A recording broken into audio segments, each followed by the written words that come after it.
Hello, can you guys hear me? Am I quiet? Test, test, test. Hi. I'm sleepy. I'm so sleepy.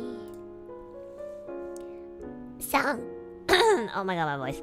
Sounds good? Oh, I'm dying. I'm so tired, guys. As you may have known, over the weekend, I had wonderful guests over. And these guests do not sleep. I mean, if you guys follow Ethyria, Millie, and Rosemi, you know they don't really ever sleep. What happened to the screen? What the heck? I adjusted it. Okay, hold on. Give me 1 second. What? What happened? What? Oh my gosh. What is happening? Okay, OBS. Okay.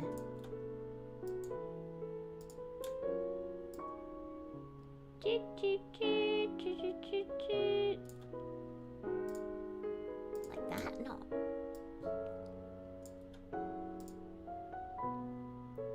That will do, I guess. Why is it so... There. Okay, this should be good, right? Wait. Hold on a second. No, hold on. Give me 1 second, sorry. I adjusted it before!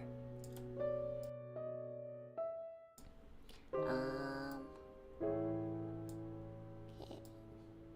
Like this. And like this. And then this.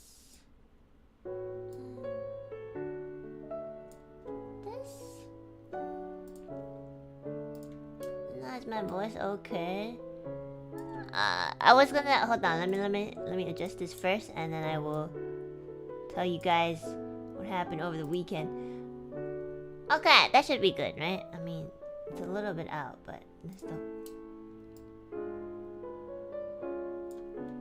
Okay, so yeah, I had Ethyria and Millie over, and then our surprise guest, which was Rosemi-sama, and they all came over to my home. It was really, really fun.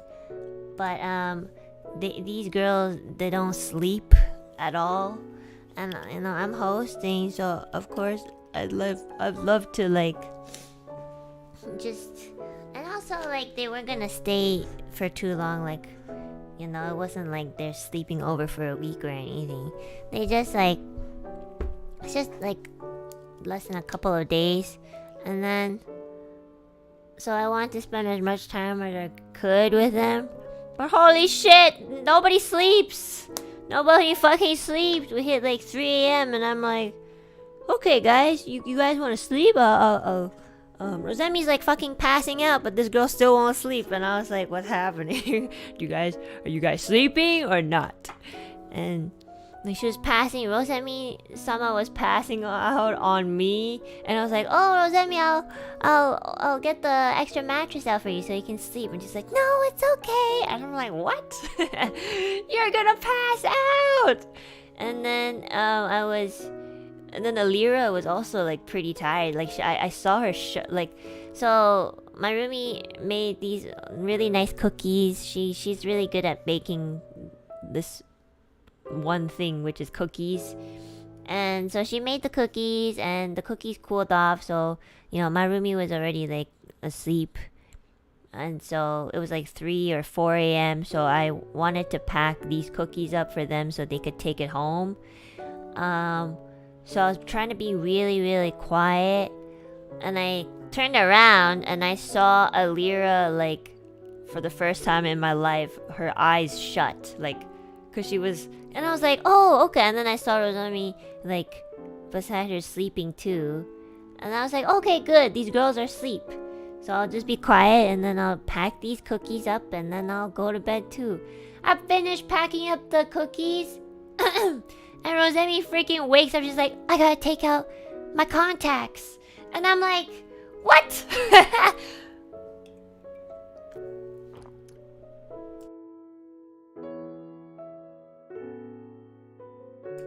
cough. And then I'm like, oh, okay, you're gonna, do your thing, and then you're gonna go back to sleep. And then these girls then go back, and then all of a sudden, Alira wakes up to like, and then I'm like, what is happening? I think they only really need like 3 minutes of sleep, and then they're good. And then they woke up, and I was like, I can't anymore. I'm sorry. I have to go to bed. I was gonna faint. I was so sleepy. I'm so sleepy. I don't know how they stay up all night. It's so sleepy. I was so sleepy, guys. You don't understand. Like, even, and I also woke up really early. Oh my, what's wrong with my voice today? Holy shit, hold on, give me 1 second, guys.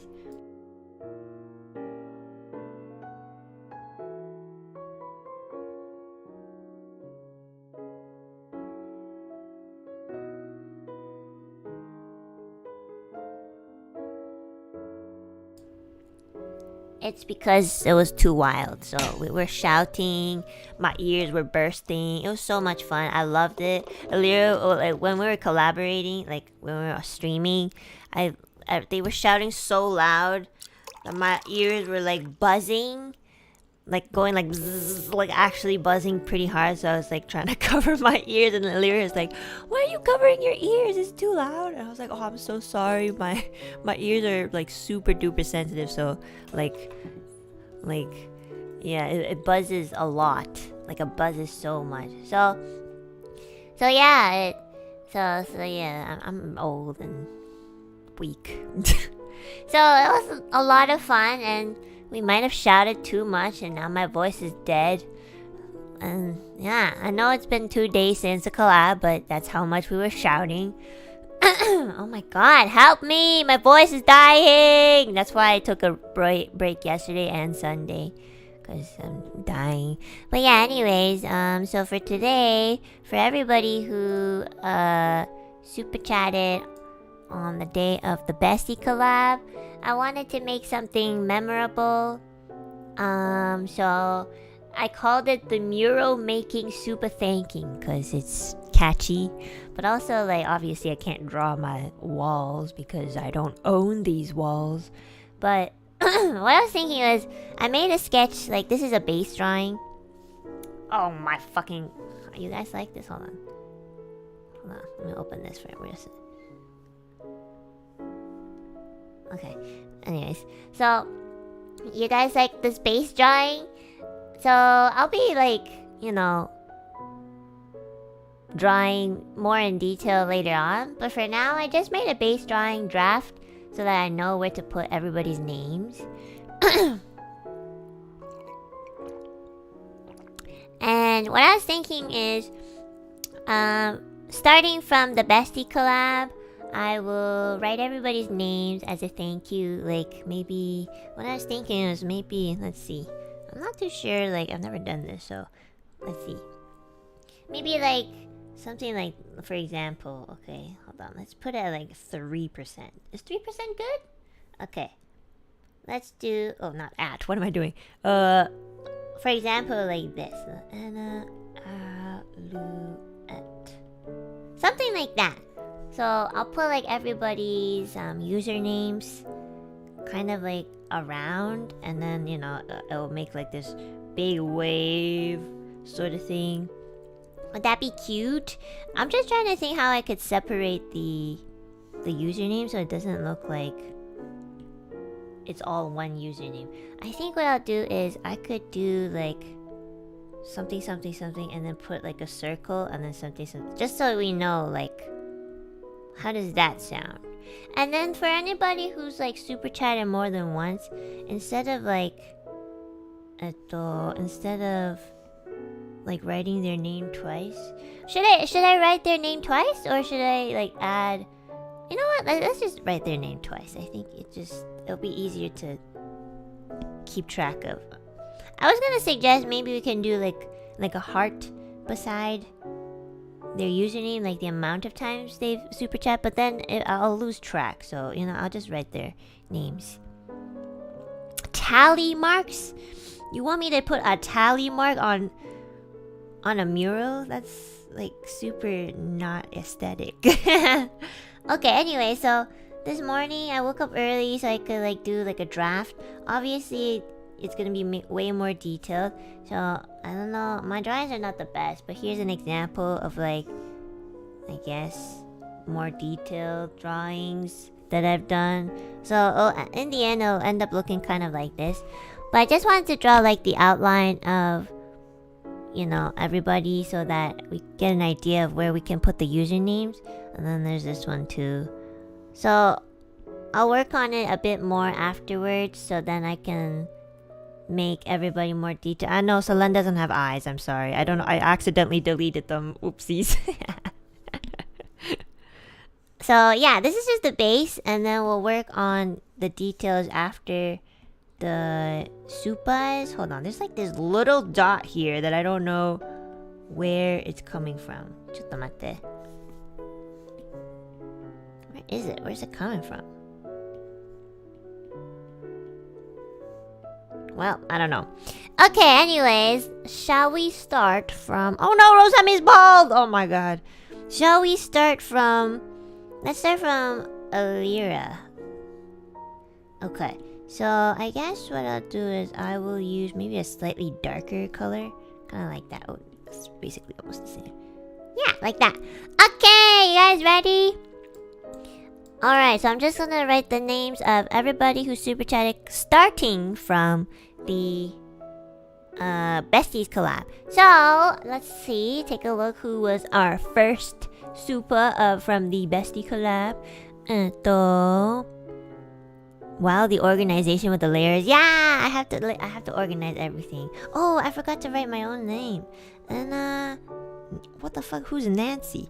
Enna hair front, and then Enna hair back, Enna hair back, and then where's my face? Where's my face all the way down here? There you go. And face. And then where's my neck? What? Do I not have a neck? Oh, here. And then Enna neck. Okay. That way it's organized. Nancy Alouette. That's actually cute. I like that name. Nancy. That's cute. Okay. Alright. First Supa from the Bestie collab goes to Chili Eyes. I'll make another layer. Hold on. Oh my god. There you go.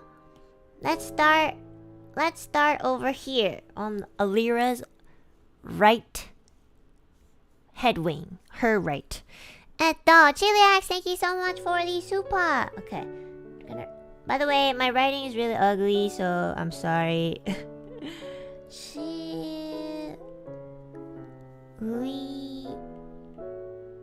Axe. Yeah, like that. That's so cute. And then I'll put like a circle so you guys know that it's like a separate username. It's cute. Thanks. I don't know how to write. I don't really know how to write like cursive though. That's my cursive. Hold on. How do you write an E? Oh, Lyra. My cursive is so ugly. I don't know. Like... Millie. I don't know how to like do cursive fast. Like, how do you write like a... So if I were to do cursive fast, it would be like that. If I do it like really slowly, then it'll look a little better. I mean, Rosemi. But yeah, it's really ugly. Write something in cursive, we try to guess. Okay, let's see. I'll write a sentence or a word.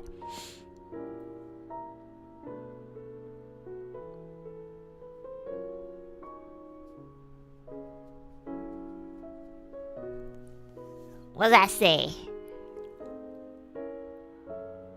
Can you guys read that?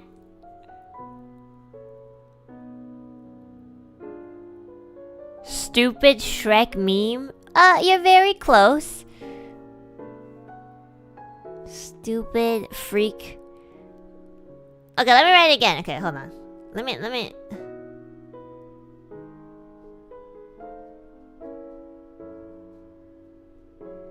Okay. Is that better? Can you guys read this?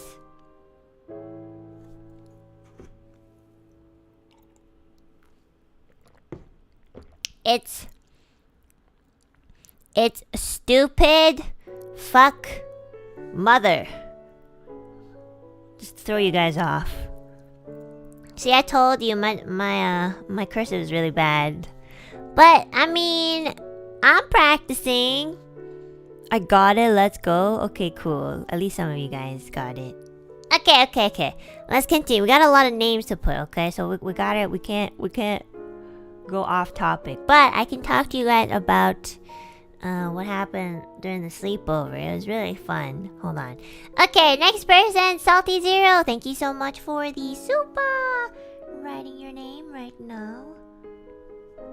As you can, so I have this thing where I write like my A's either like this or like this, depending on my hand. So yeah, you're gonna see a lot of different ways for me to write A's. Oh shit, that doesn't fit. Okay, maybe I'm gonna put this username maybe like here. Hold on. That way. Salty? Zero.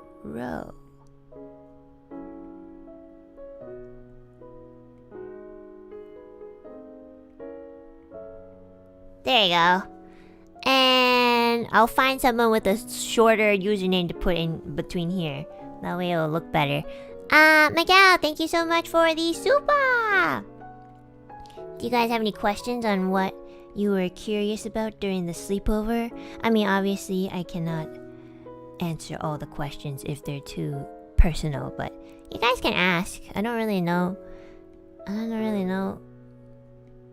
what to talk about, to be honest. I'm a little tired. I'm like super duper people drained, and I need a week's worth of recovery. What did you guys eat for dinner? Oh, that's a good question. We had like Korean fried chicken, and it was really, really nice. It was delicious. We had it's like an original flavor, which is just flavorless with I think green onions or something. And then we had like the spicy version. And Rosemi ate some and she was like dying. She was like, I love spicy food. She ate it and she was like coughing and dying. And it was so funny. And even Millie was just like, oh yeah, spicy food, let's go. She puts it in her mouth. She's like, oh my god, what the fuck? And then like, you know, Ethyria was pretty good with spice tolerance, to be honest. She was also like, oh yeah, this one's hot.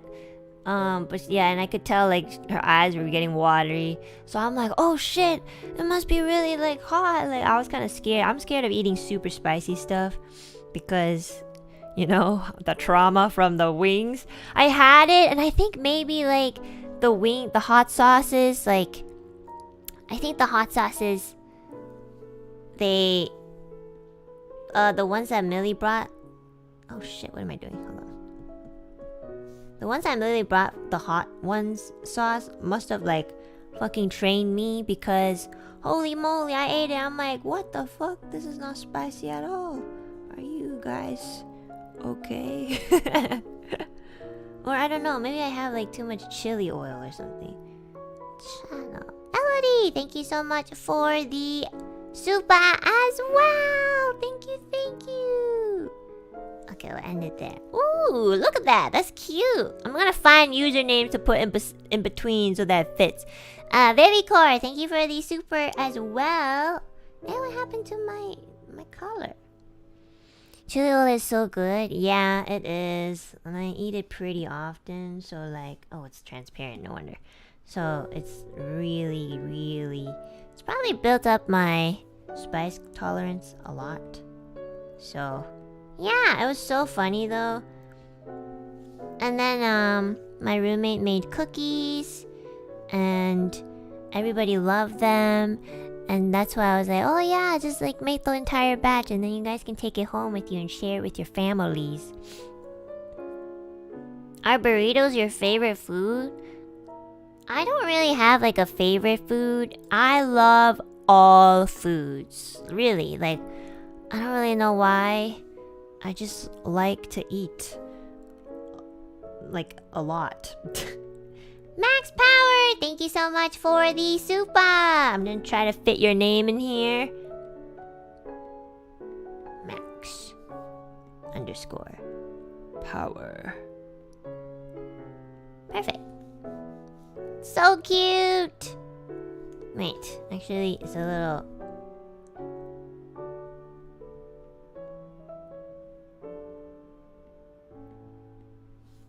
There we go.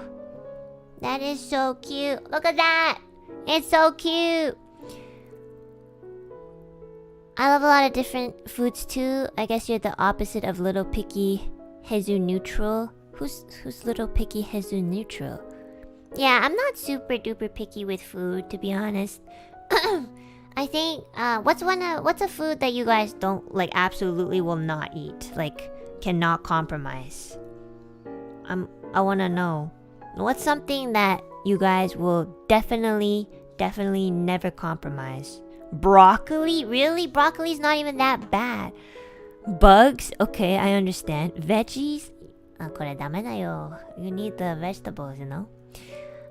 Bean sprouts. Okay, that's not even that bad. Cooked onions? What, you want to eat like raw onions? What? Mushrooms? Okay. Food with blood. Okay, understandable. Ginger? Ginger's so good for you. Fermented fish? I've tried it, I think, before. It's okay. It's really strong, so I get it. Bitter melon? Oh, bitter melon. Bitter melon's super good for you, you know? It's really good for you. And also okra too. Bell peppers. Natto. Okay, I see. So it's mostly like the very strong flavors, and most of them are vegetables, which is unfortunate. Notorious BSG 82. Thank you so much for the Supa. Let's see if I can fit you here. Okay, hold on.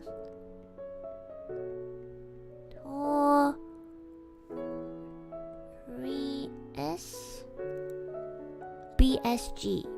Oh, BSG. Oh my god, you take up this entire outline. 82. Perfect.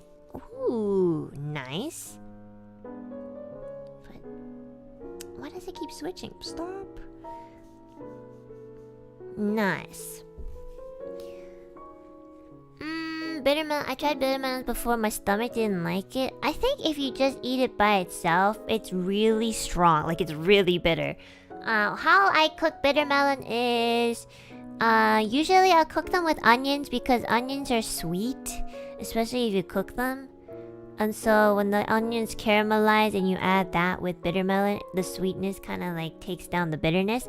And something else I tend to do is I also tend to like use like ground pork to like help with the bitterness. So if ground pork and bitter melon go very well together, and then if you add in you know, the caramelized onions, it's really not that bad. So that's what I do to like put the bitterness down a bit. Ground beef is really good too with bitter. Anything like, if you add, I think bitter melon you shouldn't really be eating by itself because it can be so bitter. I have some trouble eating it by itself, but yeah, if you cook it with other things, usually it'll taste okay. Noob Master 98, thank you so much for the Supa. Thank you. Okay, let's go backwards.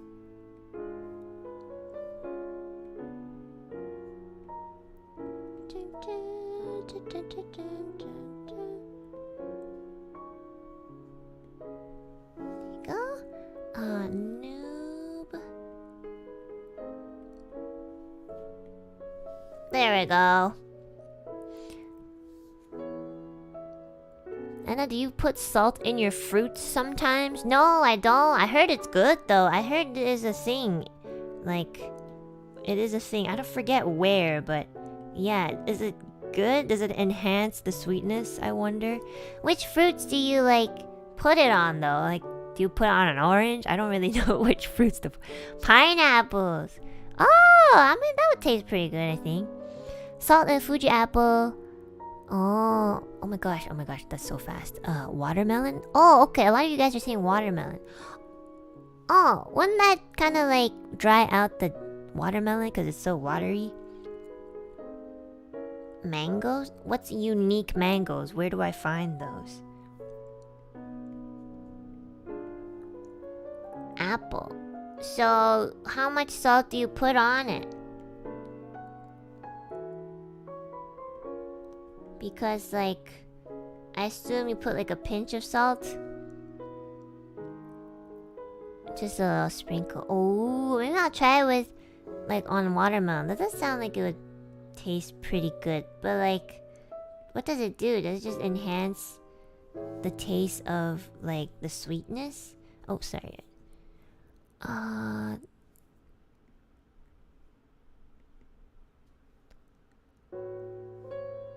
Thunderslap 21, thank you so much for the Supa. Oh, why does it keep changing to the erase button? There you go. That's cute.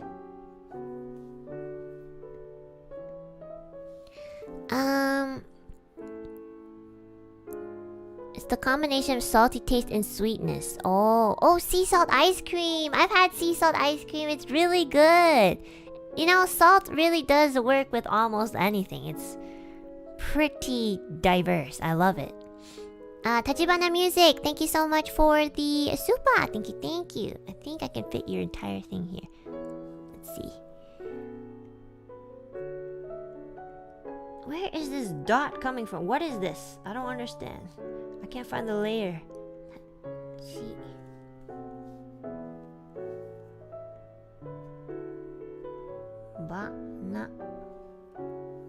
Oh shit, it's too long.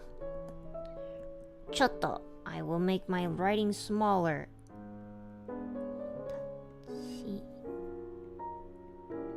Bana. Music. CH.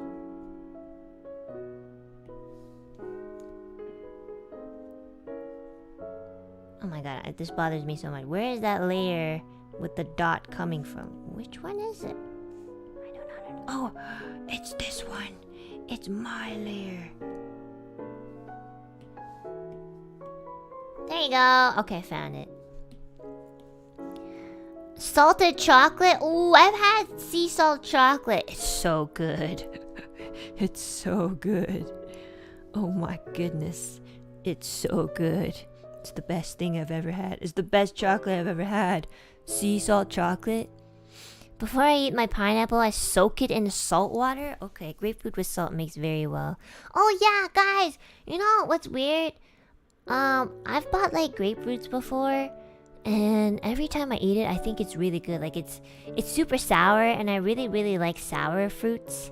Like I really like sour stuff, you know, sour and slightly sweet, more sour than sweet. So like grapefruit or like kiwi, something like that. And with grapefruit, like every time I give some to my roommate, she always tells me that it tastes so bitter for her. And now I'm wondering, like, what do you guys, for those of you who've tried grapefruit, do you guys like think it's bitter or sour? Because for me, it does not taste bitter at all, which is weird. And then I googled it, and apparently, like, some people's taste buds like will differ with grapefruits. I don't know why, but yeah, some people do taste like bitterness from it, and some people don't at all. Sour, no, not bitter for me. Grapefruit is very sour to me. I personally think it's bitter. Oh, really? Mostly. Oh shit. Yeah. Rosemi! Hi, Rosemi! Oh my gosh, Rosemi! What's... Oh wait, you answered it. Bitter. Oh my gosh, you think the grapefruit tastes bitter too? I think grapefruit tastes so sour. I'm making a mural from our bestie collab, Rosemi. What do you think? Did I get your hair right? Your hair was so difficult to draw. It's almost as difficult as mine. Rosemi's hair is very like complex. Well, at the same time, I'm also not an artist, so cute. Thank you. I miss you so much, Rosemi. I hope you're doing well, and I hope you got rest when you got home, because you guys did not sleep that night, and I'm like, holy shit, you're going to die. I hope you got good rest when you got home. Where was I? Pandora's box. Thank you so much for the Supa. Thank you. Okay, this is looking pretty cool. I don't know if you guys can see it. Like, I guess you have to zoom in a bit, but yeah, I think it's looking pretty cool, to be honest. Okay, let's see. Oh, what color should I use? Like for this. I guess I'll just keep using blue. And I'll have to like adjust. Hold on. I'll have to adjust like... I'm not like really good at drawing bodies, so I think I'm just gonna skip on drawing bodies, because I'm really bad. I'm really bad with bodies. So I will just not draw the body. It is too hard. Did anyone have notable morning mannerisms? The thing is, nobody like went to bed, so they were all like dying. So I don't really know if it's accurate to be like, oh, they did this, and we were all dead. And I'm gonna be honest, like when I woke up, I was so tired that I went on immediate autopilot. So okay, I think I slept at like 4 a.m. and then I woke up at like 5. Because we had to go somewhere, and so I literally just had a nap basically, and I was so tired and I was so sleep deprived that like, so I slept at 4 a.m. right? So I brushed my teeth around like 3:50, let's say. Okay, so I brushed my teeth around that time to go to bed, because technically it's the end of my day. and then I woke up and I was so tired that like I didn't even think twice. I went to the bathroom and just went to brush my teeth again. So in a span of like an hour, I brushed my teeth like twice, and everybody was just like, Enna, you brushed your teeth like literally an hour ago. And I was like, what? I'm not brushing my teeth. As I was brushing my teeth, I was so tired, guys. I cannot function. I was like, why is she brushing her teeth again? Yeah, you guys were like, why are you brushing your teeth? It's only been like an hour since you've last brushed your teeth. I was so tired. I go on autopilot, because the first thing I do when I wake up is brush my teeth. But yeah, I was so tired. I don't know how you were functioning, Rosemi. Like, really, holy moly. And Ethyria too. Like, holy shit, how do you write this? これこういうのでしょ? Like this. I was so tired. And like before that, I think around like maybe, I like to say like maybe around midnight. ちょっと My father would be so disappointed in me right now. Hold on, what the fuck? I can't get this right.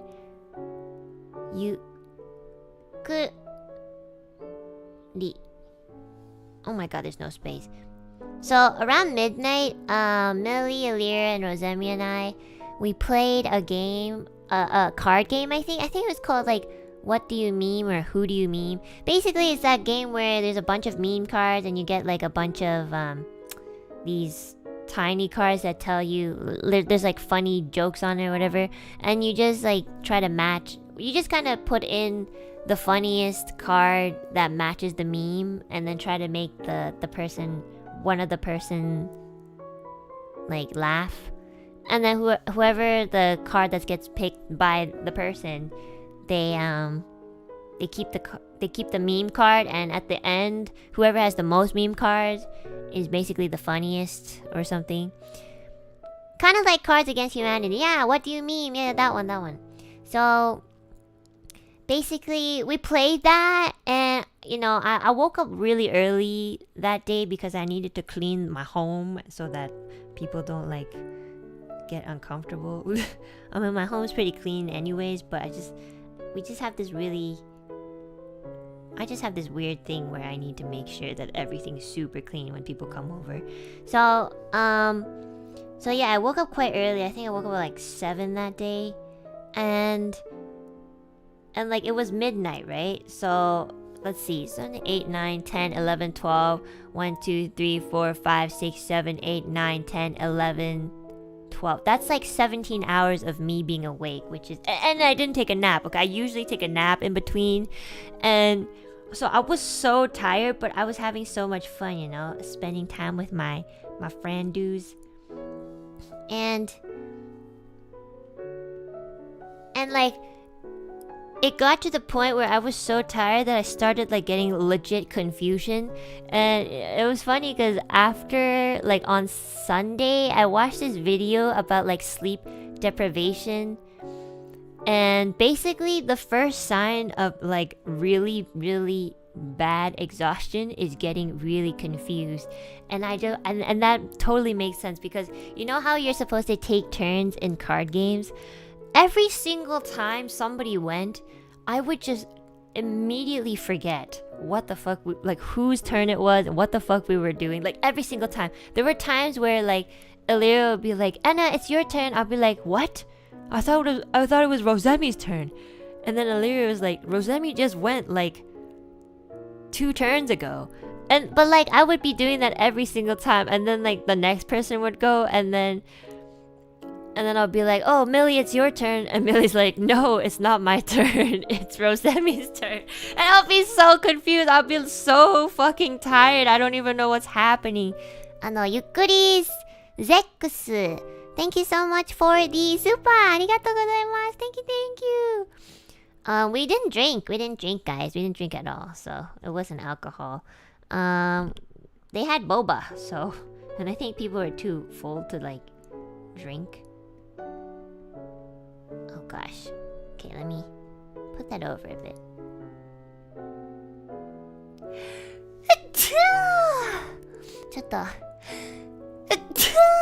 Excuse me. I think I'll go over here.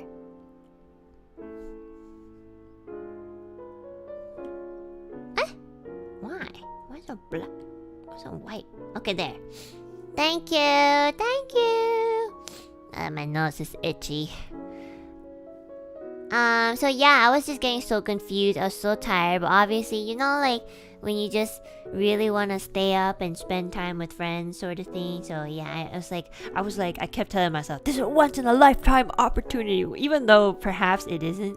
I just really wanted to spend time, you know. I haven't seen Ethyria and Millie in a while, and you know, I've like never met Rosemi in real life, so it was really nice. It was so much fun. I loved it.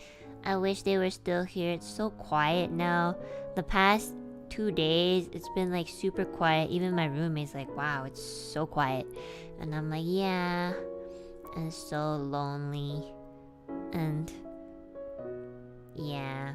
I mean, my room was really small, so like we all had trouble like arranging the chairs, because I just don't have enough space, and my desk is literally for like 2 people max. So it was pretty crowded, but even then it was so much fun, you know. Like it's just nice to have friends around you physically sometimes, because it's nice. It's different when people are right beside you physically versus like on the internet. And I miss them so much. I miss Rosemi so much. Oh shit. Wild Nexus, thank you so much for the Supa, and Obi Bear, thank you so much for the Supa as well. Thank you. Obi Bear. Gosh, Hold on. This is a mess. Oh.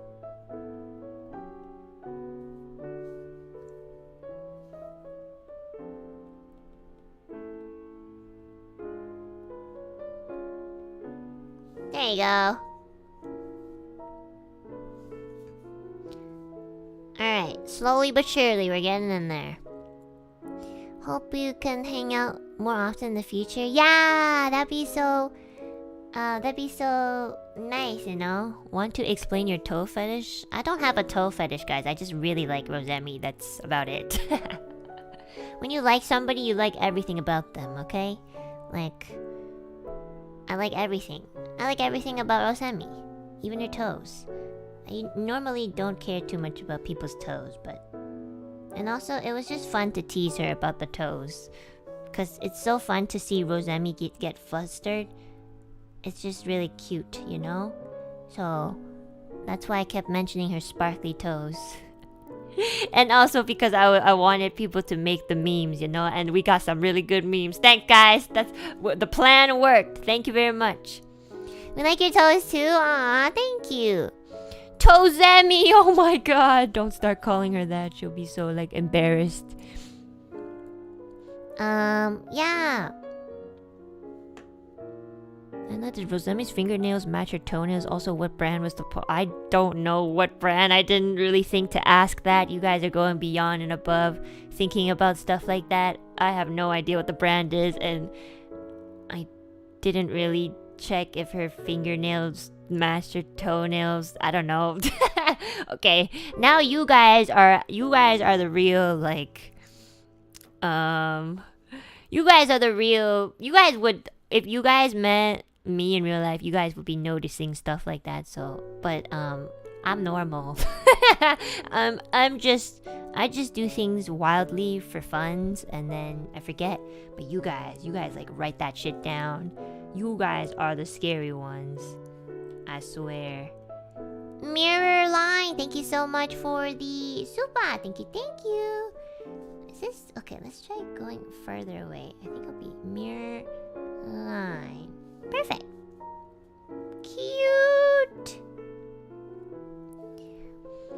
Yeah, I have no idea what the brand or polish brand is, but they're really cute. And also, Ethyria was really cute too. Like, I mean, she was just like as soon as we got home from going outside, the first thing Ethyria said was like, I'm gonna change into my pajamas. And I was like, go ahead, girl. She was just like, oh, I'm so tired, I'm gonna change into my pajamas and I want to wear something comfy. And I was like, yeah, go ahead. It was so, like, as soon as we got home, she just said that, which I think was really funny and cute. Because, yeah, I mean, after a long day, you kind of just want to, like, wear more comfortable clothes. So it was really funny. Pinkerton, thank you so much for the Supa. There you go. Oh my god, how am I gonna get into this little crevice? Uh-oh. You know what? I won't. I'm just gonna go around it. Did Rumi-chan have a rebuttal to Rosemi's Yuri comment? No, Rumi-chan doesn't really, like, talk back to, like, people she doesn't know too well, so, yeah. I like how, like, when we first introduced Rosemi to the stream, because Ethyria and I, it wasn't scripted or anything, we're just doing improv, so Alira's like, I think Rumi-chan's trying to tell us something, and I was like, yeah, Rumi-chan wasn't even here, and I was like, yeah, what are you trying to tell us, Rumi-chan? But we're kind of just talking to a wall at that point, because she wasn't even in the room. And then, like, Rosemi does her famous, hey buds, how's it growing, everyone? And, like, she pops up, and then, like, oh, you guys, like, the entire chat, like, froze because you guys typed so fast. But, like, there were, like, a good handful of people who were like, Rumi-chan is Rosemi confirmed. And then like throughout the entire stream, I would see like 1 or 2 people actually ask like, oh my god, wait, is Rumi-chan actually Rosemi? And I'm like, oh my god, guys, come on, it's not a kids show, please. How do you not get this? Of course they're not. We got like Rosemi talking about Rumi-chan. Rosemi just talking about herself. Oh my god, it was so funny. It was just like, no, Rumi-chan is not Rosemi, obviously. My goodness. You guys are so silly. Ethyria had to like clarify that on Twitter because a lot of people were like, oh my god, is Rosemi actually Rumi-chan? And I'm like, no. Because if she were, then I'd probably die from wholesomeness. So Pinkerton and Gator, thank you guys for super chatting and existing. Thank you.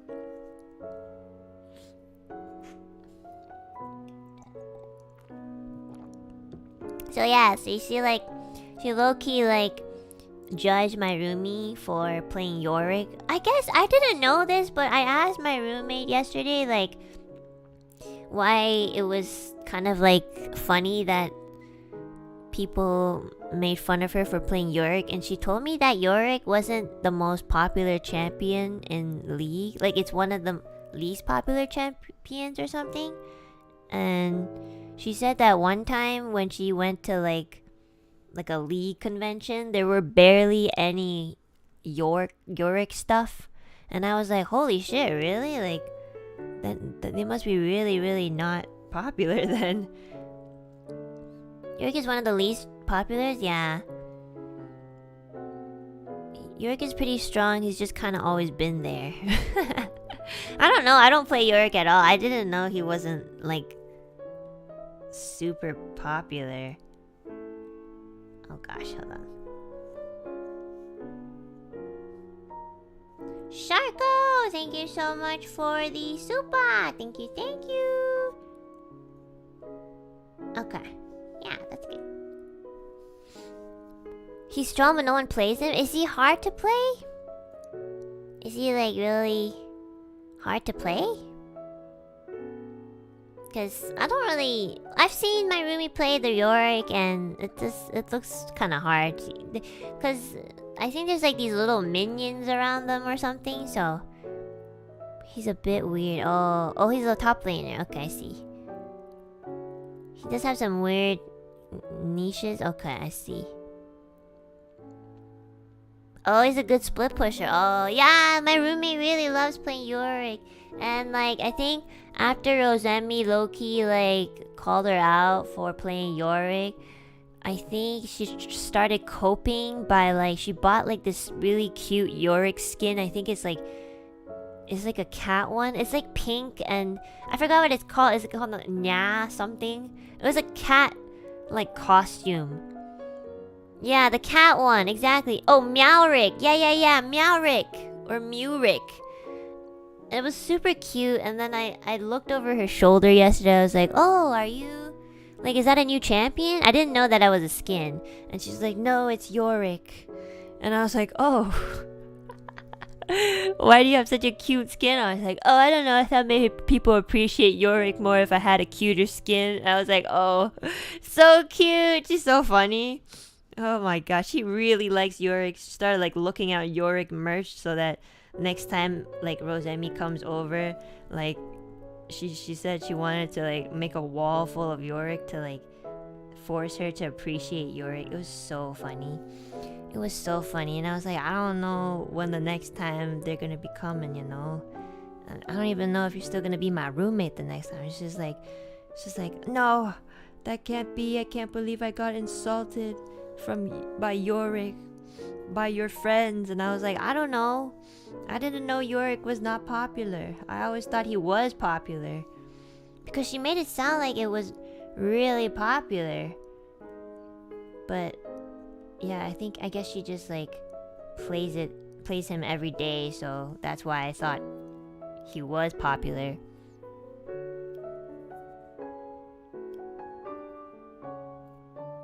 I would watch them play a match against each other. It Yumi-chan likes to play with her own friends. She has like friends who league and stuff. So,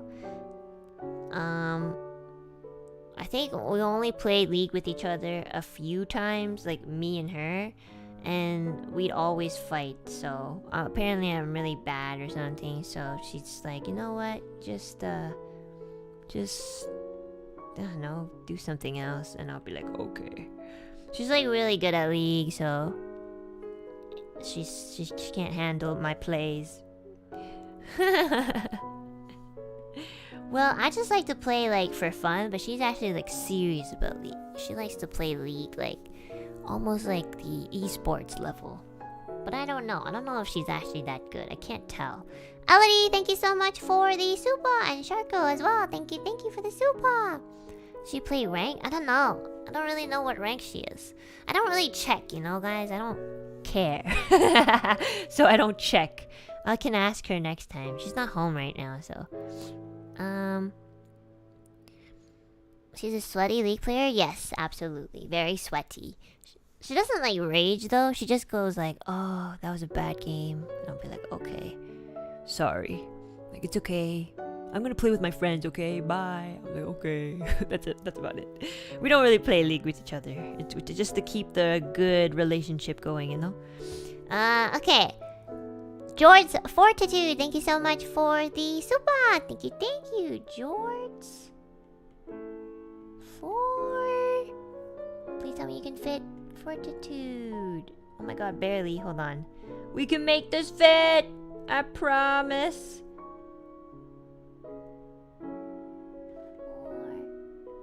4, 2. Yeah, there we go. Do you need more Enna x Millie fan art? Oh my gosh, yeah. Like, I think we told you guys during the Bestie collab. But basically, like, when we were eating outside, Ethyria told the story about, like, Rosami sending this Among Us gift, like, kissing. But then she didn't really know, like, the next few frames, which was, like, the nasty, like, spit kiss. And I don't know how, but it got to the topic of, like, some of the members being shipped. So like I see a lot of like Ethyria x Pomu and what else, like Solan x Rosami, like Reimu x Petra sort of thing. And you know, I do see like people shipping us, but it's always like, it always looks like the fan art that we get is so platonic. Like we get, like I see like Reimu and Petra and their fan art is like they're holding hands, or like Petra's laying on Reimu's lap, and then like Pomu and Ethyria like sharing a scarf, and then there's me and Millie, like there's still like that little, there's still like at least like a half a meter between us, and we're just being like, yeah, like, and it's really cute, obviously. But I'm like, is there something wrong with us that like people don't want to like think about shipping us like more than friends? So and like Millie was like, yeah, you're right. Like I don't really see like much like us being like, I guess it's like it's like platonic, but it's also like borderline like, oh, is there something there sort of thing, you know? Like, because I see a lot of like Reimu x Petra, and obviously like they're not like not safe for work stuff. They're like just they're just very like physical, touchy, you know, like the lap and the hand holding, and you know, maybe like a peck on the cheek or something. So like, and I'm thinking like, are we just so nasty that people don't want to see us? Like, I don't know. So I had tweeted on Twitter, I was like, yo guys, like as a joke, you know, I was like, oh yeah guys, like come on, what's happening? I want to see like more action between Millie and I, you know. And I kind of referenced like the Among Us, that gif, the Among Us gif that Rosemi introduced us to.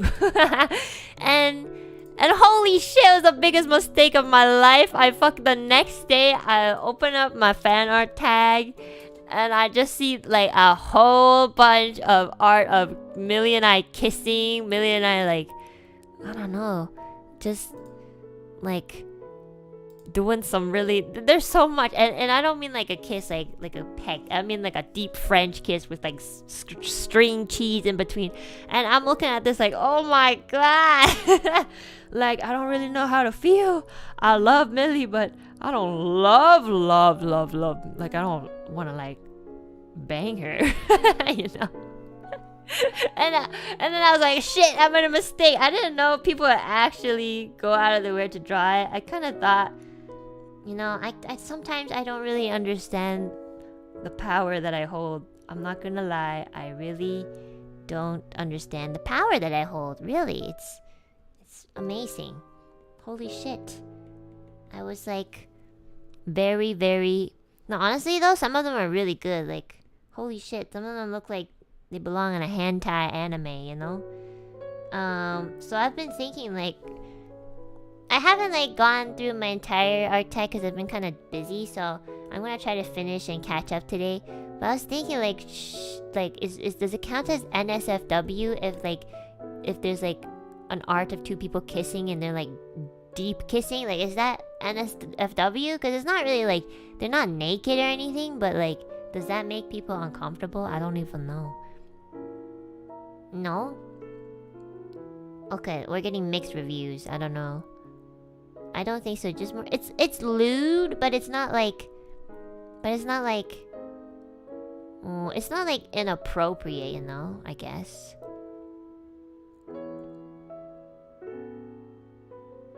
Depends on how much emotion.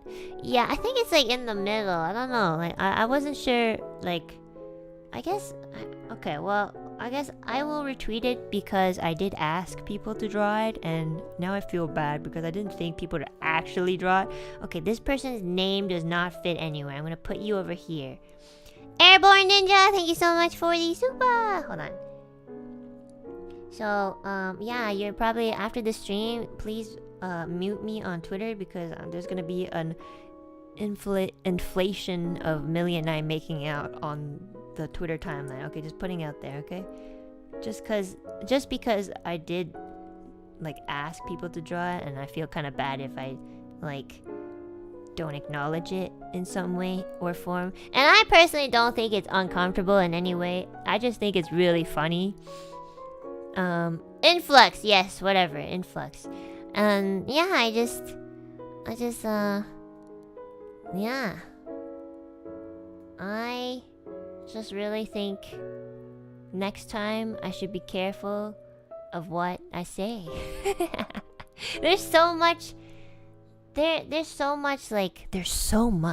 of Millie and I kissing. Do you guys even want to see? Hold on, maybe I can show you guys one. I'm sure there's one like I'll show you guys one that's like not too bad. There's some that are like, whoa. It's so funny. Hold on. Let me see if there's one. I'm not gonna show anything lewd. It's more. It's like. Oh, there's a really cute one. Oh my god, you guys are so good at drawing. I don't know how you guys draw. Seriously, it takes me so. Okay, that one has tongue, so never mind. Okay, that one has tongue too. Okay, yeah, there's so many. How? Okay, this one's not as bad. Okay, and then. Okay, that one has tongue as well. Holy shit. Okay, I found one. Okay, this one's not that bad at all. Okay, this one's honestly just like a really cute kiss. Okay, kissing is fine. Kissing is like, okay. This one doesn't have tongue, so. Okay, let me show you guys like an example of what I mean. Yeah, this one's more wholesome. Finally. Oh my gosh. The power I cannot ever understand. So this one is cute. This one's really cute. It's drawn. It's drawn by an amazing artist by the name of Mask of Gabrielle. So thank you for being a wholesome example of what I asked for. I really appreciate it. Yeah, it's really cute, right? It's cute. I like it. It's cute. I mean, would I do this in real life? Probably not. I'm just, Millie and I are so... Millie's like my sister, you know? It's kind of weird.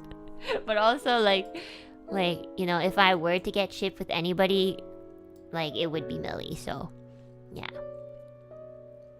Yes, and I like that I'm like, I look like I am the top. So yeah, it's very funny. But yeah, this is like more of the wholesome one. There's a lot of Millie and I kissing that's going a little beyond that. So yeah, it's so funny. It's so funny, really. I'm so sorry. Next time I'm gonna be careful of what I say. You know, like, oh, I'm gonna be careful of what I say. Yeah. So I apologize. Anna likes to be top. Well, I like to be top with Millie, cause like if Millie takes control, that's gonna go very disastrous. You know, like when Millie is controlled, she's really wholesome.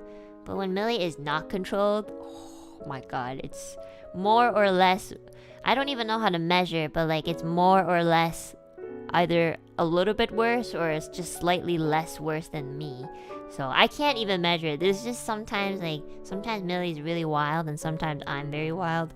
But like in terms of like controlling it, I think Millie has less control. Like, I know, like, I would never do things if I knew people weren't comfortable with it. So, yeah. And I can kind of read an atmosphere, but Millie, sometimes, I feel like she sometimes, like, likes to test the atmosphere because she'll just, like, say it. I'll be like, no! So, it's funny, though. It's really funny. Millie is saying how she's surprised that you're the wild one. Oh yeah, I was really happy. I mean, like, I was really happy that all my friends were coming over and I just wanted to tease everybody. It's so much fun. And also, like, you know, I'm just very open about being wild when I have to be.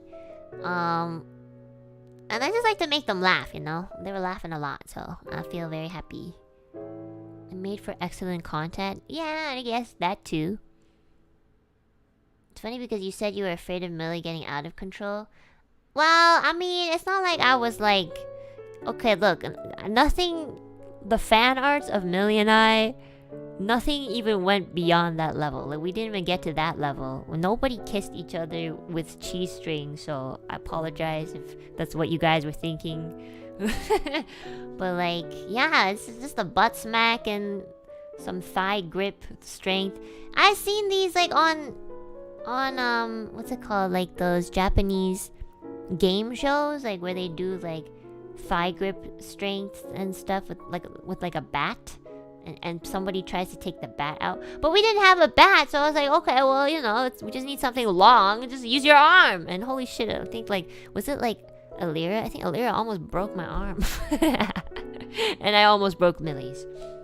That was my thigh grip. My thigh grip's really, really strong, guys. You know that, what was that thing, that one exercise in Ring Fit that like you put the ring in between your thighs and then you kind of like open and close? I'm very good at that. It's like very easy for me. I don't really know why.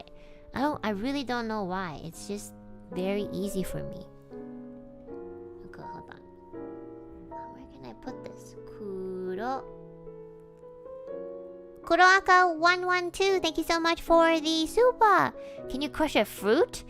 Maybe not a watermelon, that's a little heavy. Maybe like a grapefruit, yes. I think so.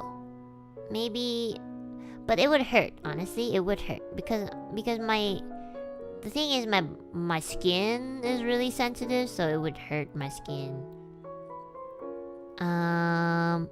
Let's see, what could I actually crush though? Maybe like, for sure I would be able to crush like a lemon, like that size, The grapefruit might like hurt a bit because the grapefruits are huge. And then, oh, and maybe probably a cucumber. Yeah, cucumbers are not that strong. My thigh grip is really, really strong. I don't know why, really. I mean, I guess maybe, well, my legs are very strong. Like, ever since I was a kid, like, I would always kick things. Like, I would kick in my sleep. I would kick my mom in the wound, apparently. And And oh shit, I'm trying to fit this person's username, but it looks so ugly. Chotto. Yeah, I would like kick in the womb to the point where like my mom got so much pain because I'd be like kicking inside of her stomach, and my dad would try to like calm my feet down by like massaging her belly. And he said that like one time I kicked so hard that he could see like the footprint, like a little tiny footprint coming out from inside of my mom's womb. Yeah, I'm very like, my legs have always been very strong, but I'm not trying to break out. Yeah, I think so.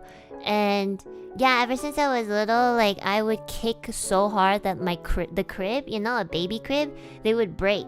And my mom says like in a span of I believe she said in a span of like 6 months, I broke like 2 cribs, which is quite a lot, to be honest. So yeah. And then when I started like sleeping, you know, on the bed with my parents as a toddler, I would kick the fuck out of my dad. My dad would get so annoyed. He'd be like, oh my god, like why are you kicking every day? Like I would kick unconsciously, I mean. And yeah, and I would and sometimes like if I accidentally slept on the other side of the bed, so my feet would be like, so where my feet would be where my parents' face would be, and I would accidentally kick my mom's face. And holy shit, my mom would get so mad at me. She'd wake me up, be like, stop kicking, stop. It like a really bad one. Like I would kick her in the face by accident. So I don't really know. I don't kick in my sleep as much anymore. But yeah, like I guess like all that kicking ever since I was a kid really did train my legs or something. Cause holy shit, I really kick a lot. But I don't kick that much anymore in my sleep. The last time I slept with somebody like beside me, I asked them. I think it was Millie actually. I asked Millie like, "Oh, did I kick you?" She's like, "Nope." And I was like, "Oh, okay, cool." So, Kenya Fitties, thank you so much for the Supa. Thank you. Okay, I guess what I could do here is okay. I'm probably not gonna be able to fit a username here. Oh.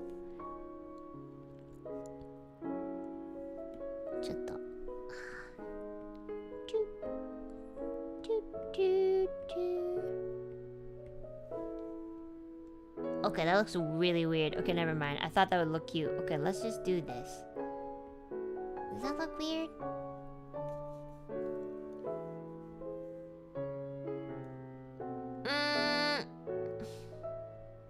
You know what? Okay, you know what? This looks better. Let's just without.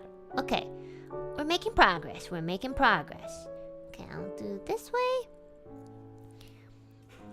I don't kick anymore, guys. I promise. I don't really know why I kick. Oh, my dad says not only do I kick, but I also drill.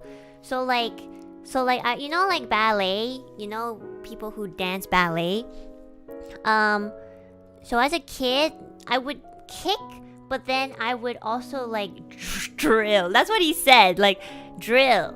Yeah, so I'd like make my toes like pointy, and then I would like dig under somewhere. Like usually it would be around the like somebody's butt area or like thigh area or just somewhere really warm, because my feet as a kid were always kind of cold. So like I would always subconsciously, not subconsciously. Why do I keep saying subconscious? Wait, is it subconsciously? I guess subconsciously, yes. I mean, I was asleep, so yes. So I would do that like unknowingly, and I would just like try to find warmth, I guess, with my feet. And then like by doing that, like, you know, you kind of have to like dig under someone, right? Because the body is heavy, so you kind of gotta like, so he's like, not only do you kick, you also drill under my ass every night. And I'm like, oh, but it's warm and I like to keep my feet there. And my dad gets like so pissed. Like, I think the last time that I slept beside my dad was in a hotel. We were on a trip and we had these futons out, so you know, and I think it was like about like 14, 15-ish, and I was still kicking until then. So like I did the exact same thing. I like kicked my dad, And then my dad's really warm, especially like the butt area. It's so warm. You know, it's your butt. There's a lot of fat there, so like it's warm. And then I would like to put my feet underneath his butt when I'm sleeping. So because it's warm and it's comfortable. And he hates that. He's like, oh my, like that. He was like, you haven't changed. You did that when you were a baby and you still do it when you're 15. And I'm like, it's warm. But like he wouldn't wake me up for it because he felt bad waking me up. So he'd let me put my feet underneath. So he'd be like sleeping with my feet underneath for like the entire night. And I'd like wake up with like really warm feet. And I'll be like, ha. And my dad would be like, my fucking ass hurts. Yeah, he's like, holy shit, I don't know who you're gonna fucking marry in the future, but good luck. And I was like, oh, okay, thank you. And it's nice, you know. Like I don't really have anybody right now to put my feet under, but you know, nowadays, like I've become like my body temperature is a lot better now. Like I'm pretty much warm everywhere. I think I told Ethyria, Rosemi, and Millie when they came out, I was like, oh, I have very good like blood circulation. And I asked Ethyria to touch my arm, and she's like, you're so warm. And I was like, yeah, I had the benefits of hot water. But yeah, if you get a cat, they can sleep on your feet. But like that might not happen every night, you know. It's not like a guaranteed thing. Oh, where am I? Oh, Kenya Fitties. Kenya. Oh shit, that's not gonna fit. Hold on. Okay, so Gator has a short username, so let's do that. Gator, thank you for the Supa, and Sideways 2013. Thank you so much for the Supa as well. Chotomate. Delta Dash, thank you so much for the Supa. Thank you.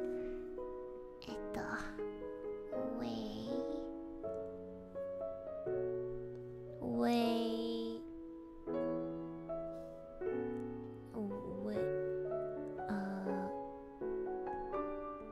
There you go. That's good. Damn, that was one of the funniest behaviors I've ever had described to me. Yeah, I don't know. I really don't. Oh, another thing that I tend to do ever since I was a kid, and I actually still do it, is because not because. Oh, sorry. I'm trying to read Supas and Supa names, and also trying to like talk, so my brain gets confused. So one other thing that I've always done, I don't know if you guys have these sort of like weird things you've done ever since you were like a kid, but I do this thing where I touch my ears a lot. Like I touch my ears, especially if they're cold. I like to touch my ears with my warm hands to warm them up. And I do that ever since I was a baby. Like I've seen videos of me when I was like a baby, and I did that as a kid, and I still do it now. Your earlobes? Yeah, my earlobes especially. I like to touch my ears, like especially when they're super cold. I like to touch my ears and warm them up with my hands. And I do that like everywhere. I do that everywhere, like public, private. I used to do it so much when I like would be having my bottle of milk. I think I have this like really vivid snippet in my memory of, I think, when I was like super young, drinking from a bottle and touching my ear, and I can still kind of see it in my memories. I was probably really young, so I don't really remember it that clearly. It's very foggy, but I do remember like touching my ears while drinking from a milk bottle and thinking, wow, this feels so good. Or something like that. So yeah, it was really it's like this thing I never could get rid of. I always touch my ears. And if my hands are cold and my ears are hot for some reason, which is very rare, I will still touch them. It's just when I have like either hot, like warm hands or cold ears, or cold hands or warm ears, that's when I like to touch them. So yeah, feels nice.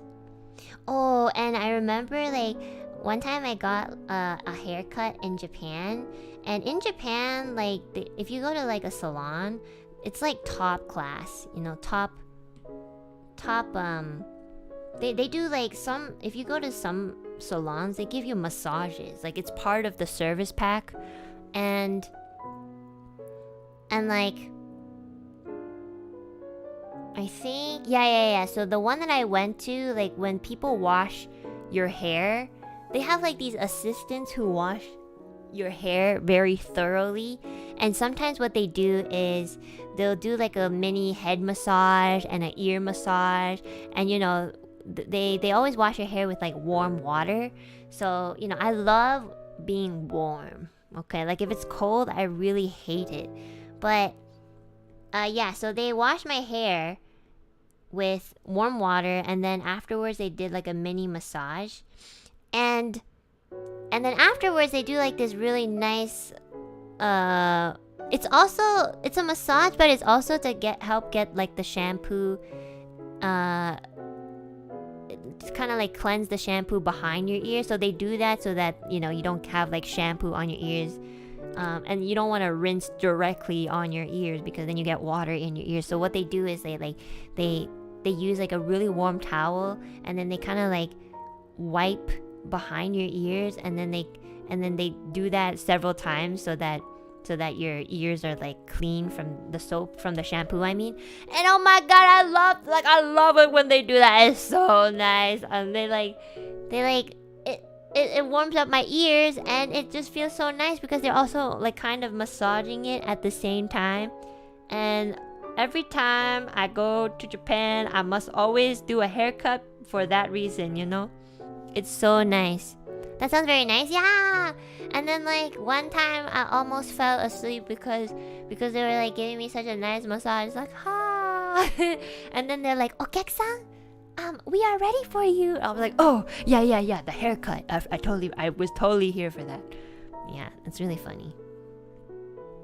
It's so nice. If you guys ever go to Japan and you know are interested and you want to, and if you do need a haircut, yeah, go to like a nice salon. Seriously, like it's very different compared to Canada, at least. Like they give you like massages, they give you like drinks and stuff. They give you like magazines, and I'm like, I don't even know how to read Japanese, but I'll read it anyways. It's really expensive. It's honestly okay. Like it depends on like your haircut. Like usually I just get a trim, so it's honestly just like including all of that, it's like $60 to $70 USD, I would say. But if you're getting like your hair like permed, or like getting your hair colored, or like yeah, anything like that would be expensive. It's complimentary, yeah, depending on the salon. Yeah, usually they don't charge you like for a massage or anything. It's just part of their service. So yes, it's true. Honestly, I don't know about now. The last time I went was quite a few years ago, so maybe it's a little bit more expensive now, but honestly I doubt it. Like Japan, like service is just very, Japan is just they're very like adamant on good quality. So yeah, that's why they like do stuff like that, which I don't mind. So I think it's wonderful. And they always like speak in such a polite way, you know, at the salon. They'll be like, "Oh, is the water too cold?" And I'll be like, "No, it's perfect. Thank you very much." And they'll be like, "Am I massaging you too hard?" And I was like, "No, but you can massage me harder if you'd like." And she's like, "Thank you very much." And I'll be like, "Your massages are feeling so good." And I'll be like, and they'll be like, "Thank you very much, Okyak-san. A trim is 70 USD, sounds expensive to me." Yeah, but you gotta think, you're not just getting a trim, you're getting a massage, you're getting compliment, like you can get like drinks and basically free refills, and you get like, you just get really good service on top of like the trim. It's not like you're paying 70 just for the trim. You're getting basically like a mini spa thing, you know? So I do think it is pretty worth it. They give you like a shoulder massage after they cut your hair, or sometimes before, depending on how busy they are. So like they'll like give you a massage on your shoulders, on your neck, so that you relax. I think it's before, actually. I can't quite remember. I think it's before, so that you relax and then you don't like tense up when they're trying to cut your hair. I think it is before. It's really nice. They give you like that shoulder blade massage, and every time I'm like, oh my god, this is wonderful. I love it. Yeah, but would they marry you? I would. What about that? I don't know. I think that's a different service. You're gonna have to like pay someone $1 million if you want to force them to marry you. So, I mean, we're trying to talk about a wholesome topic, you know, and I don't know, I gotta bring marriage into this. Holy chat, stop. Exactly. God damn, you guys are so bad. It's not for every day, but it's nice to visit such a place once in a while. Yeah, like if you go like once every 2 to 3 months, it's honestly worth it. Honestly, come on. Especially if you don't even live there and you don't really get this sort of treatment like anywhere else. Carl Williams, thank you so much for the Supa. And Simpy Dippy, thank you so much for the Supa. And Z Rosemi, thank you so much for the Supa as well. How many languages can I speak? I can speak English. And I can speak a little bit of Mandarin. 我会说一点点中文 or I guess 普通话 and I can speak a little bit of Japanese, but I kind of got most of it because I haven't been using it a lot. 日本語少しだけ知っています。でもほとんど忘れちゃった。すみません。And then I speak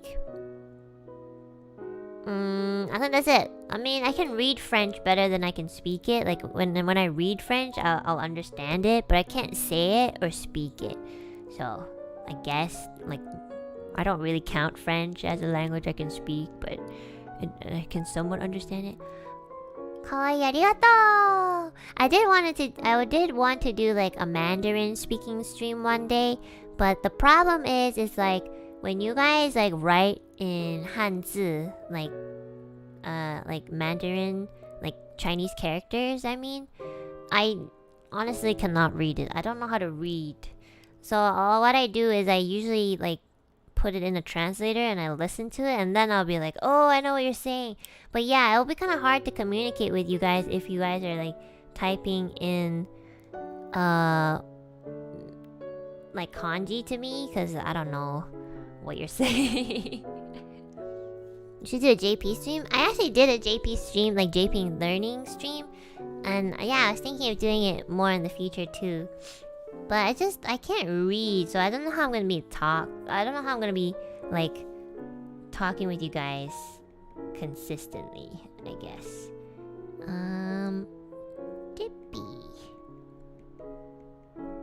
Dippy Simpy.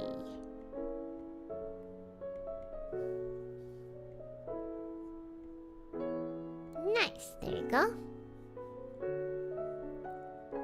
Is this too spaced out? Okay, hold on. It's a little spaced out.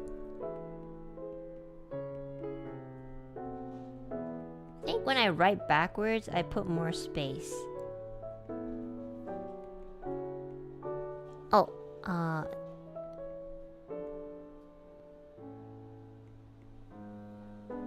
oh, that's better. Okay.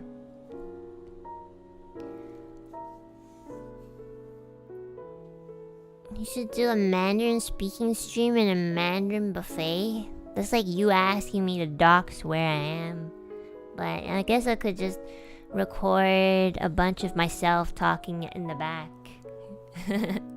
How did you learn Japanese? Well, my parents actually worked in Japan for like a long time before I was born. And then I guess it's okay to say I was actually born in Japan. Like, I don't live there, so it's not really a dox. I was actually born in Japan, because you know they worked there. So, and then you know my parents wanted to move to Canada because Canada's just like they kind of think that Canada's better for families, because like, yeah, and it's kind of true in a way because like there's more space, and then the way they treat like kids here is really good. Like you get like free doctor checkups and stuff, and then like for example some daycares, like if you go to a university that has a daycare, it's free. So yeah, and daycares in Japan weren't free, at least at the time. Healthcare is free, but like honestly, it's really only beneficial when you're a kid, because like kids get like colds a lot and stuff, so and they get checkups a lot anyways, so for that it's really good. But like as you grow older, they kind of have this thing where it's like, oh, you know, if it's more than a cold, then it's not free, you know, sort of like that. So yeah, as a kid, like growing up in Canada is very like, it's easier compared to a lot of other countries, and it is true, because like, yeah, Japan is just like very expensive in terms of like daycare and stuff. So my parents moved here, and they also wanted me to learn English too, like, cause I think like maybe, I don't know if it's still a thing now, but like back then they always said that everybody wanted to learn English because it was kind of seen as a national language or something. And I guess it's kind of true to some extent.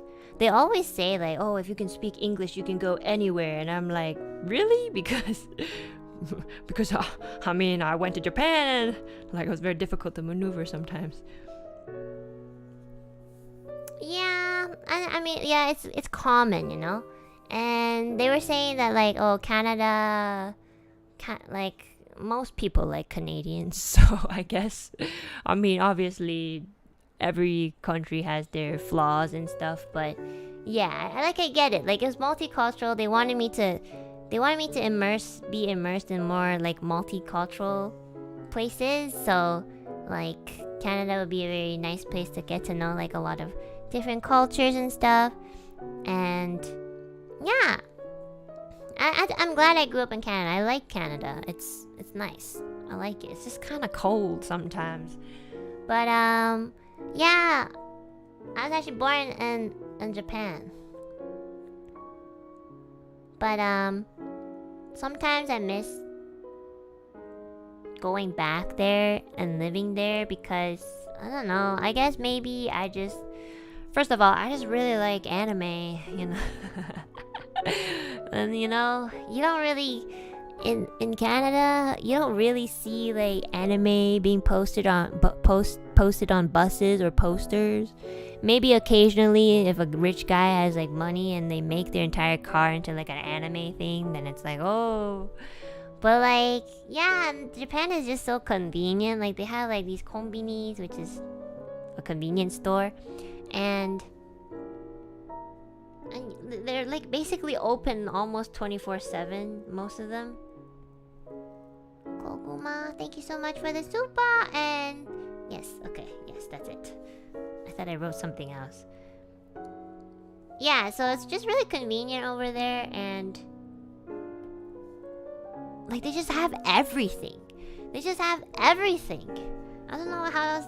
They actually just have they have everything, guys. Seriously. I don't know, like they come up with these really like unique, creative like products, and some of them are just kind of funny and weird, but some actually like are very convenient. Just love it, that you just cannot find here at the very least.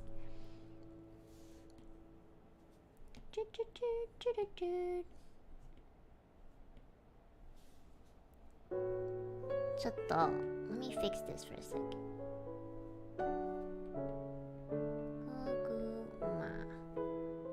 Yeah, that. Perfect. Japan has heated toilet seats. Yeah, and you know what? If you go into a fancy restaurant or like fancy business building, like if you work at a fancy or prestigious building or something, they really do have a bidet in every single toilet stall. It's amazing. And the only country that I've been to where I feel genuinely comfortable to go to a public toilet is Japan. Well, granted, I guess in the big city, because, you know, if you go to the rural side, then yes, there's those squatting toilets, which I kind of don't want to go to. But yeah, like, holy shit, like, the bathrooms are so clean most of the time. Yeah, and it's so high tech.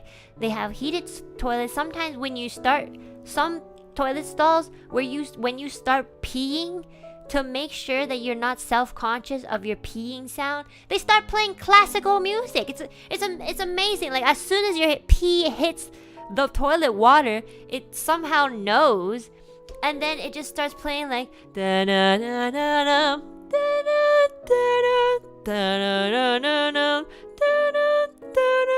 da da da, and you're just like trying to pee, and you have an entire orchestra, like, you know, like backing you up and trying to mask the sound of your pee so that the people peeing beside you don't hear. And they also have their orchestras backing them up so that their pee sounds. So like there's an entire toilet of, you know, women, because I go to a women's bathroom, peeing, and we're in a fucking orchestra. It's like we're a part of the orchestra. Like the orchestra's playing and we're in the background peeing, and I don't know, it's like an art or something. It's amazing. It's so funny. I can't. It's so fun. Every time I go to one of those that have like the classical music, I just start like dying of laughter. It's incredibly funny. But that's why, like, Japan is probably the only country where I genuinely feel comfortable going outside to pee. Otherwise, like here, like when I went out with Ethyria, Rosemi, and Millie, like when I had to go to a public bathroom, I would just like, if I could hold it, I will hold it, because Jesus, oh my god, every time I go to a fucking public bathroom here, there's always some like pee stains or like or shit stains, and holy shit, it's like traumatic. It's disgusting. Like, it's almost as if nobody knows how to wipe and nobody knows how to pee properly. I don't even know. Like, how do you get pee on the toilet? Like, how? Like, I don't understand. Like, are you standing or something? Like, I seriously don't understand. Like, really. It's really weird. It's horrific. I hate it. I get nightmares of public bathroom. I get public bathroom nightmares because I'm so traumatized. WW and Gator, thank you guys so much for the Supa. Thank you. Not Naggy, thank you so much for the Supa as well. Thank you. Naggy. And let me tell you guys, yesterday, was it yesterday? Oh, maybe it wasn't yesterday. I think it was. Oh no, wait, I think it was yesterday. Yesterday I went out, and I had to really go to the bathroom, and I was outside, you know, and I really couldn't hold it, and you know, it's really not healthy to hold it. So of course, if I have to go, I won't hold it. But like, I really had to go outside. I mean, I really had to go to the bathroom, and I was outside, so I had no choice. I tried to find I tried to go into like a bank building's bathroom, because there's not a lot of people who like go to like a bank to pee, you know. It's really just the employees, and they usually don't have a lot of employees on the weekdays, you know. There's just like 2 or 3 people waiting for someone to come in. So, you know, I went to a bank and I was like, hey, do you have a bathroom? I really have to go to the bathroom. Can I borrow it? And they're like, oh yeah, you just go straight and left, you know. Like, it's one of those banks that like are really big, you know. It's like an office building, basically. An office building that has like a bank at the very bottom. You know what I'm talking about. They have though. Like, it's not for every bank. It's specifically like, I think, a bank office. And then sometimes they allow people to go into the public bathroom. So I go in there, you know, like thinking, oh yeah, there's probably not a lot of people who go to this bathroom. Fucking fuck me, like Jesus Christ. I went in there, the first thing I see is like a shit ton of toilet paper on the floor.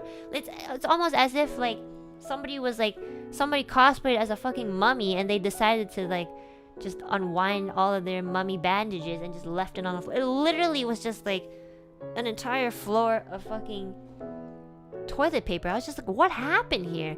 And then like, but I really had to go. Like, I really had to go to the bathroom. So I went in there, and there's like fucking pee stains. Of course, there's fucking pee stains on the fucking toilet. I was just like so disgusted. I really hate that. Like, really. Like, if there's one thing in this world that I want to get rid of completely, it's pee stains on the toilet. Please. Like, why? I don't understand. It's disgusting. And, you know, it's disgusting. So I was completely wrong. And you know something else? Because all of the fucking toilet paper was on the fucking ground, there's actually no more toilet paper, like, available to use. Like, there were 2 rolls of toilet paper and we're both empty. And I'm just like, I hate this city. I hate it. I hate going here. Really. It's just disgusting. So I just went to another bathroom. I just went to like an actual public bathroom instead, because at least they have fucking toilet paper. Jesus. I was really, really, like, disappointed. I was so upset. I told my friend, I was like, Jesus, I hate toilets. And they're like, my friend's like, stop thinking about it. And I'm like, I can't. It's like I'm fucking like always. It's like I almost gravitate towards these nasty toilets because I've seen so many. And they're just like, okay, we'll find you like a toilet, public washroom, and at least they'll have public bathrooms there. It's just, you know, it's disgusting. So yeah, going back to the Japanese bathrooms, it is much, much cleaner. Besides, like, you know, if you go to the rural ones, because, you know, it's the countryside. It makes sense. Yeah, I have terrifying bathroom stories here. Yeah, I know. And you know, the weird thing is, like, everybody I talk to, they're like, oh my god, yeah, I hate public toilets too. And I'm like, okay, so why are there so many people believing these nasty, like, who's the culprit? Like, we can't all be like this, but also, like, are you guys the ones, like leaving the toilet paper on the floor, or like are you on my side? Like, I can't, like, why does everybody share this story of, let me just see the battery. Okay, why does everybody share this story of hating on bathrooms, but like, and saying that they keep it clean every time, but then, like, where are the people who are making the nasty stories? Who are these people? Yeah, it's weird.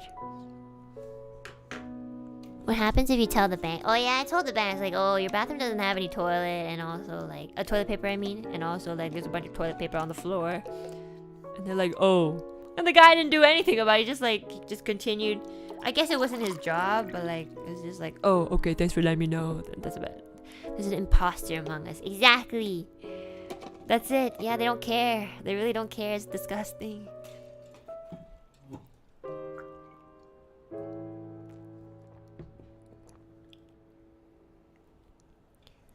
Don't come to third world countries at night for your sanity. I did go to one, which I won't mention. But like, oh god, let's not even talk about. But honestly, like, the thing is like, sometimes I get it because they just don't have like the cost for like to have somebody clean it all the time. But like, you know, you kind of expect a little bit more from a country that's more developed, such as Canada. Like, and especially because it's like in the main city, for example. Like, main cities usually, like, it's not like it's on a countryside. It's just, you know, like, I think it's honestly just because people don't do their jobs, and people just don't have good hygiene, and that's a big problem. Sean Ramsey, thank you so much for the Supas. Thank you. UK ones are either perfect or complete shambles, no in between. Oh, I really wanted to go to Europe, you know, to travel one day. I've never been to Europe. Like, I've never been to any country in Europe, or like any like country that's like surrounding Europe. I've just never been near that area of the earth. So I was thinking, like, I was wondering, like, are the public toilets there okay? Like, for example, like, I don't know, like London or something, or Paris, like, do they have good bathrooms? Please tell me they do. Please tell me they're not as bad as like the Canadian ones.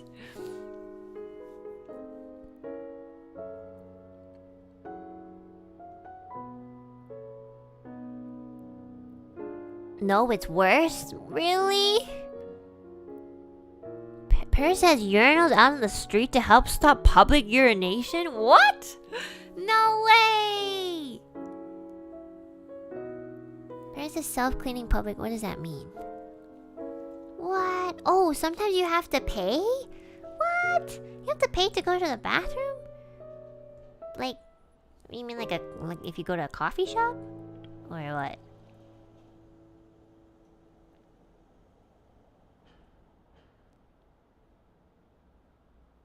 Oh god.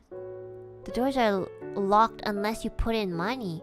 What? Really? I didn't know that at all. And also, like, I have some friends in Europe and they never mentioned that. I guess I never really asked, but... Holy shit, really? Damn! Okay, I guess... Well, I guess I'm pretty privileged then. Because we don't... Well, so far I haven't really had to pay. Unless I want to go into a really nice, like, bathroom in a fancy restaurant. I'll be like, oh, can I have a cup of coffee? By the way, I'm going to use your bathroom. You know, no, that happens too. Damn!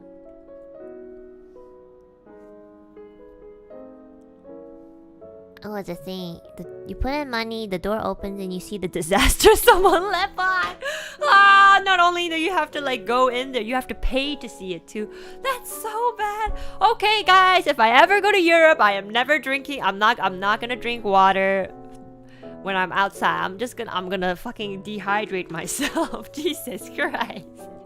I'm gonna drink water before I leave and pee before I leave the home or wherever I am, hotel.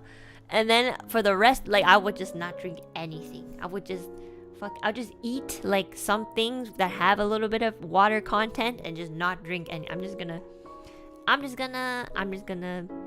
yep. Or what I could do is I do sometimes do this. I sometimes plan where I'm going, and if I ever go to like a bathroom that I know is clean, I'll like fucking write that down, and the next time I plan the trip, I'll be like, okay, I'm gonna hang around this area, and after I make my first pee stop here, I'm gonna go a little bit further, come back, make another pee stop here, and then go home. If it's like a very like long travel, that literally I am so bad at public toilets. I will go out of my way to plan where these like I have an internal GPS of where all the clean bathrooms are. I'll be like, there's this corner store at the very back that nobody uses. When I worked in a mall, in a retail store, there was like this like bathroom that nobody used because it was kind of like in the corner, and it was specifically for like people with disabilities. So like it was very like roomy. There was a lot of room, for example, and not a lot of people go there because it's like in a corner and you can't really see the door. And I remember like when I found that place, I was like, I will always go to this bathroom for like this entire time I work at this mall. I will only ever go to this bathroom. And so like, yeah, that's kind of like, and I would kind of like, there's like these staff doors for the mall staff that you take to for shortcuts, because the place where I worked was like on the other side of the mall. So what I would do is on my lunch break, if I had to really walk like all the way to the other side of the mall, it would honestly be very it would be a pretty long walk, and you only really have like an hour break. So I would pretend to be the mall staff, go through these like shortcuts, and it was very confusing at first because all the fucking it's honestly the same as like like those game hallways that are dark sort of, and it's all the same walls and all the same. I was like so fucking lost the first 2 times, and then after the 3rd time I was just like, okay, go left, right, go straight, left, right. Okay, it's actually like this. So you go straight into the staff shortcut door thingies.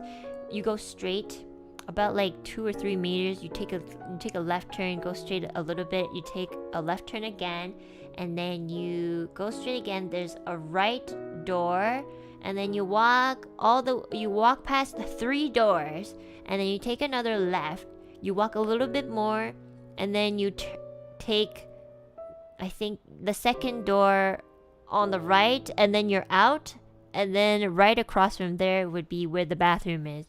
So yes, I totally remember. If I were to go to that mall again, I'd totally remember how to get. But like, there's no reason for me to go through those because I don't work there anymore, so I don't really need to find. Kind of, did you figure that all out? Because I really had to pee, and I want to pee in a nice place, so my brain automatically goes like, you know what? This is survival mode. We have to use our brains. Panda Palooza, thank you so much for the Supa, and Kurayami, thank you so much for the Supa as well. Thank you. Does working at a mall not make you mall staff?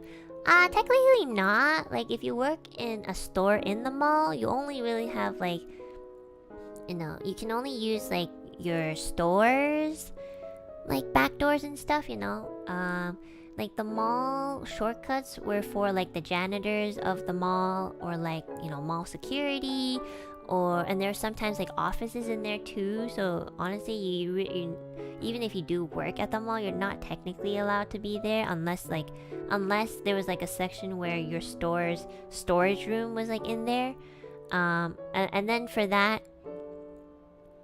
that you kind of had to have have this little pass where it says like, oh, I work at this store and I'm here for the storage. But like, to be honest, like nobody's really like tracking you, at least for me. I don't know, sometimes the mall security would be like, hey, what are you doing here? I'll be like, oh, I'm just walking to my storage room, I'm a little lost. And I don't know why, but every time I say that, it will work and be like, okay, have a great day, miss. I'll be like, thank you. And I'd be like fucking pushing every fucking door, going around left and right, and then coming out just to go to the bathroom. Sometimes I like catch people like who obviously did not work at any stores, like making out in this place. It's like a very bizarre route. It's weird. Yeah, I honestly catch like people. Sometimes I think one time I saw this person like go into like a storage room, and he obviously was not like, he didn't have like a uniform or anything. It was just like a customer. I think he was stealing. And so like I saw him like try to like go into the storage room for one of the storage, and I saw him like looking, and I was just like, are you lost? And he's like, oh, no, I work here. I was like, oh, okay. What store? He's like, today's actually my first day. And I was like, oh, cool. And then I just left because I had to go to the bathroom. I remember that was like a couple years ago. That was pretty funny. I'm pretty sure it was stealing, but I don't care. I really had to pee. I know, it was really fun though. And honestly, like, it's kind of like a maze, so it's kind of fun to like go through all these doors every time. I mean, sometimes like I really had to go, so it's kind of annoying. I'll be like, oh, I have to go so bad, because I sure am hell not using the fucking staff toilet. My colleagues at my old workplaces were also really unhygienic. Jesus Christ, seriously. Why is everybody so unhygienic? Where are the hygienic people? I swear, every time I talk to people, they're like, oh my god, yeah, people are so unhygienic. And I'm like, so like, who are these unhygienic motherfuckers? Seriously, you guys, expose yourselves. They are at home. I swear it's those same people who tell me that they are hygienic. I swear to God. I swear to God it's them. Every time, I'm like... Sometimes I catch people like not flush the toilet. Like one time I caught my colleague like come out of the bathroom. I'm like, you didn't flush. And it's like, oh, I forgot. Whoops, thanks. And then they flushed, and then they didn't wash their hands. And I'm like, you didn't wash your hands. It's like, I already washed my hands before. And I was like, yeah, but then you flushed. So you touch the flush thingy, which has a lot of germs on it. Imagine somebody taking a shit and then they flushed. Now that shit particle's on your hands because you didn't wash it. And they're like, okay, I'll go wash my hands. I'm like, yeah, exactly. Jesus, you're so anal about it. I'm like, yeah, that's because I don't want your anal nasty particles like all over like the fucking merch that people sell. It's nasty, man. It's nasty. Fucking nasty. Ugh! Why are people so fucking nasty? I don't get it. Ugh! I hate it. Every time, man. My toilet is so clean. I have this like toilet cleaner. It's like a bomb thingy. Like a, what's it called? I don't know. It's like this little thing that you put into the toilet and it kind of like explodes. It's not really exploding, but it's just like, it's like this blue thing. I don't know what it's called. And then like, it kind of like, you let it sit there for like 2-3 hours, and it just like completely cleans your toilet. A Tide Pod detergent bomb? Yeah, something like that. I don't know what it's called. It's in Japanese. It's really strong because, like, Jesus Christ, you can smell that shit from. But yeah, like, after you leave it in there for like 2, 3, 4 hours, sometimes 5, if I feel like I really want it to be super clean, even though that's kind of extra, it just cleans everything. Of course, like, I clean like the underneath the seats too. Yeah, so yeah, my toilet's very clean. All that's to make it perfect. It just has to have a bidet, and we're good. But obviously, I can't install that because I don't own this place. I don't own this place that I rent in heaven.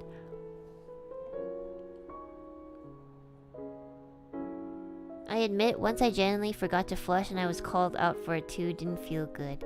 Yeah, I mean, I'm gonna be honest, it's never happened to me. Like, I think I'm on like autopilot, so I kind of just know to flush. But, you know, it does happen. Like, my roommate's done it before. And yeah, and I'd be like, you forgot. Oh shit, I forgot the G. You forgot to flush. And she'll be like, thanks. I mean, I don't know. It does happen. I guess if you're tired or something. But again, I'm most of the time I'm on autopilot. So I just do things without thinking, which is a good thing, and sometimes it's not a good thing.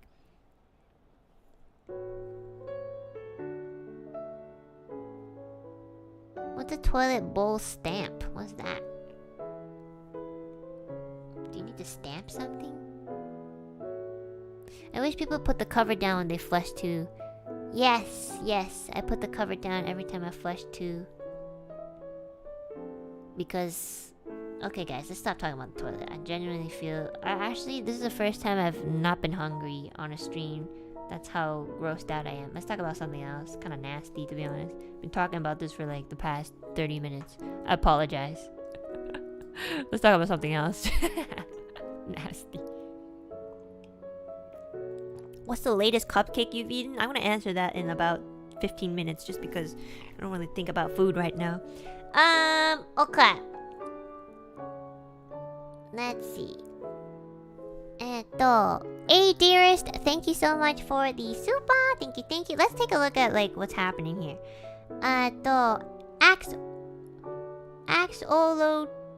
Lich. Oh my god, I don't know how to pronounce his name.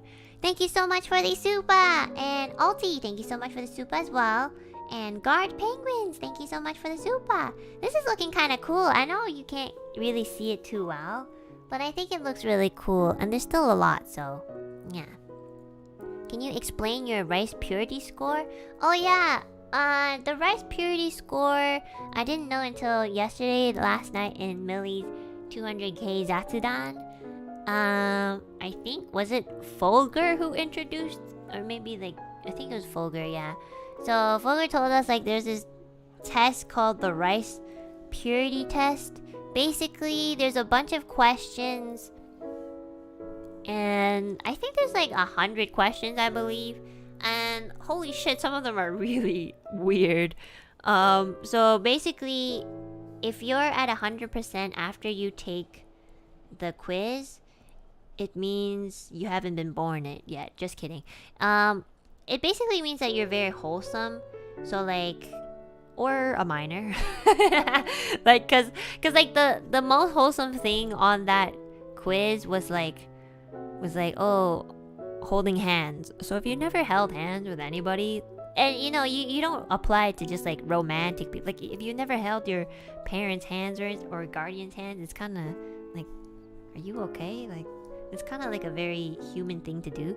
So yeah, the lower your score, I think means, yeah. So the lower your score, the more like yabai you are.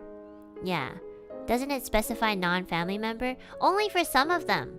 I think for the holding hands, it didn't really specify, right? I don't know. Did it?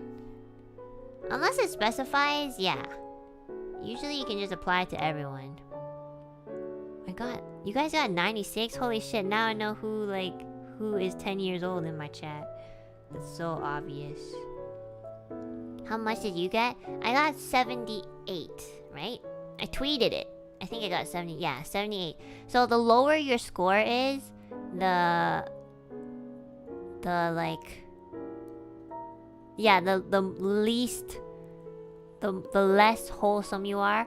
So like around, I would say around like 70 to, you know, 100. 70 to like 90 even is more of the average.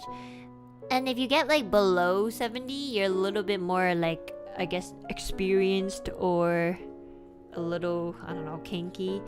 And if you get like below if you get like, let's say like, if you get like below 50, yeah, I mean, you know, you're probably a little like wild. But then if you get like below fucking 30, you fucking dead. You're probably gonna be dead in the next like 5 years just because they probably got something. Jesus.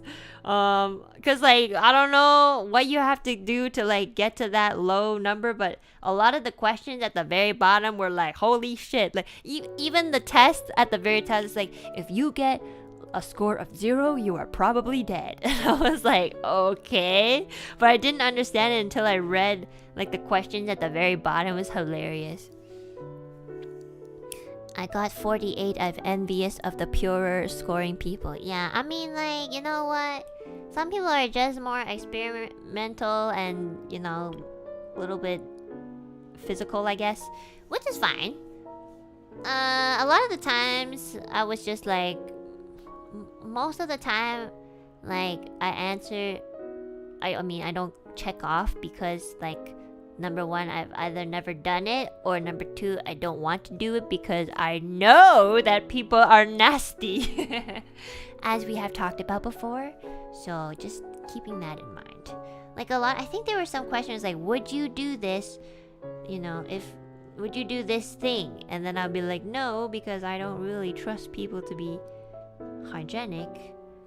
And even if they were, I would probably still not trust them. So I have a little bit of a trust issue with hygiene, which is one of my biggest thing where I don't really want to experiment because I already know it's gonna turn really nasty. And I don't really have quite that much interest in it. So yeah. Somehow got 65, which was kinda, ooh, that's pretty late. That's pretty low. Wait, is that low? Yeah, I mean, for me, like, if you're, like, below 70, I already think you guys are, like, pretty wild. So, yeah. I mean, I wonder what the other member scores was, but obviously I'm not gonna say it because can be private, so. But I don't know a lot of the other member scores. I just know that I say nasty things, but I don't really do them, so. because that's what children do. They say nasty things, but they don't do them. That's me.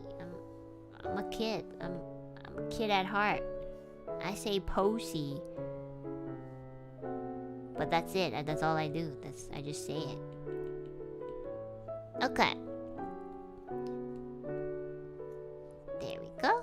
Overcooked ramen and Kuroaka 112. Thank you so much for the Supa. Thank you, thank you.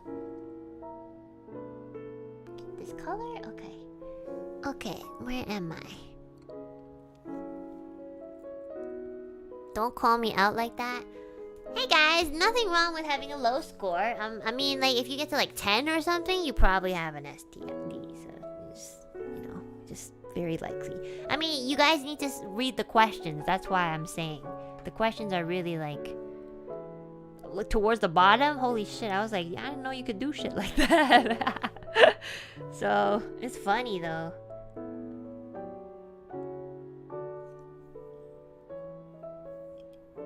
Okay guys, don't talk about the other members' scores. I don't want to get into their private lives, okay? Just don't talk about it. Only talk about mine and yourself. We're not gonna talk about anyone else's. Chrisu, thank you so much for the Supa. Thank you, thank you. Chrisu.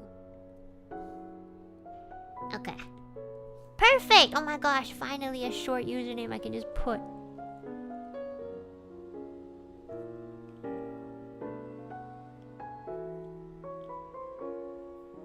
How would I feel if I were to tell you that I got 29? Though 3 of my points were not because I wanted them. Oh, that's pretty low, wow. You must be like very experimental, which is fine. Just hope that you guys stay safe. That's about it. Like, it's okay to do stuff like that. Just, you know, don't do it and be stupid and like get yourself sick. So, honestly, that's like kind of basically the boundary. Like, you know, you can do things and, you know, as long as there's consent and then you're not gonna get sick afterwards from it. That's fine. There's really nothing else. It's just the risk of getting sick, you know? Glad I'm not the only one who's at 90. 97? Like, what? Really? Wow. You guys are so wholesome. Oh, so nice. Just entered. What are we talking about? Nothing. Let's talk about something else. What else did we do during the bestie collab? Oh yeah, Rosemi fed me. Like fed me a slice of my cake. Cause I was kind of joking. I was like, oh my gosh, can Rosemi feed me? And then Millie was like, oh my gosh, let me take a picture. And Rosemi was like, okay. And I was like, oh, you're actually gonna feed me? I kind of got embarrassed. I was like, oh shit. You know, sometimes I just kind of talk before I think, so. Because I want to just say it to like make other people embarrassed, but then when they actually do it, I'm like, oh, okay. So, yeah, I mean, like, this was in public, so it's kind of like, oh, maybe I should save it for home. At least then other people are not seeing it.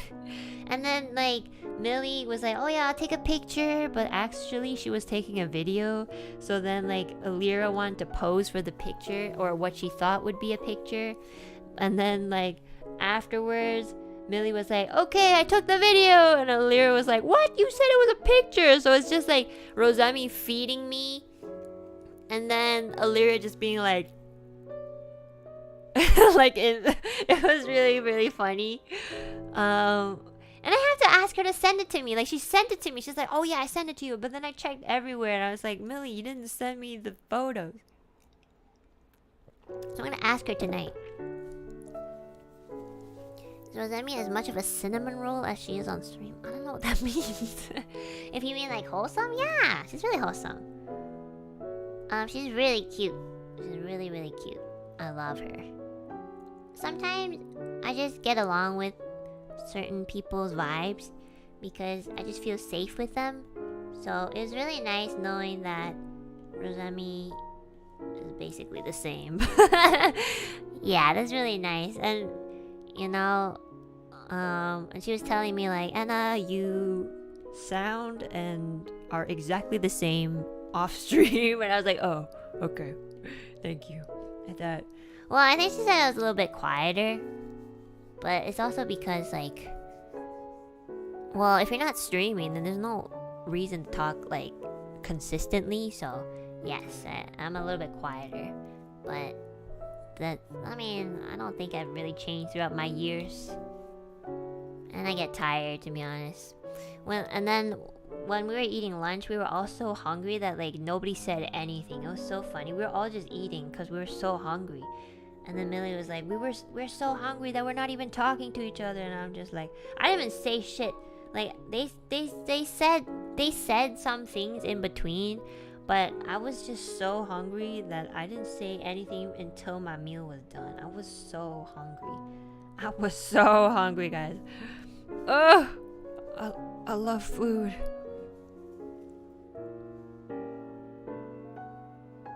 That's normal. This means y'all enjoying the food. Yeah, the food was amazing. Holy moly, it was so freaking good. And like, yeah, it was just, it's so good. Like, Amelia and I ordered the same thing. I think it was fish, and it was so good. Like, holy moly, I want to go back there. Actually, this is my first time going to that restaurant, so obviously I'm not gonna say which one, but like yeah, I would totally go back. And yeah, super good. Did you have cake for dessert? Yeah, we just had like a slice of cake and we shared it all because we were all so full, so we didn't like order like a whole cake or anything. And usually or like a slice for each person. It's just one slice and we shared it. It's very nice. It's so nice to have friends. I wish I lived near everybody. It'd be so cool if we could get all of the EM members one day and meet up somewhere. Preferably Japan, like we said yesterday. Just because I guess most people want to go to Japan because it's very like they have a lot of things to offer. Like it's a great country for like touring. And for me personally, like I know how to maneuver in Japan because I've lived there before. So yeah, it's almost like going back home in a way. It's like my second home basically. So I mean in Tokyo, not anywhere else, but I'd love to go to Japan and I can help like tour guide people.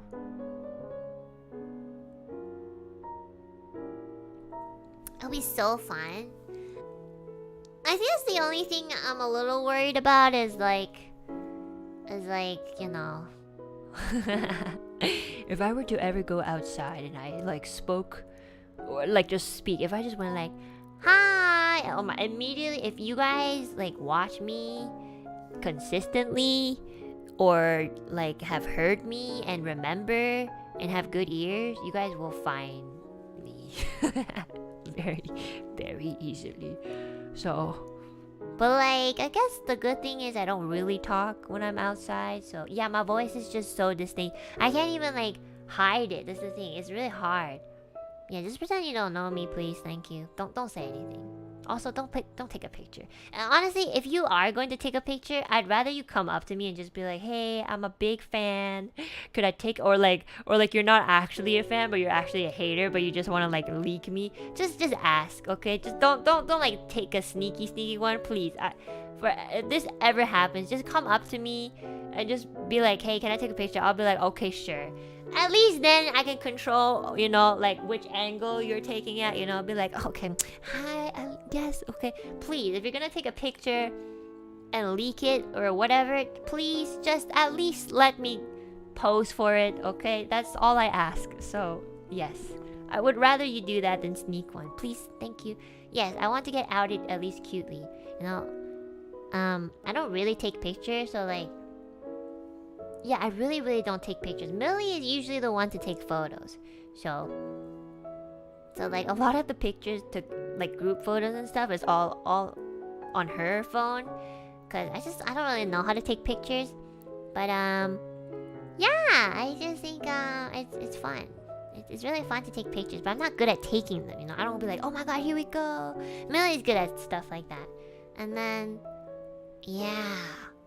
And I haven't taken like a selfie in like 6 years. I think I don't even post like when, like for example, when I had like the, what's it called? When I was in school and we had like, what's it called? Oh my god, what's it called? The one where you take photos and you upload them.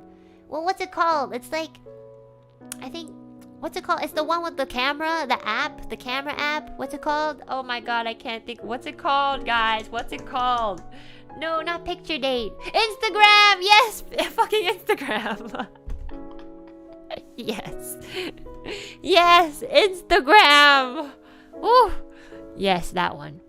So in high school, I remember like opening my first Instagram. I don't have it anymore because like I don't use it, so I deleted it.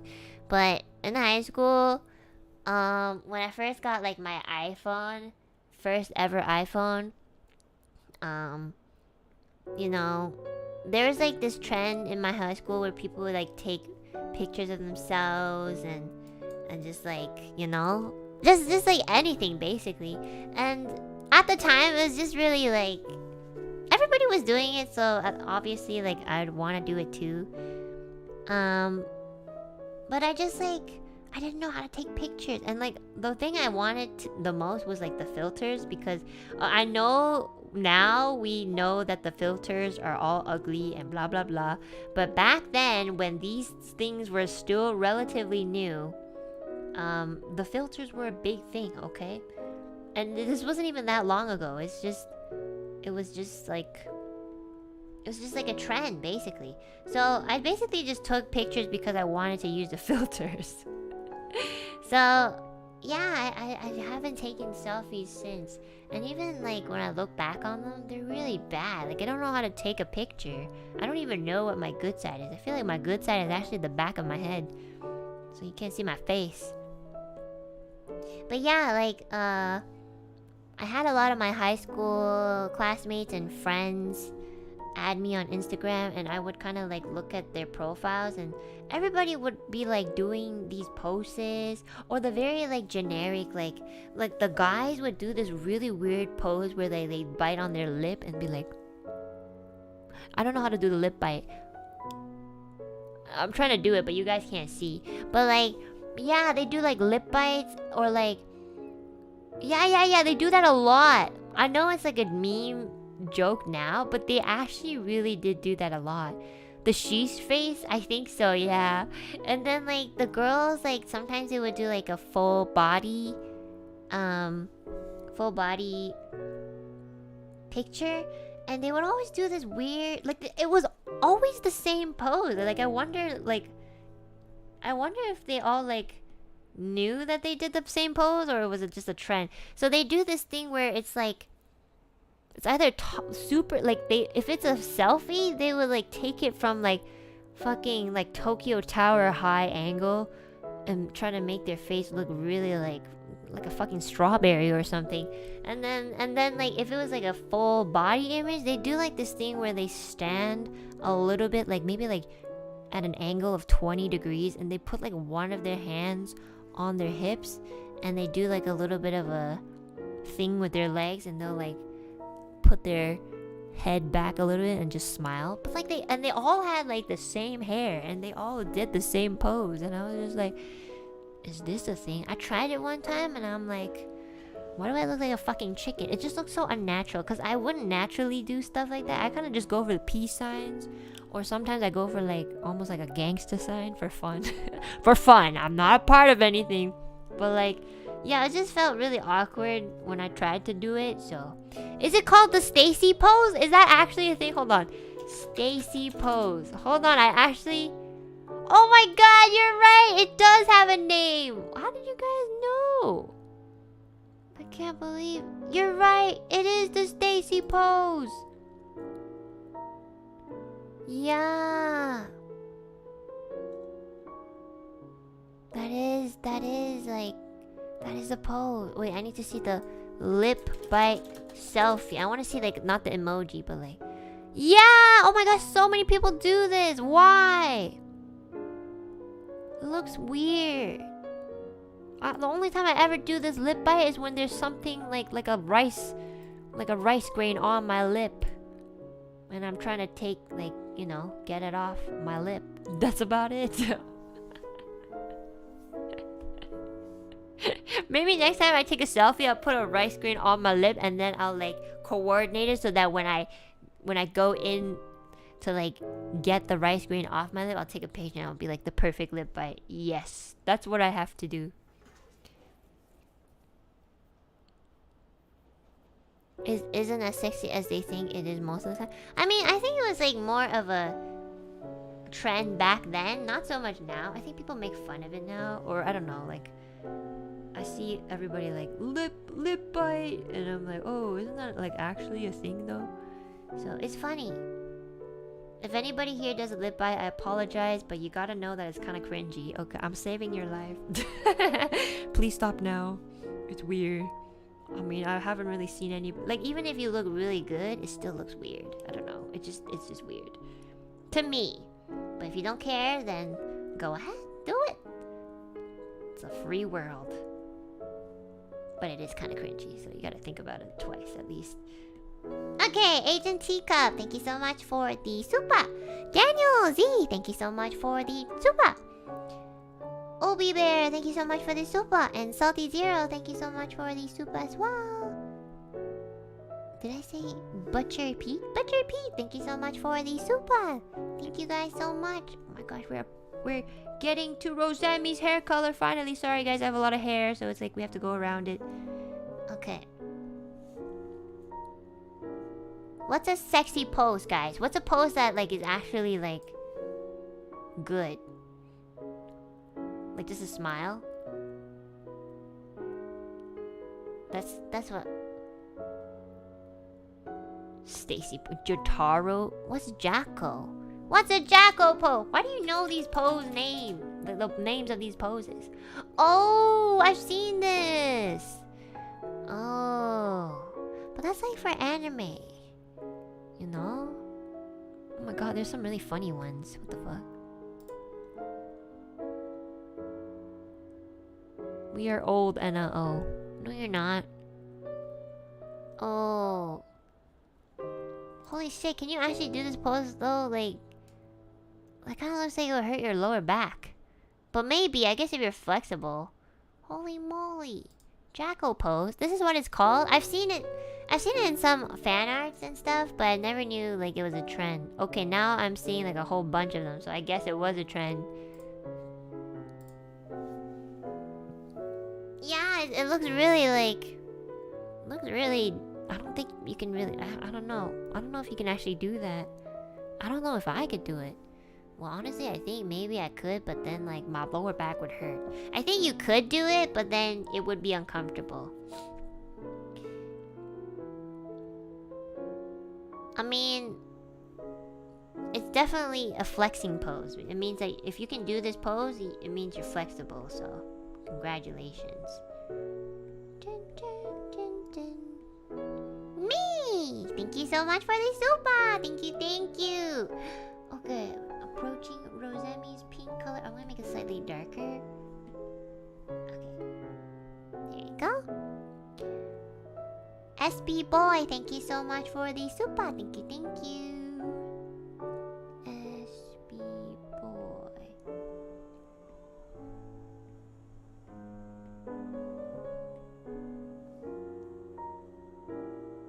Rosemi-sama. Rosemi-sama. Honestly, it does seem that hard. Just stick your butt up.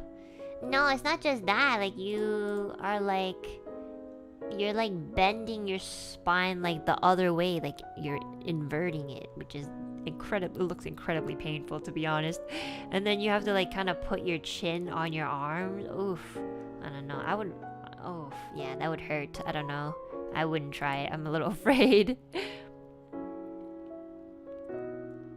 I think the best pose, honestly, like, the best pose or expression in a photo that I always like is just when somebody, like, naturally smiles.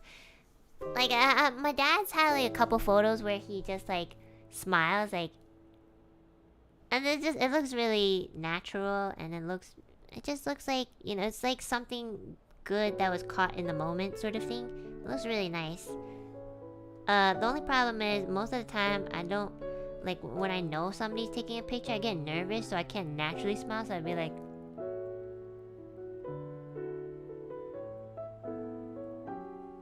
And then, you know, I wait for the flash, or, like, for them to be like, okay! So, yeah. I mean, it would be nice if, like, I could just be caught off guard and have a smile, like... Hee. But most of the time, it's like, okay, guys, let's take a picture! I'll be like... Cheers. And they'll be like, oh, Enna, relax. Why do you look like that? Like, I don't know, I'm nervous. I don't like seeing my face. Exactly, that one. That one with the teeth. That one's also the same smile I use when I see my manager walking around. Be like, hello.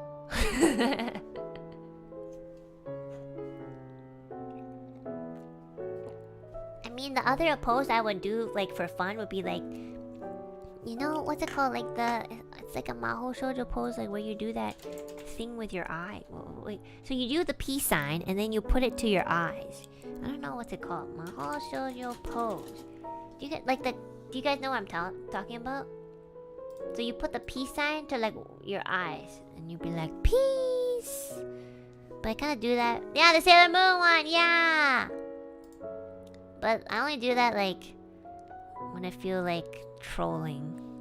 Like Kina Kina Kyung! And then I'll like, oh yeah, I think it is called the Mahou Shoujo pose. You know? Yeah, it's cute. I mean, it's cute when the kids do it, but then when you're like old like me, it's a little less cute. A lot of the kids I used to work with did this pose, and it was so cute when they did it. And sometimes they wouldn't even like, you know how when you do a peace sign, you want to stretch your fingers like so they're as straight as possible. Like sometimes the kids would be so lazy they wouldn't stretch their fingers, and they just like do this like really like crooked and lanky looking peace sign, and they put it to their eye, and then like they'd be touching their eyeballs and be like Kira Kira, and I'll be like, bro. It was so cute though. Kids can do anything to be so cute. Oh yeah, and one time I think one of my dad's like staff for something for his workplace. She's like this really, she's old. She's like a grandmother, but she like acts as if she's like basically in a mahou shoujo. It's really cute, to be honest. So she has like these like, okay, so she has twin tails like my hair, but like braided. And then every time she enters a room, she would always stand on one leg and she'll do like the mahou shoujo peace sign, and she'd be like, hello, I'm here, and just letting you know this woman's like fucking 80 something, okay? So like every time she comes, my dad isn't really into like, you know, that sort of thing. I guess my dad's kind of like, well, I guess because he has to work with her every day, so I guess he gets a little like annoyed. But my dad basically every time she comes in the room, my dad goes like, not again. So, and it's funny because like nobody else can hear him except me. I think she's really cute. I feel like, you know, when I become a grandma, I'd probably try to do that for fun, just to like make people annoyed, like my dad. Oh, I cannot. Why can't I not do this? Anyway, it's this. But basically like that cute grandmother that comes in every time she do stuff like that. I think she low-key does it to annoy my dad. I think. I'm not sure because one time like when they were taking a break, she went outside and I went outside to like get something from the convenience store, and I caught her like, so like, you know, she's it's almost as if she has like two personality. She was smoking first of all, and then she was like hunching, and she looked at me and was like, hey kid. I was like, what the fuck? Because that's the same grandma who like introduced herself and being like, hello, I'm here. How's everybody's day today? Cute. And then when I went outside when they were on break time, I caught her and I was like, hello, you know, just out of respect, just to greet her. And she's like, what's up, kid? She's just like, yo, what are you doing? You're your dad's kid, right? And I was like, yes. Yeah, I like your outfit. It's cute. And I'm like, and she has like this really like hoarse, raspy, like more raspy than mine, guys. It's legit like she smokes every single day sort of voice. And I guess I couldn't tell if she really liked me or not because like she talked to me as if she was like a delinquent, you know? It was really scary. But like the next few times I've met her, she actually bought me a sweater and she was like, this is for you, Enna. This would look so cute on you. I think this color would suit you so much. And I think you would just look so beautiful wearing this. I hope you like this sweater and you will wear it sometime. And you know, then the next time I saw her, I wore that sweater and she was like so happy. She was like, oh, it looks so cute on you. I knew that color would suit you. And I was like, oh, thank you again for the sweater. And then every time she goes out for a break to smoke, she'll go back to her weird, like very calm, delinquent grandma voice. It would be like, "You like the sweater? She'll be like, "You like the sweater, kid?" I'm like, "Uh-huh." I was so scared. I was like, "What's happening?" You do it to like bother my dad. I asked her to. I was like, "You're really cute, but like, how come you seem less energetic?" She's like, "Oh, I'm just tired, doing this job every day, and I'm like 82 years old, getting hard every day. It gets a little harder." And I was like, "Oh, okay." And I was like, "Yep, she definitely does it to like bother my dad," which I find hilarious. But she wouldn't tell me if she was actually doing it to bother my dad or not. But yeah, I just think it's really funny.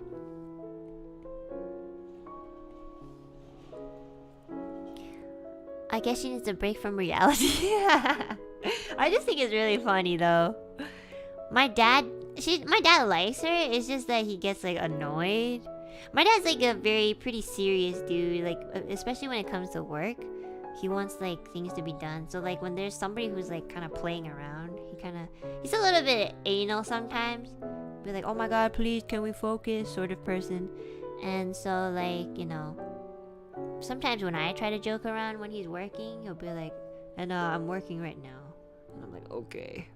So I think I get it, which is why it's so fun to like bother him. It's so funny. I love it. I love that grandma. I haven't seen her for like years because of the pandemic, so I hope I get to see her soon. Wild Hippo, thank you so much for the Supa. Thank you. Business dad life. Yep, exactly. I barely ever get to see my dad growing up because he's always working, unfortunately. But we're still very close. Like, it's not like he like doesn't want to spend time. It's actually just because like he just works a lot. But we'll always call when he can, and then he'd always like bring me things if he's coming home to see my mom and I. So, my dad, there was like this one part of my life when I was a kid, maybe like around 8 to 10 years old. It's because I started noticing that my dad was like never around. And so I think this is kind of normal, but I remember saying it and I feel so bad. Sometimes I feel like crying because I feel so bad for saying this. But like, I think I remember very clearly going to my mom saying like, "I don't like dad anymore. He's never here." And I think my mom and my dad are divorced now. And it kind of was like a gradual thing. I think they were fighting a lot when I was a kid. But even then, like, she put her, like, they just, like, I don't really know specifically, and I'm not gonna get into it, obviously, but, like, even though they were fighting a lot, when my mom heard me say that, she was like, "He loved you so much. Don't ever say that. He's not here because he's making money for you, and maybe you won't get it now, but when you get older, you'll understand." And I still remember her saying that, and I feel so bad because my dad's like my bestest friend and my closest, like he's closer to me than my mom, so I feel really bad for saying that. But as a kid, I do remember thinking that once and saying that, "Oh, I don't want to see him anymore because he's never here." I feel so bad when I think about it. I still remember too. I remember going to my mom and saying, it's almost as if like I want to disown him, which is kind of funny. I just went up to her and was like, "I don't like him anymore. I don't want to see him." And my mom's like, "Don't ever say that. Your dad loves you so much." And I was like, "Oh, whoops." I feel so bad when I think about it. I mean, my relationship with my dad was always really good. Just, I guess, like, he was not around a lot, so I thought he didn't like me or something. So, but like, every time he would see me, he would give me shit and, like, take me out, play with me until he had to leave. So, I guess, well, I mean, as a kid, you don't really understand, so I said some really stupid things. And I feel bad. I still remember. I don't know if you guys remember things from your childhood, but, like, very impactful things. Even if I'm the one to, like, say certain things, I'll still remember, so I never forgot about it, and I feel bad. It's almost like I sinned, to be honest. I'll never forget it. I still remember like the memory. Like I remember where I said it, and like yeah, I can see it in my memory. It's kind of so sad that I said that. I feel bad, and I never told him to. So I mean, I don't think I should. And even if I did now, he'd probably just joke about it. So.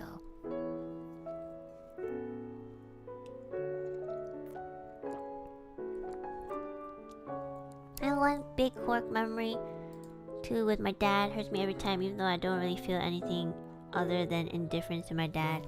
Yeah, I mean, not everybody has the best relationship with their parents. I'm lucky because I'm actually really like close with my parents. Maybe it's because I don't really open up to people easily. So the first two people I've ever seen in my life, I'm pretty close to, and obviously they both love me very much and show me love in very unique ways. But yeah, some people are not even like on good terms with their parents or their guardians. So yeah, I'm pretty lucky in that sense. At least like I get along with them. And even if they're not together, I get along with them either way. I feel like ever since I was a kid, I was always like strangely just very close to my dad. Like, for example, like I think my dad told me that as a baby I would never cry, but the one time that I think one of the first times that he actually had to leave for a long period of time to go work when I was a baby was the first time that I woke up every single morning crying because he wasn't there. And I don't remember this, and I don't like know this. I only know it because my dad told me. He was like, you never cry as a kid, but that one time that I left for like an entire month, you did not stop crying every single morning for that entire month. Nobody who held you, not even your mother, could stop you from crying. And I was like, really? Yeah, I was like, that's because I was the one to hold you every single morning. And I guess when I was gone, you realized it, but for the entire month. And I was like, oh shit, I didn't know this. I don't remember. He's like, you probably don't remember because you were literally like a few months old. So I am a daddy's girl. Yeah, I'm basically a daddy's girl. But like my dad doesn't spoil me. That's the problem. My dad's so strict on me. But I think that's a good thing. Impact. Yeah, like the entire month I would cry, and then when he came back, like I would stop crying because so basically I would recognize him, which is kind of cool because I would be like, I think he said I was like 6 or 7 months, and like it's kind of normal to cry like when you're being held by a specific parent every single day, but usually it only lasts like a couple days or a week at best. But like for a whole month, that's pretty insane, honestly. They would have to like, the only way they would calm me down is if I got to like hear him over the phone or something. And then sometimes I'd get distracted by like, I don't know, TV or something. But yeah, like if my grandmother held me or something, I'd cry even harder. If my mom held me, I'd cry. And my mom was low-key offended, like, hello, I'm your mom too. Like, I'm your parent. It was so funny. My mom would be like, yeah, like I would help. Oh, I fucking breastfed you, and you didn't even like, you don't care, you just care about your dad. And I was like, I don't know, I'm almost 6 months old, I'm sorry. Like, it's funny.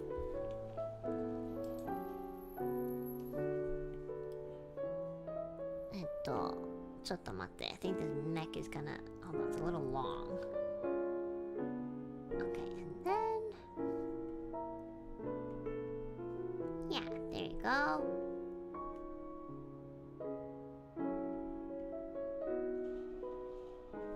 Okay, there you go.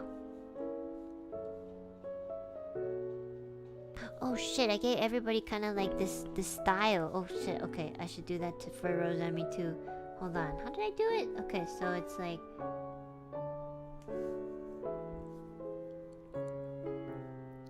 Oh my god, yeah, I was traumatized by being breastfed. Oh yeah, I'm sure like... I'm sure a lot of parents or fathers do this. But, you know, like, during the breastfeeding stage, I guess sometimes... I think my dad told me one time my mom was having some trouble, like, getting milk out or something. So, and I was getting impatient. So, he said that the only way to, like, calm you down was, like, me getting breastfed by my dad. I'm sure this happens. It's actually pretty common.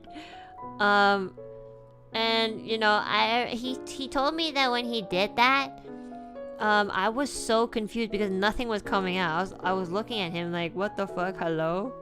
And he said that was just like one of the funniest moments of his life because I genuinely, like, I kept trying to see like if something would come out, you know.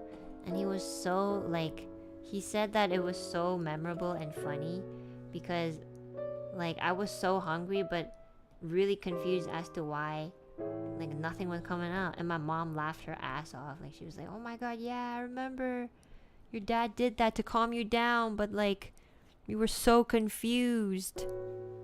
I know, I feel like there's a... Yeah, it's like that one episode of Family Guy. Yeah, it's exactly like that. It was so funny. I mean, like, I don't know who has milk and who doesn't. So my dad's just honestly trolling. He would honestly do shit like that. It's so fucking funny. Obviously I don't remember, but like it's just funny because they told me. It's so cursed. Yeah, I know. I guess it worked. But like, yeah, it was so funny. It's funny like hearing about the stories. They told me a lot of stories about like my childhood because apparently I did a lot of funny things. Asura, thank you so much for the Supa, and Near Third Impact, thank you so much for the Supa as well. I'm gonna rewrite your name because this one, just here. Oh, there you go.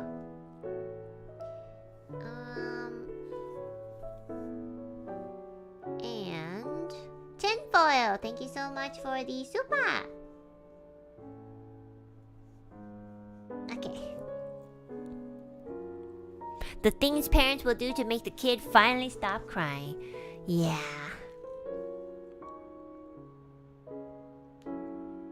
Where am I on Super Chats? Okay. ちょっとみんな、I need to go to the bathroom. I need to pee. I will be back, okay? I need to go refill my hot water bottle and also I need to pee. I'll be back. You guys can look at this while I'm gone. I don't know if you can see the names, but here. Hi.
I'm muted.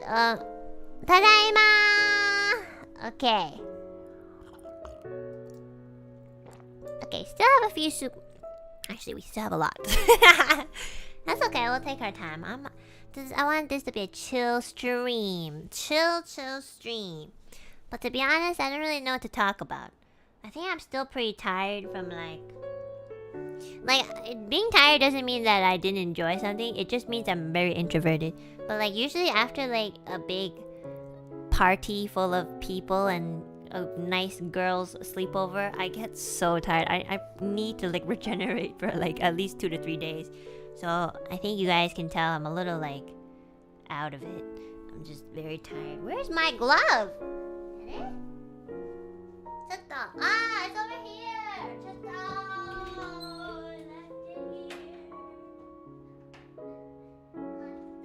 Left my glove all the way here. My drawing glove. There we go. Social battery low? Yeah, I am so drained. Not in a bad way. In the best possible way ever.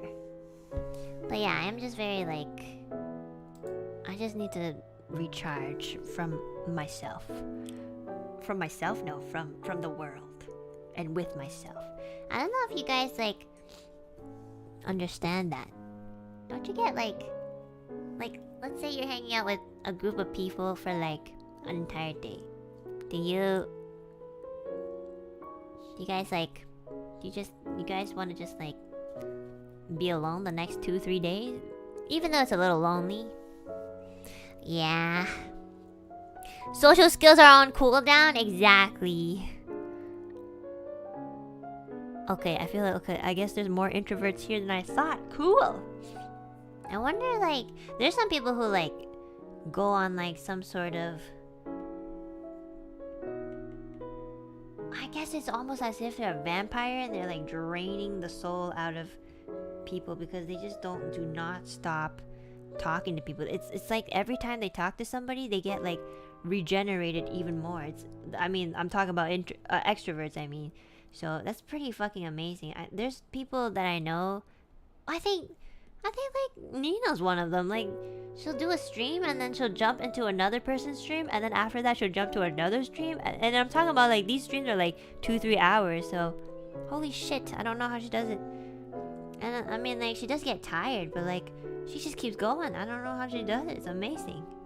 I'm so tired. I get tired after like streaming on my own channel. I'm so tired. Sometimes I feel like people misunderstand me and think I don't like people because I don't join things, but the truth is just I'm either really shy or I'm just really like introverted and tired. But I think I'm doing better. It's harder to like find... it's harder to like join groups with people you're not super duper familiar with, because then you kind of have to like... use your brain a bit and be like, oh, okay, gonna be kind of like this or kind of like that. But with people that I'm close to, I can relax a little bit more, obviously. So yeah. Same, I have to sometimes pick and choose when I tune in a stream. Yeah, I mean, I think it's the same for me. Usually, the thing is like, first, like if I'm watching somebody stream, I don't mind like watching people like become chaotic. I think it's really funny. I actually prefer that over like watching a chill stream because I'm already like by myself, so it's already chill. So if I'm watching somebody else be chill, it kind of just puts me to sleep. So usually I like to watch like chaotic things because there's like a lot of energy over there and I'm just like observing. But if I'm like in it, I prefer it to be a little more... I mean, it depends. Like obviously, like for example, the bestie collab on, was it Saturday? Yes, on Saturday it was chaotic because it was just so exciting. Like Rosemi was here and I haven't seen Alira in such a long time, And yeah, it was just exciting. So like the atmosphere was already chaotic itself. It's not like we hang out every single day. So yeah, but like sometimes, for example, with Millie and I, like if we're not playing a game and Millie and I are just doing a fucking shut the fuck up, Jesus Christ, Jesus, my lord, I just want to open a window, have some fucking fresh air with like fucking so loud, Jesus. Oh God, fucking cities, man, I'm gonna fucking live in the fucking countryside one day, and I'm gonna install a bidet, and I'll never leave my home, so I never have to worry about public toilets. Jesus, my God. Please. But yeah, sometimes if I'm doing like a zatsudan with Millie, that's usually when it's a little more chill. Usually. You also have to remember, like Millie and I, like when you mix Millie and I, it's like oil and water. We start like getting like, you know, we push and pull, you know, sort of thing. It's fun. But yeah, I mean, most of the time, believe it or not, offline, I'm just really... You guys should honestly, I should probably do, I don't know how this would work. The way that I am after stream is super different. I'm like, I just don't do anything. I don't speak. I barely breathe. I just shut down. Seriously. I was going to say, oh yeah, you guys should honestly see how it's like after stream, like after the outro and when it ended, because I just be like, the first thing I do is usually I take a big gulp of water and then I'd be like, and I'll go to the washroom, and then for the entire rest of the day I won't say anything. I won't even talk to my roommate. Not on purpose, but just like there's nothing to say. So, exactly, Enna EXE has quit successfully. I'm so introverted. It's so quiet when the stream is done. Really, it's so quiet. Sometimes I can, like if I have a day off, for example, like if I'm not streaming for 2 days straight, I can honestly not talk for those entire 2 days. And probably the only things I ever say would be like, what do you want to eat? To my roommate, and then she'll be like, oh, maybe this, and I'll be like, okay, and that's it. It's so depressing, like how little I speak. It's so funny. And my roommate has caught that sometimes. She'll be like, you are so loud during stream, but then like after stream you don't even talk to me.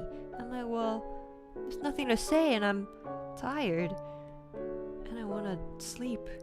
And she's like, it's okay, I understand. She just points it out because she thinks it's funny, which I think it is.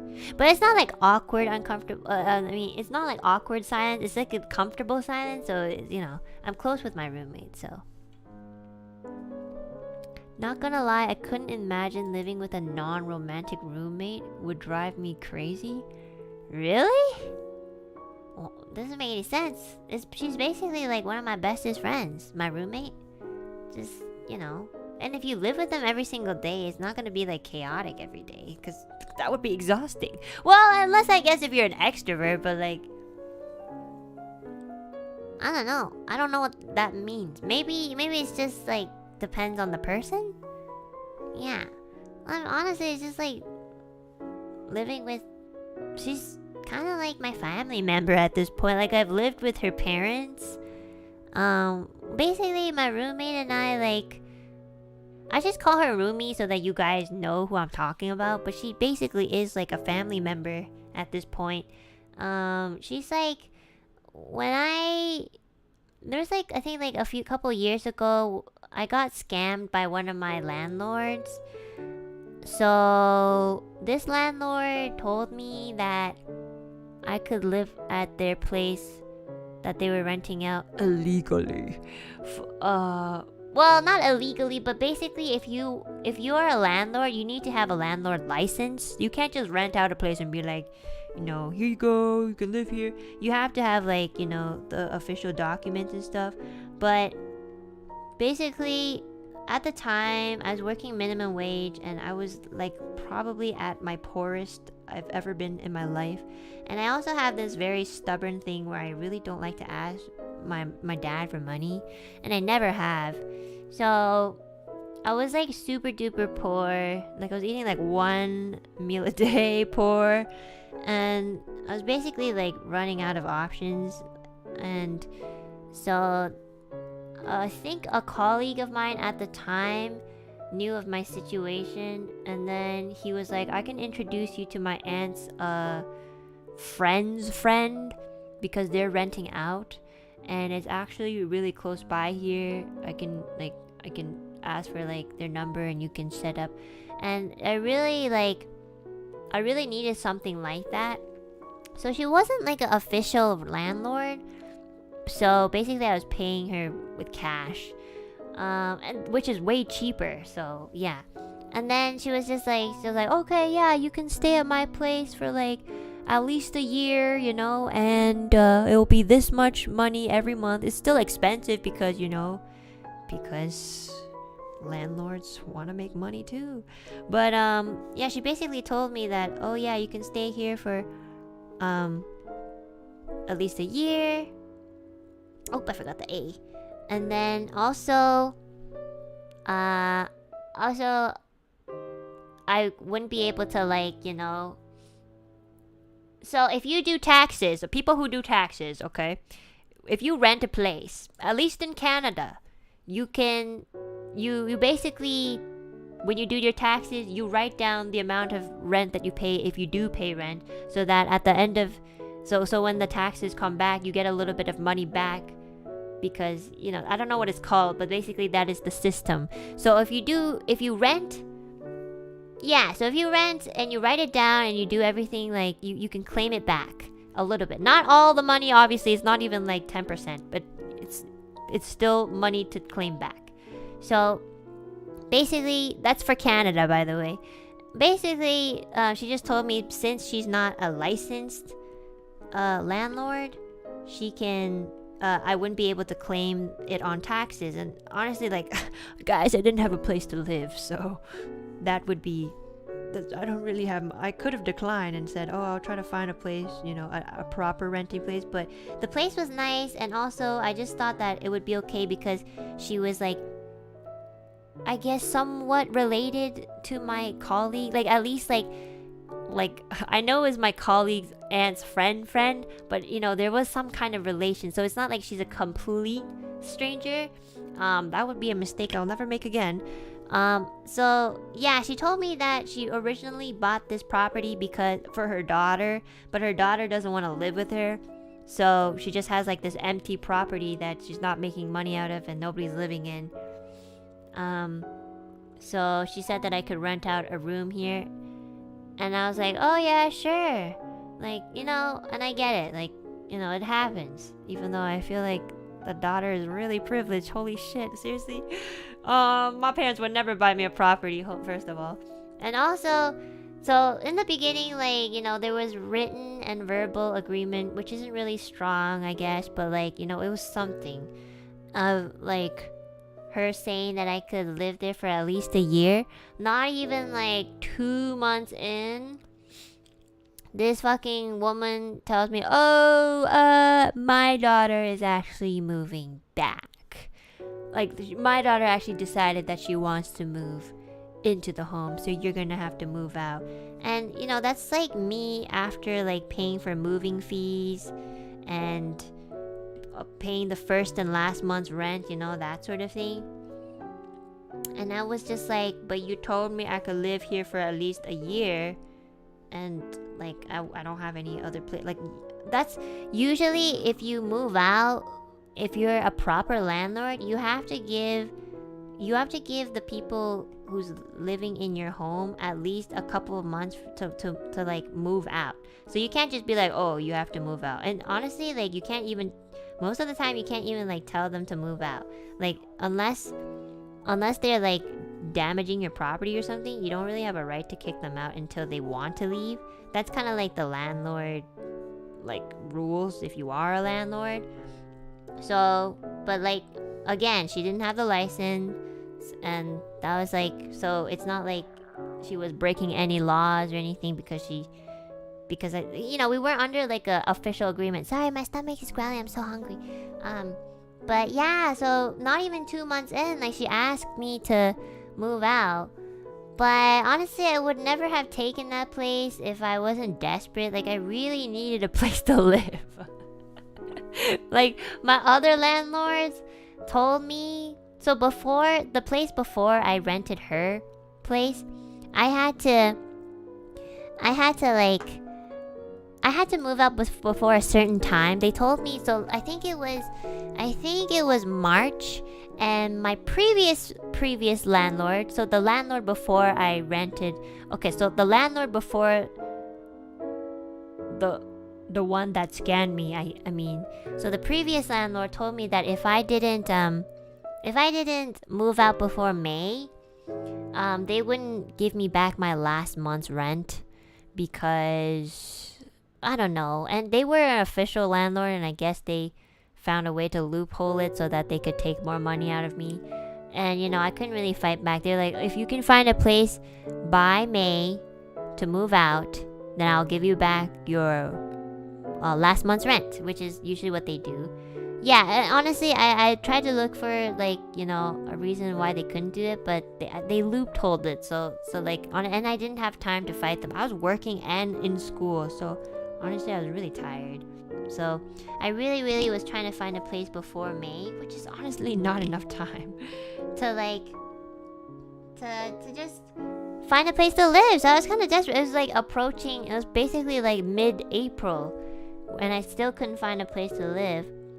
And then, so my colleague, again, I told you guys, the one who introduced me to the scammer landlord, was like, oh, well, I know this lady's been finding a place to find somebody to rent her place, and I could hook you up. And I was like, okay, yeah, sure. I was honestly desperate. And, it was affordable because, she wasn't a real landlord. And, it was just... when you're put in that situation, you really don't have much choice. I'm gonna be honest. It wasn't a good idea, and I knew it in my gut feeling. I was like, okay, and many things could go wrong. But I needed a roof over my head. Really. And I needed that last month's rent money, because if I didn't, then I would lose over $1,000, and then I wouldn't be able to pay for my next rent. And I would be homeless, basically. Well, I would have to basically go to a hotel, which would be very, very expensive. So yeah, I took it out of desperation, and then she told me I could live there for at least a year and blah blah blah.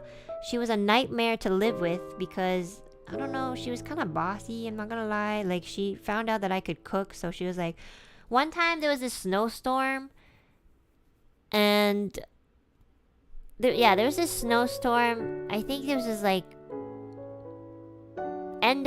I moved in around end of April, and then or I think it was either end of April or like a little bit into May, there was like a sudden snowstorm, which is really weird, but climate change. And then so she has a car, by the way, and I told her, oh yeah, do you know the nearest grocery store? And she was like, oh yeah, there's no grocery store, you'll need a car.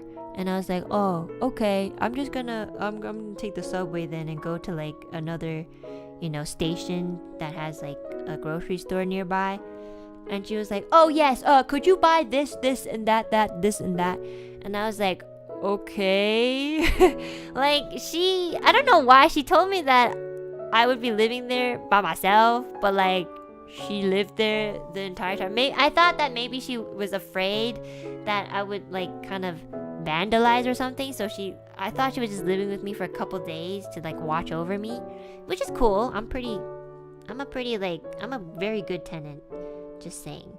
So I said that, oh yeah, I'm gonna go grocery shopping, and she was like, oh, since you're going, do you mind fetching this and this for me? And then I was like, oh, I don't have a car, I'd just be bringing it like by hand and on a subway. And she's like, yeah, I know. And I'm like, okay. Like, I was like, okay, then write it down. And then she's like, thank you.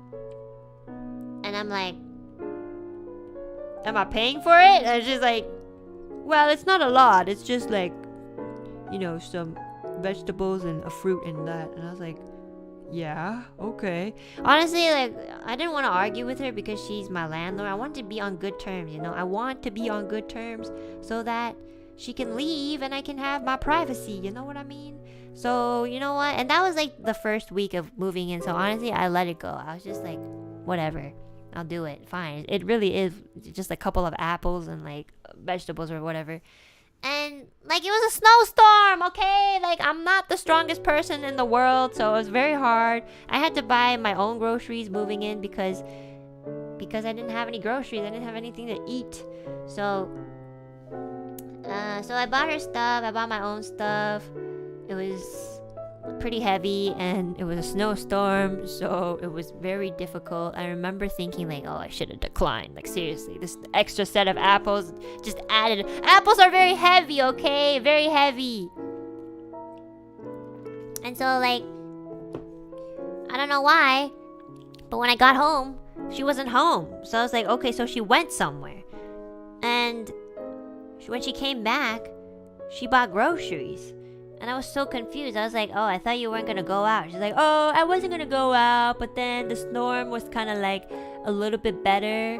So I went to get some groceries. And I was like, okay, well, I got you your apples and stuff. And she's like, thank you. Oh, yes, thank you. I love apples. Do you want one? I was like, no, thank you. I was kind of annoyed, to be honest. I was pretty fucking pissed. Not going to lie. Still pisses me off even today. But I let it go, I was like, oh, okay. And, oh my god, it was just, every time I cooked something, she would, like, hover over me and she'd be like, what are you cooking? And I just want you to know, this woman has a kid, okay, who's, like, about the same age as me at the time. So, she's, like, probably, like, around her mid-50s or something.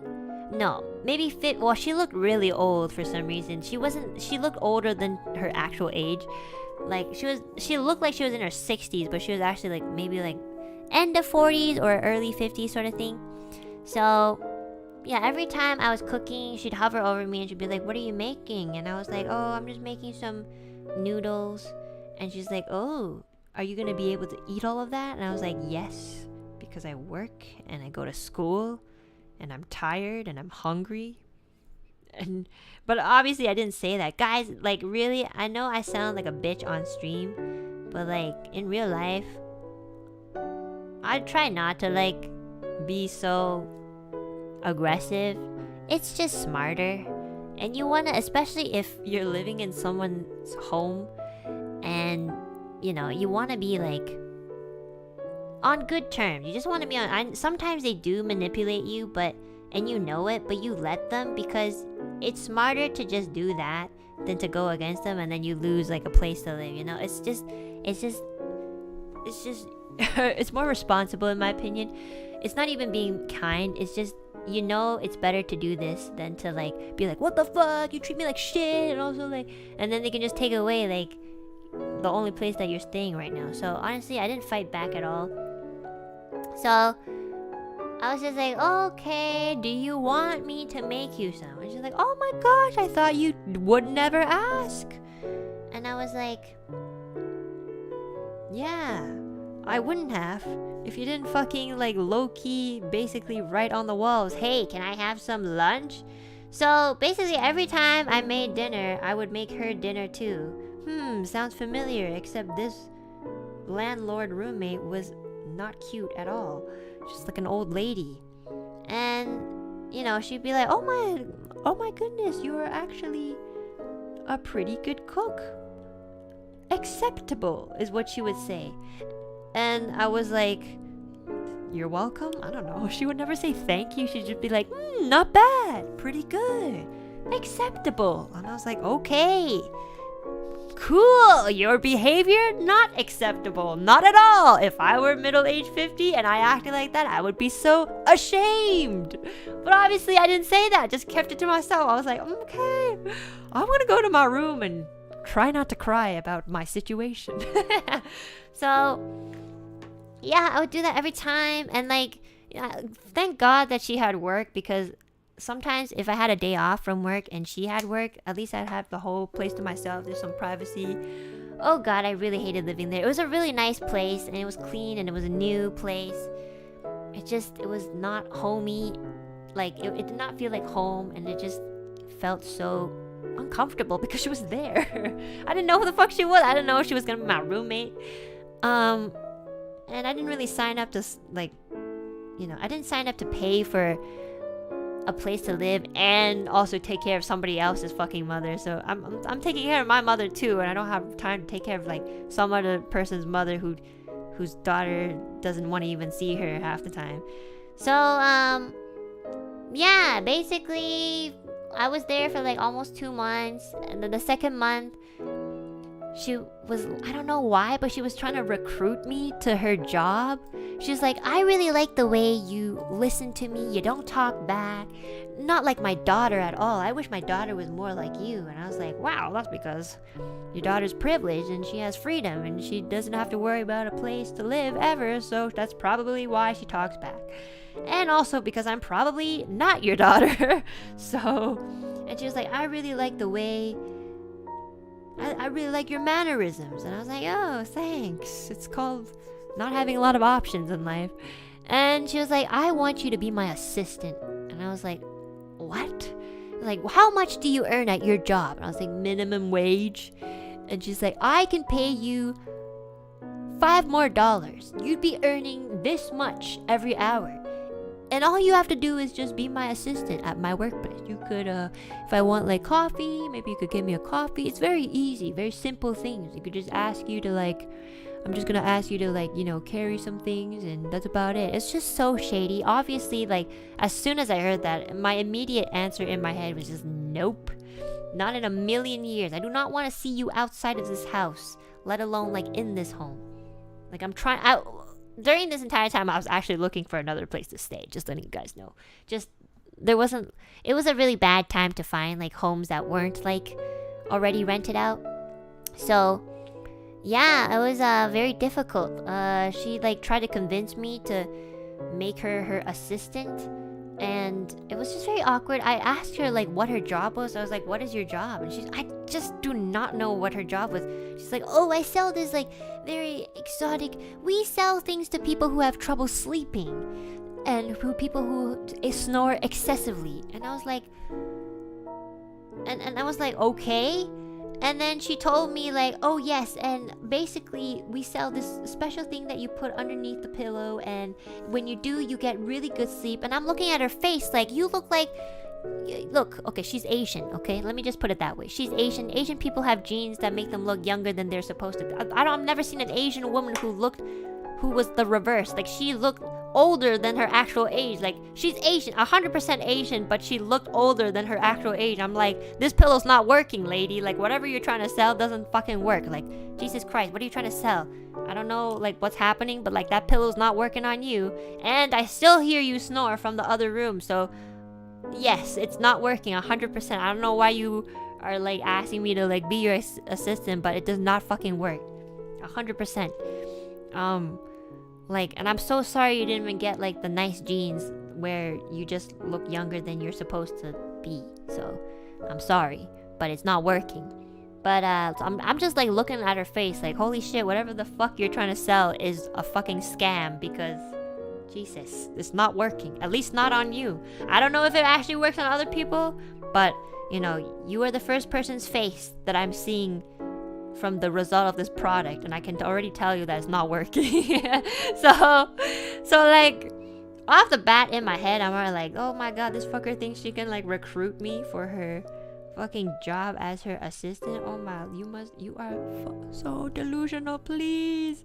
Actually though. And so like, she's talking to me for like an entire hour about like trying to convince me to like get her job, and I'm just like, it's okay. Like, I like my job because like the people there are my friends. And she's like, yeah, but you're only earning minimum wage, and are you gonna still stick with your friends even though you're poor and you can barely pay this rent? And I was just like, excuse me, what? Am I allowed to be spoken to like this? Like, I mean, like, honestly, like, okay, fine. I can honestly ignore most of the disrespect I get from like customers, but like, holy shit. Like, who the fuck do you think you are? You're not my fucking mom or my aunt. Please. I was like very, very close to just being like, you know what? I think I'm just gonna go to a hotel. Jesus, just basically bullying me. And yeah, fast forward like towards the end of the second month of living there. She comes to me, she's like, you're gonna have to move out. And I was like, what? And she's like, oh yeah, my daughter decided all of a sudden that she wants to move in. And I was like, but you have to give me some time to find a place because I don't know where else to live. And she's like, well, you're gonna have to find a place soon because my daughter's moving in next week. And I'm like, what? What does this even mean? Like, how can you do this? Like, come on, like, okay, let's, even if we're not under contract or whatever, there's still some like human decency to just like, you know, to just be nice. I don't know, just like give somebody a break, seriously.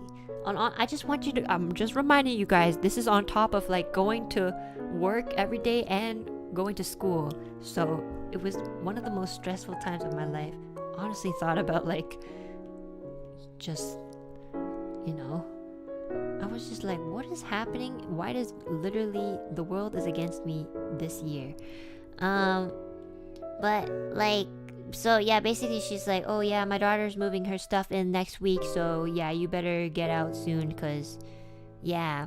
And so, you know, so that's where I met my roomie. My roomie actually worked with me on one of the earlier retail stores that I used to work at. Yeah, I've always known her, obviously, but as a colleague, you know, more as a colleague than a friend.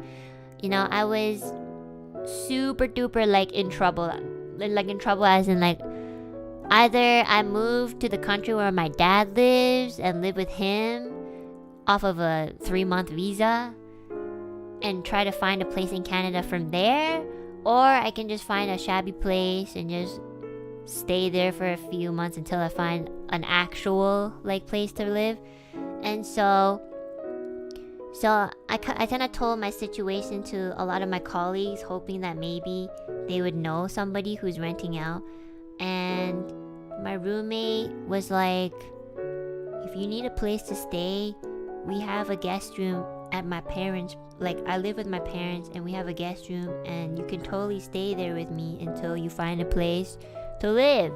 And I'm like, I can't do that. Like, that's, you're not renting. And it's like, and you don't have to pay. Like, you can just stay there until you find a place. And I was like, no, look guys, I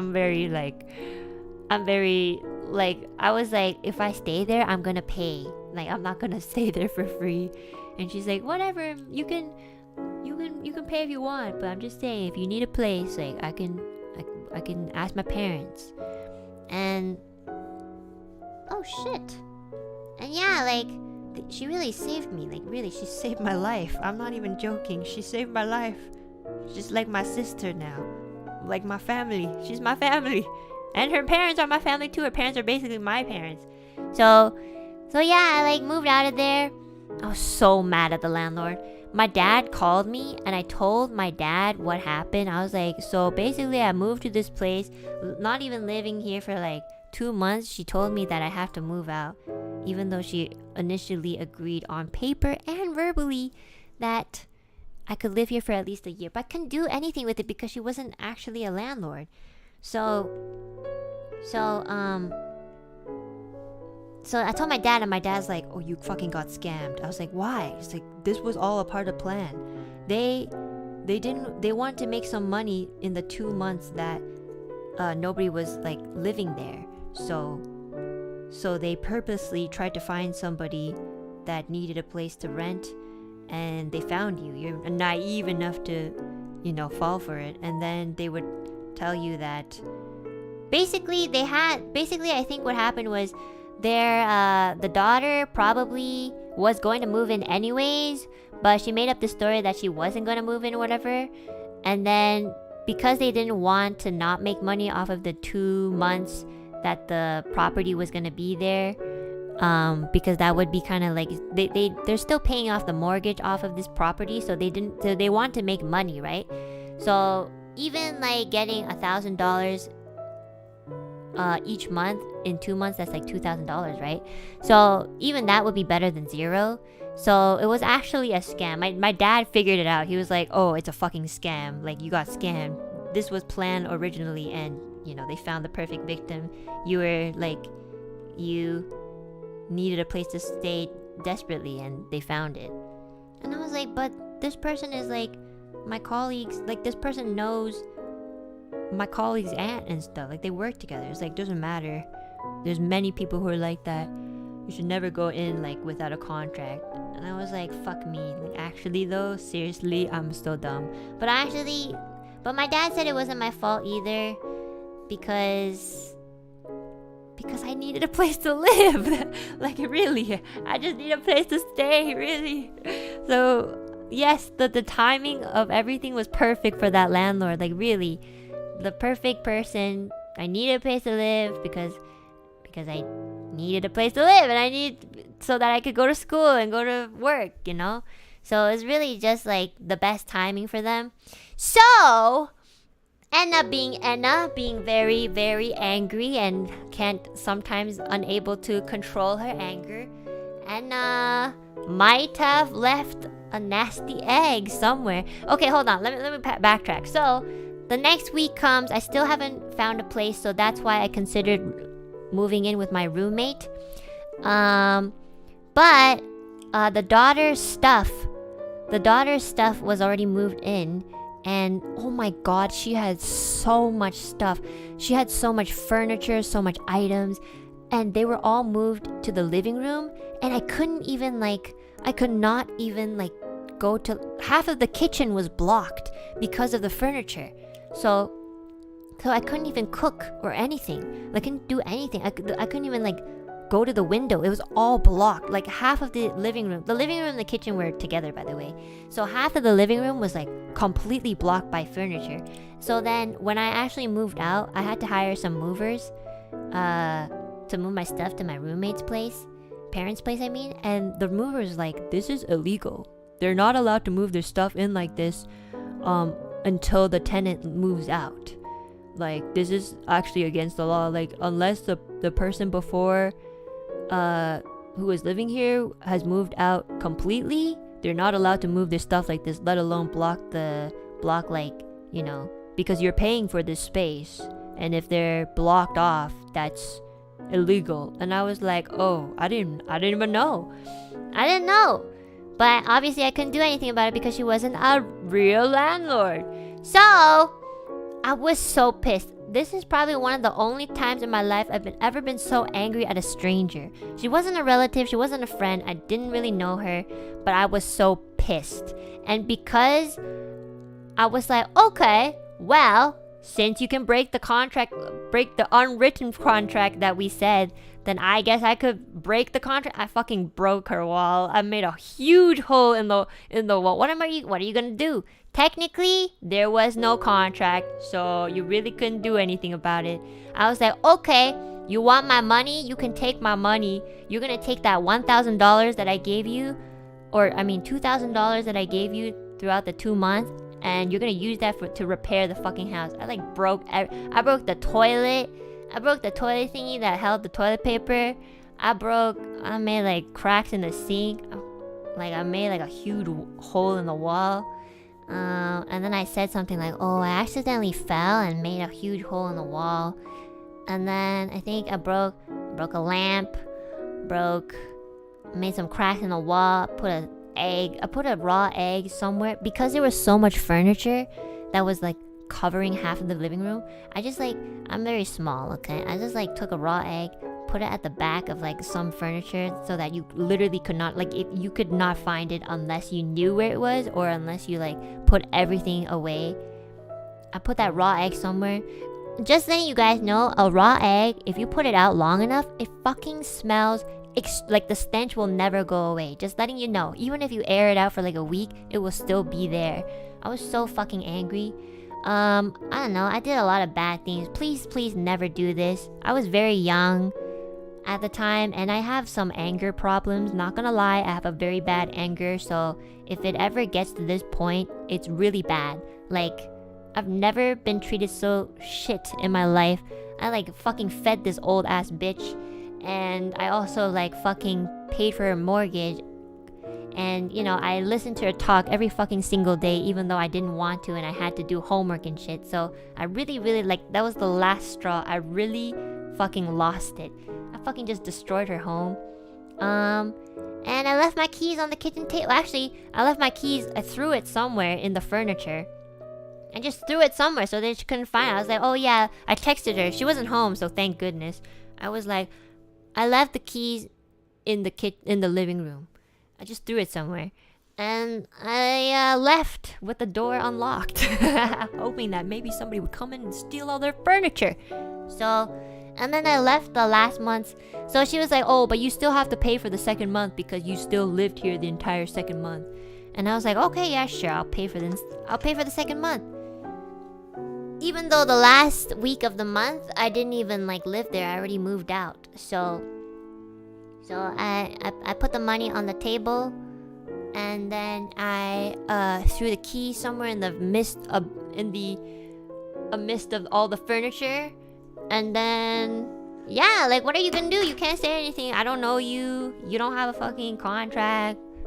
I mean, even if you somehow try to get me in trouble, I can't really get in. I'll just be like, oh yeah, we just had a fight or whatever. You know, they really wouldn't be able to do anything, and they couldn't. Like, I still to this day, like, they haven't like contacted me or anything. Well, actually, she did text me like a day or two after, like, what the fuck, like, I will find you and I'm going to sue you. And I'm like, okay, go ahead. What are you gonna do? Like, admit that you're illegally trying to like rent out a place? Good luck. If anything, you'd be the one getting in trouble. And on top of that, the year that I was gonna be filing my taxes, I claimed the rent so that they would find out that she's doing this illegally. So yeah, I did claim my rent. Actually, I claimed the 2 months rent that I did at her place. And yeah, I don't know what happened, and I hope she got in trouble, because she told me specifically not to claim rent or else she'd be in trouble. I'll be like, well, you're very unlucky, because I totally remember that word for word, just like everything else you said, and now I'm gonna use it against you. So I claimed it. And I got some money back from it. And yeah. And then my colleague's aunt, I think, told my colleague, the colleague that told me about this landlord, he was like, what did you do? Like, my aunt's friend's friend is trying to look for you. And I was like, please do not tell them where I live and where I work, because they scanned me. And I told my colleague everything, and they're like, oh my god, they deserved it. And I was like, yes, they do. And please do not tell them like where I am, because I never want to see your face ever again. And he was like, yeah, totally. So yeah, actually, from then on, I lived with my roommate's parents and her. And they treated me, it was like complete opposite. I actually started crying the first time they like made me dinner. I was like, you guys don't have to make me dinner. It's like, no, we're eating, like, we always eat together as a family, and you know, if you're comfortable and you want to join us at the dinner table, this food is for you too. I started like crying my ass off. I couldn't stop crying. I was like, holy shit, oh my god, I think I might have died. Really, I was so lucky. They treated me like, and then a year afterwards was when the pandemic started happening. So like, they were like, oh, Enna, really, you've been like family to us, feel free to stay with us like for however long this pandemic lasts. And yeah, you're like, we'd rather you stay here than try to look for another home right now, because it's kind of not safe, like everybody's getting sick. So please, like, stay here, like, if you're comfortable. And I was like, really?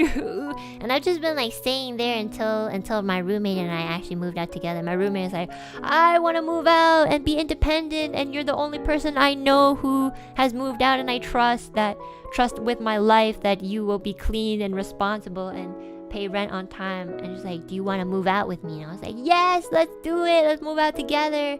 And that's how we got here. Beautiful story. And then her parents like visit almost every week just to check up on us.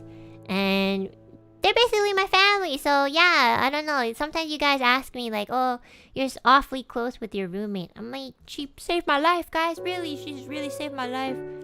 I wouldn't have the time where I needed a family and, you know, love and just a more comfortable life the most. The time where I needed anybody, honestly, anybody genuine the most, she was there. She was there, and her family was there. So I'll never forget what they've done for me. And yeah, it's just, they're always gonna treat them like my own, like my family. And they're honestly like, their home is like, the home that I live with, like with her parents, is like, basically, it just feels like I grew up with them. That sort of feeling. I don't know why. I even told my roommate, I was like, for the longest time when I was living there, I was always telling her, your home with your parents makes me feel like I grew up with you. And she's like, well, you know, it's your home. And I was like, almost every week I would cry from happiness, because I was like, I just could not believe how lucky I am to have met such good people. So yeah, she saved my life. That's why we're so close. It's like one of my bestest friends and basically my family. Well, it's just my family. And also, yeah, I mean, I just call her Rumi-chan because that's kind of like our inside joke, like the chat, Rumi-chan and me, like this is our inside joke, like, oh yeah, Rumi-chan's here. But Rumi-chan actually saved my life, really. Honest to God, not even exaggerating, saved my life. Imagine if I had to rent during the pandemic and I had to move around, I'd probably have gone sick or something. Pretty sure. So yeah, that is the story. And every single day, like I would try to, every single day living with her and her parents, I would try to like, you know, do something. Like I was paying for rent even though they told me I didn't have to, but I was like, no, I have to. And every single day I would, they all worked, like her parents and her, they all worked. So, but I would usually come home first because my work shift would be like 8 to 5, for example. So whenever I came home, the first thing I would do is like make dinner. And that's when my cooking skills really, really like improved, because I would cook every single day. I would like try out new recipes. Just the fact that there were people so nice to me motivated me to like do something more for them every single day. And it became kind of like a thing where like we would all cook for each other and eat dinner with each other. And honestly, that year when the pandemic happened, where I lived with my roommate and her parents, in my entire life, one of the best years of my life. Really, I'm not even joking. It was like really, really like living with a happy family. It was so bizarre. It was just so bizarre. Best year of my life, really, that I can remember clearly. I don't know what years I was living when I was a baby, but I can't remember. So yeah, and I think she will be my roommate until I get married. I think, hopefully. Pandemic was the best or worst year. Yeah, I feel really guilty, and I really apologize if the pandemic has treated some of you guys really badly. And yeah, it was overall a very horrible thing. It really was. It was just really unfortunate. Even if you didn't like get sick or anything, you could have lost your job or whatever. And really, but I feel so guilty for saying this, but like it really was one of the best years of my life, and I still feel really guilty saying it. But like, you know, it was just because I think the previous year was just so bad.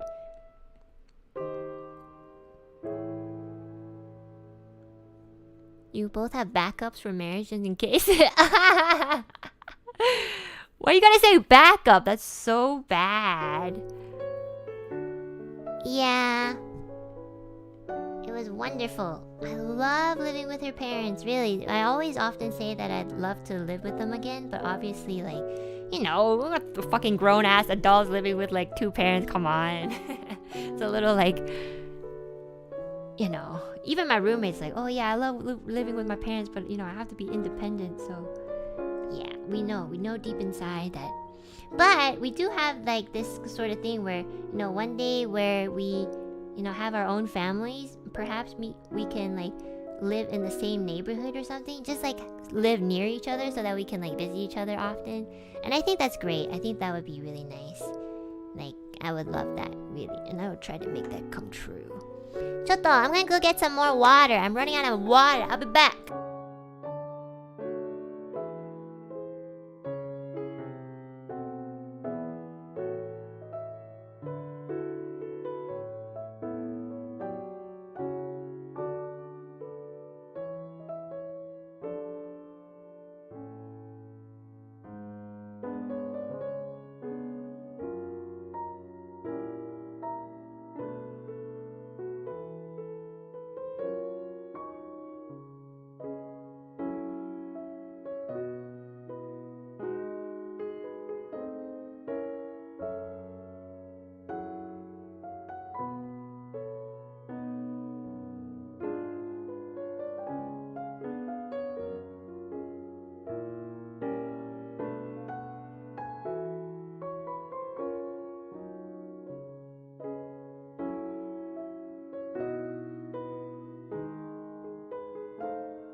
Man, I'm so hungry. Oh. I don't know if you heard, but when I was telling the story, my stomach was not like having it. I was like, I'm hungry. I'm gonna get some crackers and eat some.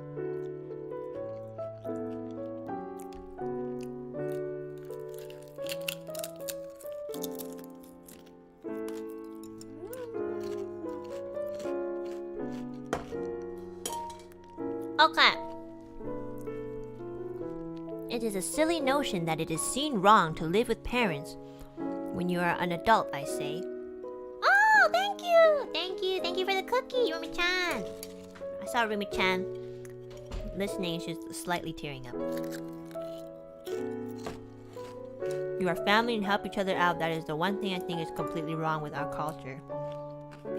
I think, yeah, dude. I know I like to make fun of people who live with their moms. It's absolutely okay to live with your mom. I think the only time where I think it is a little bit like, is... Okay, look guys. I'm not even saying like if you're 12 years old, we get it. You're 12 and you're immature, blah blah blah. Boytan, thank you so much for the akasupa. Polly needs her crackers. Who's Polly? What?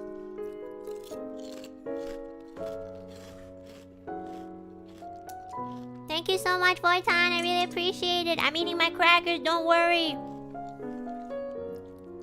Okay, look. The only time where I think a person really does need to not work out, need to move out is when they're living with their family and they're basically like taking advantage to the fullest. So like they're not cleaning, they're not, you know, putting in any effort to share the responsibility of taking care of the house and their family. If your family is taking care of you, and by that I mean like taking care of the house, you know, occasionally making dinner, you know, cleaning, those things are all like things that a grown adult should be doing, because it is your home and they are your family, and you need to put in some sort of effort to show them that you appreciate them. I mean, like, it's totally fine to be comfortable with them and everything, but like you need to have that sense of responsibility to like share with your family, to take care of your family and take care of the home that your family built. And there's plenty of people I know who are like way older than me, like almost in their like 30s, who still would live with their parents, which is fine, but they don't do anything. They don't cook. I'm talking about my cousin, to be honest.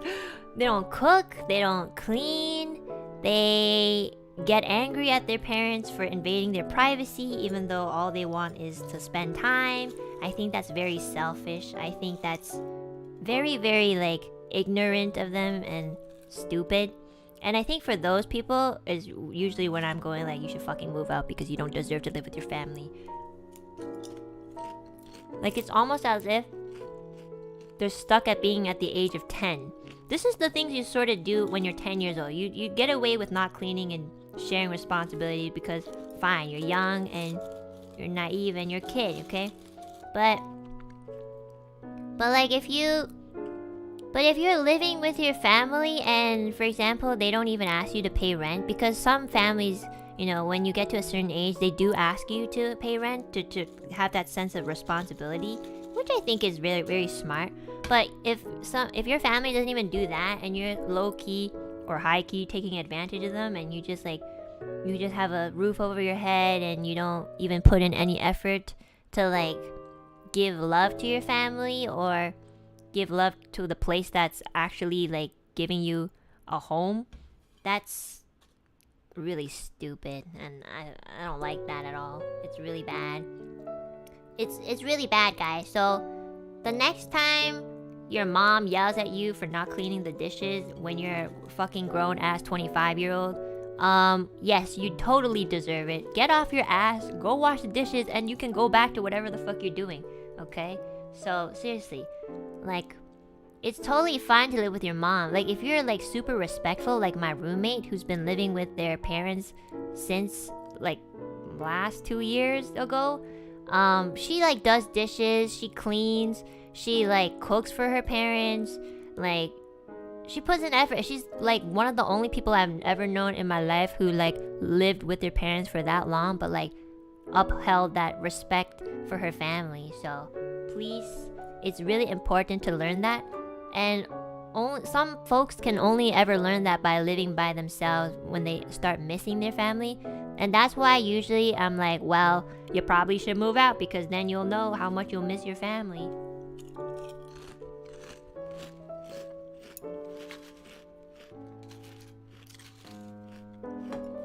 Because the last thing you want is honestly for a parent or guardian to come in and be like, hey, can you like clean up, or hey, can you do this? Like, if you're a grown ass adult and you need another adult to ask you to do your basic necessities, then there's something wrong. So usually, like, the only way to really fix that is not to have a deep conversation or a family meeting. It's for you to fucking get the fuck out and like actually learn that if you don't clean for an entire 2 months, you're gonna have fucking rat feces everywhere. Just letting you know. Or at the very least, really dusty air.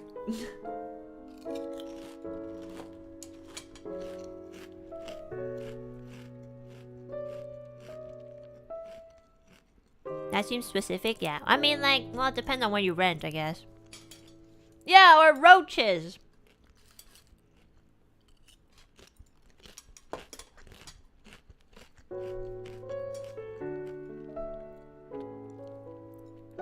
I'm so hungry. Oh man, I was really, really, really hungry. So yeah, I mean, my dad always tells me, Enna, like, I want to live with you again, like, you know. And I'm like, oh, it's okay, Dad. Like, I mean, the only problem is my dad doesn't live in the same country as I do, so. So, guys, I have to charge my iPad. ちょっと待ってね. Oh gosh, is this even gonna reach? Uh-oh.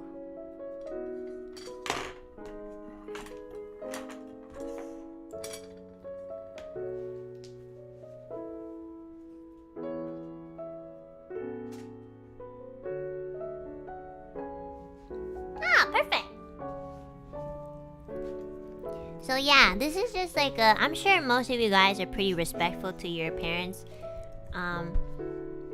Just like a really good example of someone that I can't fully respect is honestly my cousin. Holy shit. I know sometimes there's like things like that maybe like would make a person not want to change and stuff, but you have to. I'm sorry. There's no other way to go about it. You have to. Oh shit. My iPad. Like, my aunt is a very naggy aunt, okay?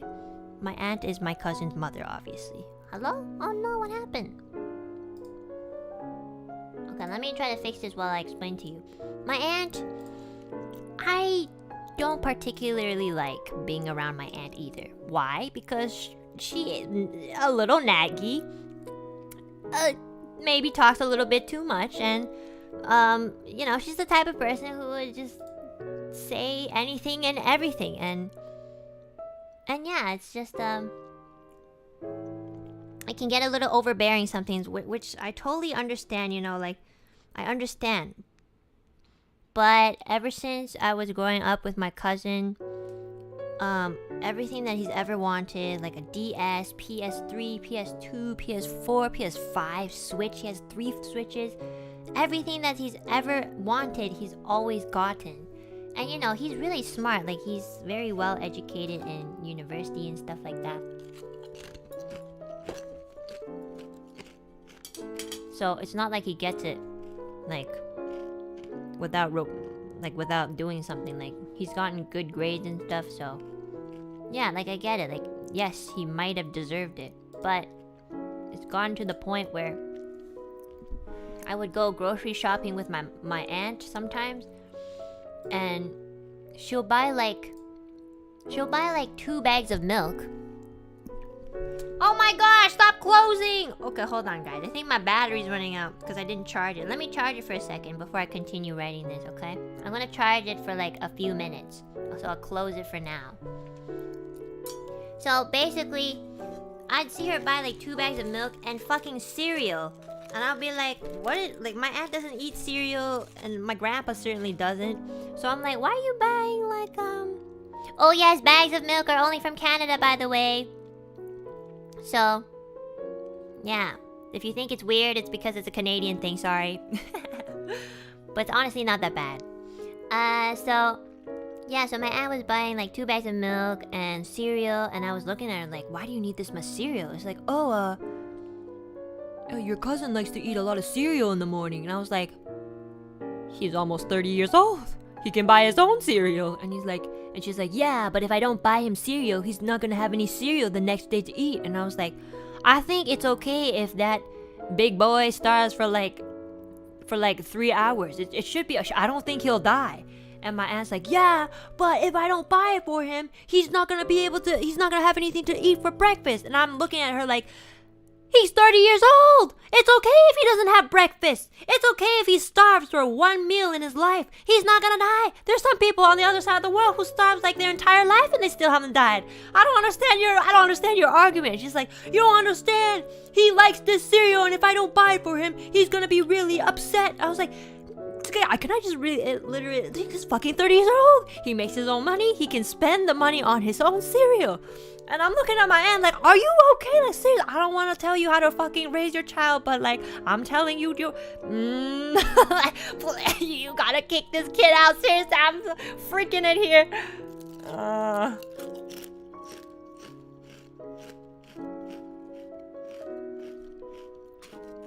Calm. She means well. My aunt is so nice. Like, for family, she will do anything. When my mom was sick, like, my mom has a mental illness, unfortunately. So before it was even diagnosed and before it became even worse, like, my aunt was always sort of like one of the victims of my mom's like episodes, I guess you could say. But even after all that, like, you know, when my mom needed like a place and somebody to take care of her because I couldn't afford to do so, and I also had like school and I had like to work for stuff like that, you know, I really could not like be with my mom 24/7 and like give her a home because I could barely even give myself a home. So she actually lives with my aunt, and even after all that, my aunt still welcomes her with open arms. Never didn't even hesitate to like take her in. And that's the sort of person my aunt is. Like, family's always first for her. And you know, I am so grateful for her. Like, obviously she's very naggy, but like, she's like one of the most genuine people I know. A little bit too genuine sometimes. And yeah, it's just really, really nice. And I just hate it. I absolutely hate it when I see my cousin. I'm sure he loves his mom, but he does a shit job at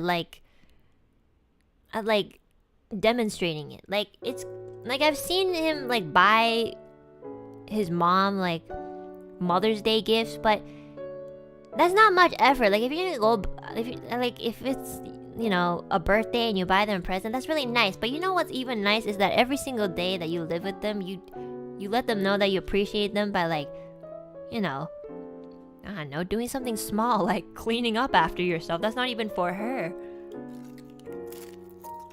Oh.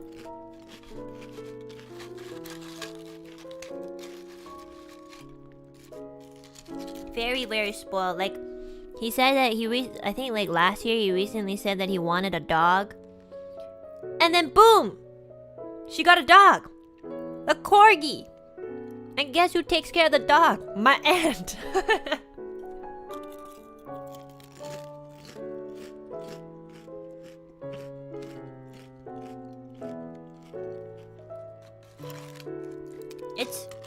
It's insane, seriously.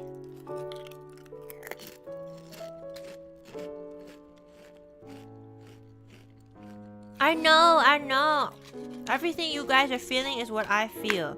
And sometimes I feel like maybe because I have this sort of like bystander experience looking at my cousin and my aunt's relationship dynamic, is sometimes I might like, not purposely, but I just might like subconsciously apply it to other people who on the surface might seem a little bit similar to my cousin. So like, you know, if I hear somebody that like, if I hear somebody's mom like yell at them, I'll be like, yo, listen to your mom. So I do make that like subconscious conclusion too quickly on other people that I don't really know. But I think it's because like just for so many years I've grown up with them. And you know, I'm younger than my cousin and I'm a lot more independent, and I don't even think I'm like super duper independent. So seeing him not even be able to like do like half the things that I'm able to do makes me very disappointed, like really. If your aunt and her son are okay with it, then it's not really a problem. It is a problem because they're not okay with it. My aunt, like, every time I go over, she stresses about the fact that her son doesn't do anything. And I'm like, well, maybe if you stop buying him cereal, yeah, maybe it could get somewhere. The first step is probably to not buy him cereal. And my aunt stresses so much. Like, I don't even know how to tell you guys. Every time I go over, my aunt is like, I love it when you come over because I have somebody to talk about.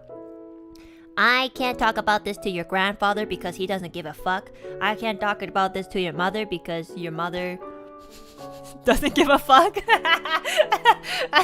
But you're the only person that I can talk to because you understand that I'm the only person in this home providing for everybody, but nobody else is helping me. I get my grandfather, he's old, so he can't really like do much. And then my mother, she you know, she's sick, so we can't really ask her to do too much either. And then the only people who don't have much of an excuse is my aunt and my aunt's son, my cousin. So I really do understand how stressful it is for her. She's like taking care of, so that's why I visit so often and be like, here's food, I brought I think the least I can do is bring my mom food, so then she doesn't have to like take care of my mom's meals. Sometimes I'll make like gyoza or like dumplings and I'll give it to her. I'll like make her curry and stuff and like bring it to her. Or like, I don't know, beef stew or something.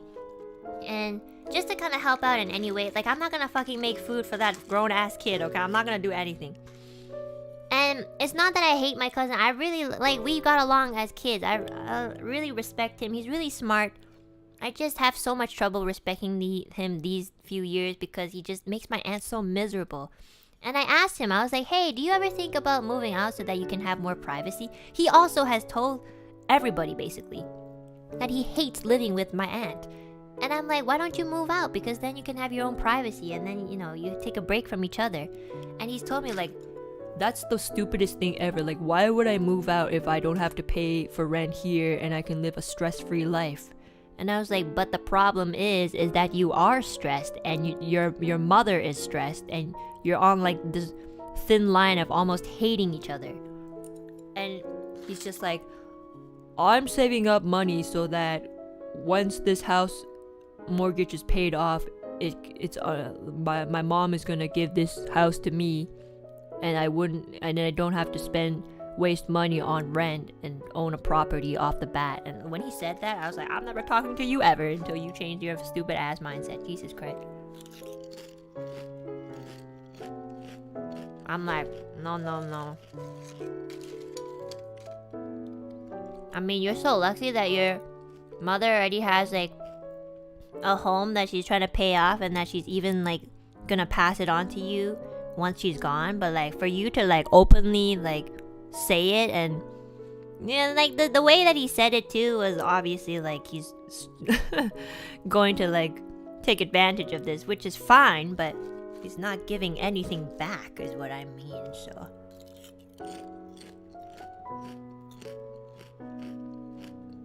I don't want to paint a bad picture of my cousin. My cousin is also like, he's like, there's things going on within his life too that I can't ever understand. So he's not a bad person. It's just that something has to change, you know? Like every time I go over, there's like aura of uncomfortableness because nobody's happy there. And I don't know what to do to help them. And I've already told my cousin, I was like, if you ever need to talk about anything, like I swear to God, anything, like, and you don't have anybody to turn to, you can always talk to me. And like, I gave him the offer. I was like, this is my phone number. Like, really, you like, I know we don't talk that much anymore, but if you really ever need somebody and you can't find anybody else to talk to, you can always come to me. I swear I will never, like, you're my cousin. I know we're not close, but you know, I still grew up with you, so anything that you ever need, just let me know and I'll always be there. Like, if you need a place to stay just to get away from your mom, I will give you, you know, I will let you stay here for a few days if you want. And this, I guess he's just that troubled because he was like, honestly, Enna, just take care of yourself. You don't have to worry about me.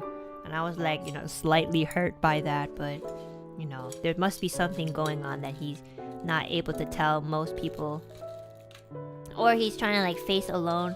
But sooner or later, I really hope he realizes that he needs to change because nobody's happy, and he gets unhealthier every time he does this. So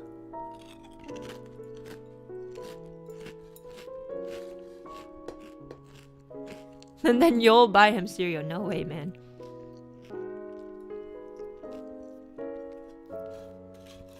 I just get stressed thinking about their relationship because my aunt, every time I talk to her, she's so miserable. Like, I'm not even joking. She'll like start sighing. Like, I'll be like, oh, how's my cousin? And she'll be like, let's not talk about it. And I was like, oh, okay, sorry.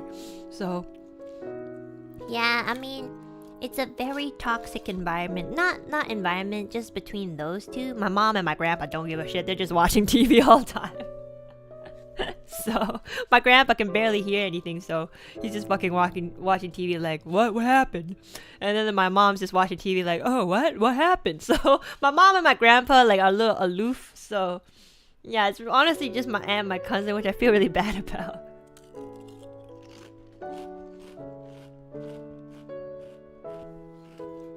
It's frustrating, but you can't really force people to fix themselves. Yeah, I don't want to make it feel like I'm forcing him, but I wanted to give him the option just in case. Like, I'd rather tell him like, hey, if you ever need anyone, like, I'm here.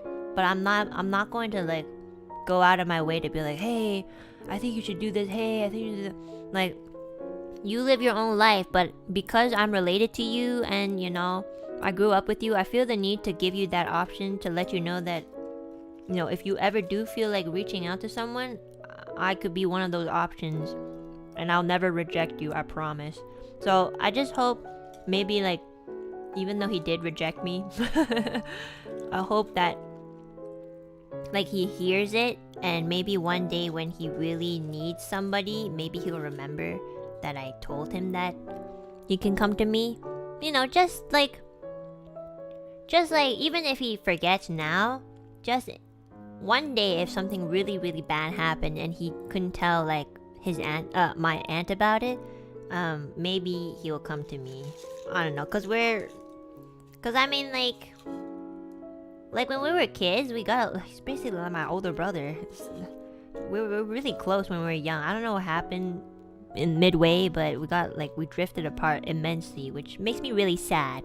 But yeah, I used to watch him play video games, and even though he would never let me, and I used to like, you know, we used to play like Dollhouse or stuff. I remember he would like play Dollhouse even though he was not interested, but he would play with me.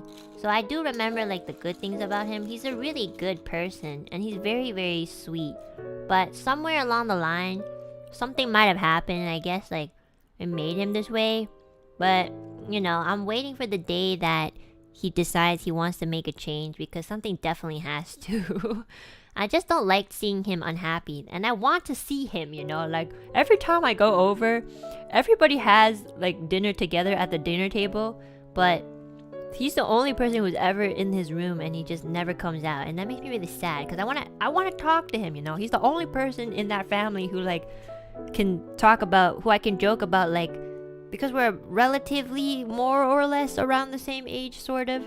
So, and everybody else like can barely speak English, you know. Like my aunt, my mom, and my grandpa doesn't speak one lick of English, so I don't even know what to say half the time. We're just eating and we're like, oh, this is really good, thanks grandpa. But like I can't even converse with the other family members. He's like literally the only person who can speak English fluently, and he won't have a conversation with me. I'm like, please, somebody, I want to talk about other things other than my love life, which is non-existent, my finances, and you know, my aunt only ever talks about those three things: school, finances, and potential love life. I'm like, please, somebody just have a conversation with me about something else, literally anything else, please. I'm so done with that conversation.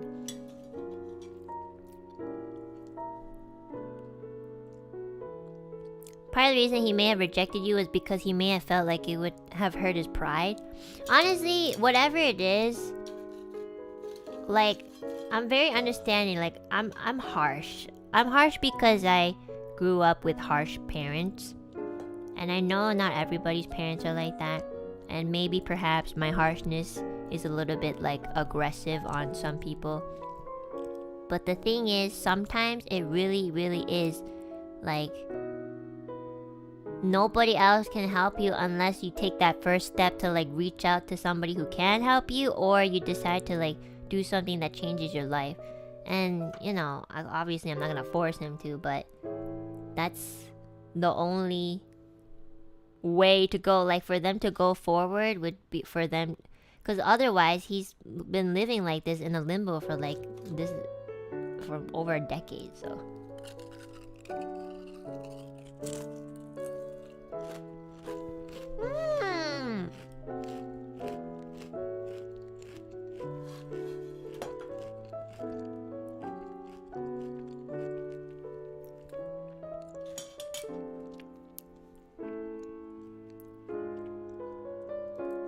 for others to help you, you need to decide to help yourself first. Exactly. Yeah, we really can't do much until he decides that he wants to have a better life, because he's not happy either. He does everything he can to like distract himself, which is why he has like all the fucking video games in the world. But he rejects help because he feels guilty. Whatever he feels is valid, and I would never, honestly, never be like, oh my god, you should be like, I can't believe you feel guilty, like, because I know he's going through something. But like, it's just so frustrating, because I guess it's frustrating because I do care about him in the end, even though I say I don't really care about him. But holy shit, like, seeing somebody like grow up with you and being like that makes me so frustrated, because like, you have so much potential. my cousin has the potential to have a way better life than me. He's properly educated. His mom is capable, and you know, he has like this mortgage thing going for him, property thing going for him. Like, he really does have everything lined up to be good, but you know, I don't know, it's frustrating. I'm not sure. I want to talk to him more every time I go over, but sometimes I don't even see his face.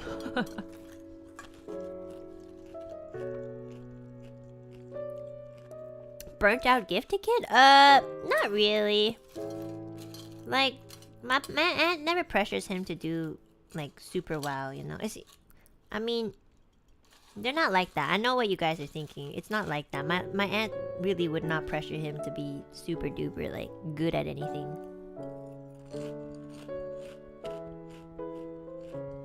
Does he lock himself in a room? Yes, he does. Might be pressuring himself? Yeah, maybe.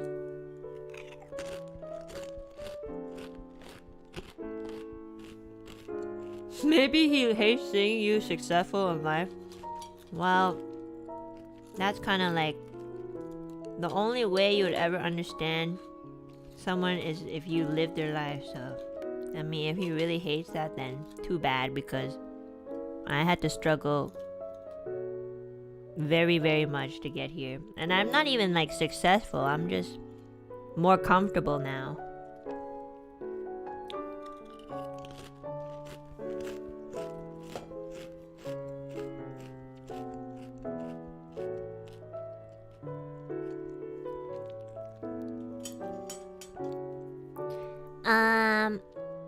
Honestly, guys, I don't really know too much about what goes on. So even if you guys ask me, I don't really know what's happening. I just know that every time I go over, he's literally having an argument with my aunt, and they're like screaming at each other, and I'm just like, I brought cupcakes. Do you guys want some?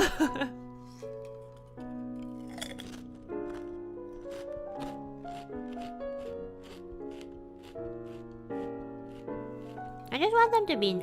I know he really loves my aunt.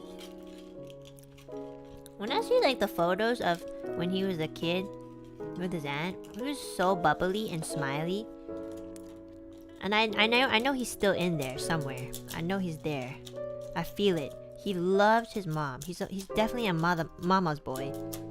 Well, his mom is the only parent that's been there, so that's probably why. But yeah, like he really does love his mom. I just wish I could help him more. I just don't really know how to if he doesn't want my help or anybody's help in that matter. So, and I'm sure that's what my aunt feels too. Like, my aunt wants to help him too.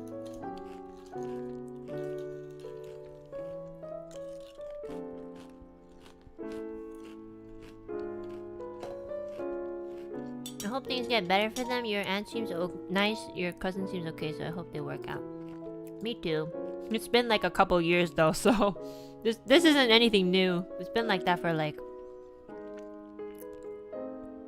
well, as long as I can remember, to be honest. He needs to hug himself more.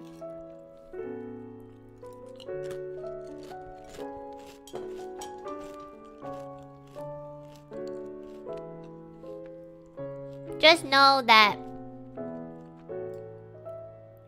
that I will never be able to understand my cousin, so I don't really have the right to like be like, oh, you should be feeling like this, or why aren't you doing this, or why are you acting like this? Even though sometimes I really do want to say stuff like that. But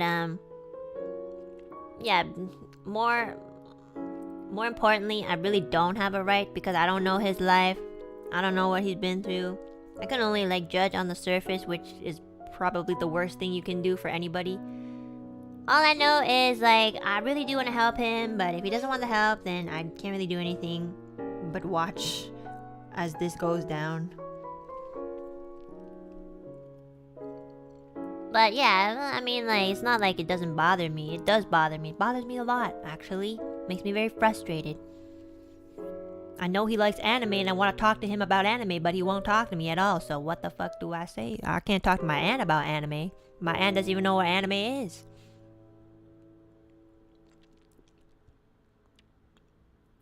Telling him is gonna help him and just... Yeah, I've never told him all these things. I don't talk to him, like, at all.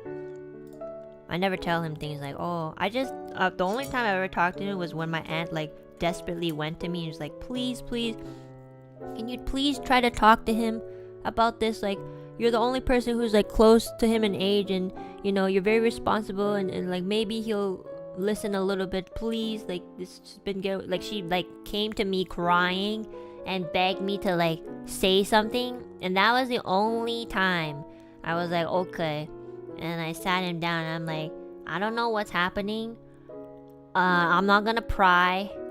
But if you ever need anyone and you can't go to your mom, because obviously I personally also have trouble going to my my aunt about things because she's very reactive. And then he's like, so you know.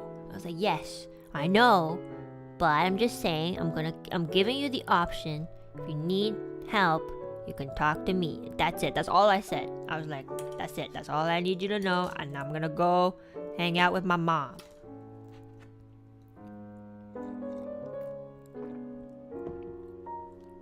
So, yeah. I mean, that's the best I could do, honestly, without, like, forcing him. Which I'm not gonna do because my aunt already does that, so...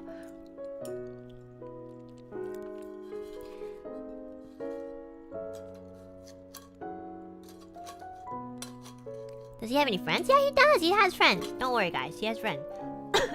I don't know who his friends are, but... yeah, he does have friends.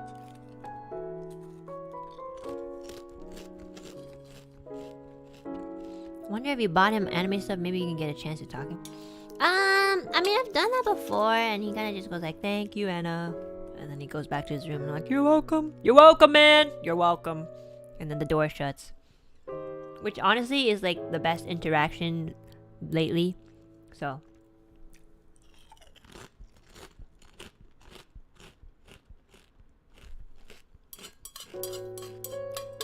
I have a theory, or I have a little bit of a hunch that I think his friends are not the best.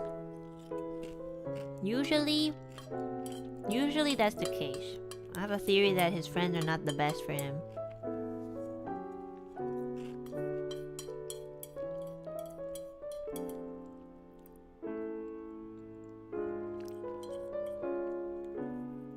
How often do I visit? I visit every week because my aunt and my mom live together, so I bring my mom some things so that my aunt doesn't really have to take care of her too much.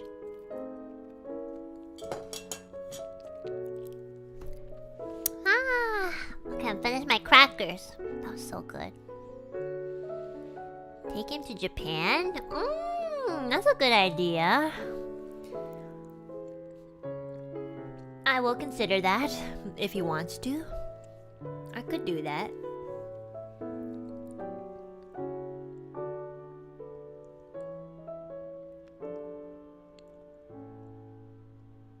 I mean, he loves Japan, obviously. He loves anime.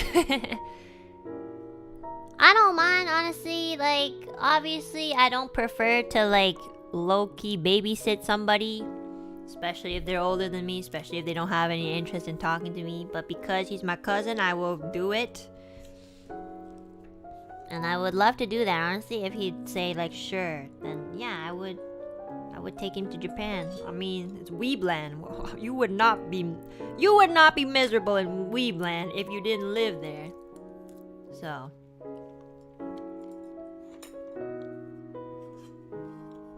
One day, when I have more... One day when my social battery is... Well, we'll have to see. Like, timing-wise...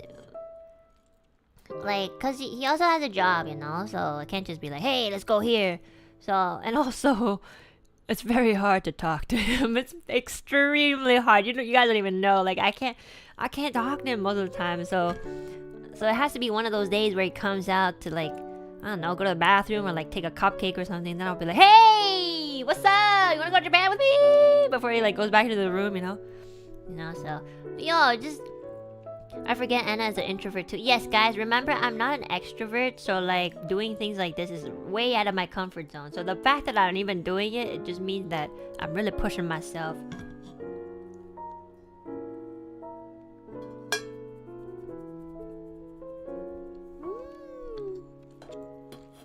Pass him a written letter? No, I cannot. There is no like slot in the doors, I promise you.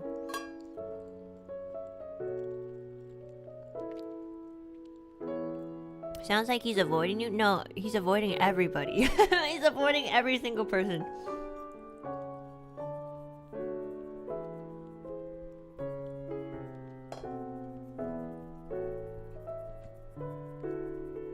Not under the door, yeah, there's like no, it's like, basically,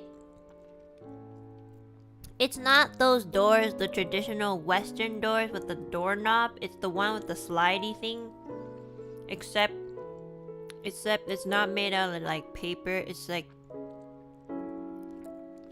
those glass ones, but then like he has like something posted on the door. And then I don't know what it's called, but it's sometimes you see it in apartments. It's like steel. It's not steel. It's glass, but he has things posted on the glass. But anyway, it's a slidey door, so it's not like anything you put under. And also, guys, I'm not going to force him and make him uncomfortable by like chasing his ass and being like, hey, wanna hang out? Hey, that's out of character for me. He'll definitely feel uncomfortable. And yeah, I'm just gonna slowly but surely, like, you know, be like, hey, what did you do today? That's what I usually do. And you know, sometimes he does feel like having a longer conversation with me, like, so what are you doing about school? I'll be like, school? What's that? You should probably go back to school, Enna. I'll be like, well, you know, what do you do all day? I'll be like, well, you know, talk to people on the internet. How are you making your money? I'll be like, sometimes in life. And so like, you know, usually though he's asking me questions, which is totally fine. I just don't really know how to answer it, you know. It's just a little awkward sometimes. I'm kind of confused. No, I will not talk to him about my music because I'm too embarrassed. I'm not going to show them my music. Nope. Nobody in that family knows I sing. Nope, they think I'm a terrible singer. And it's gonna stay that way. Why? Because then they would fucking invite me to karaoke all the time and I'm not ready for that. Nope.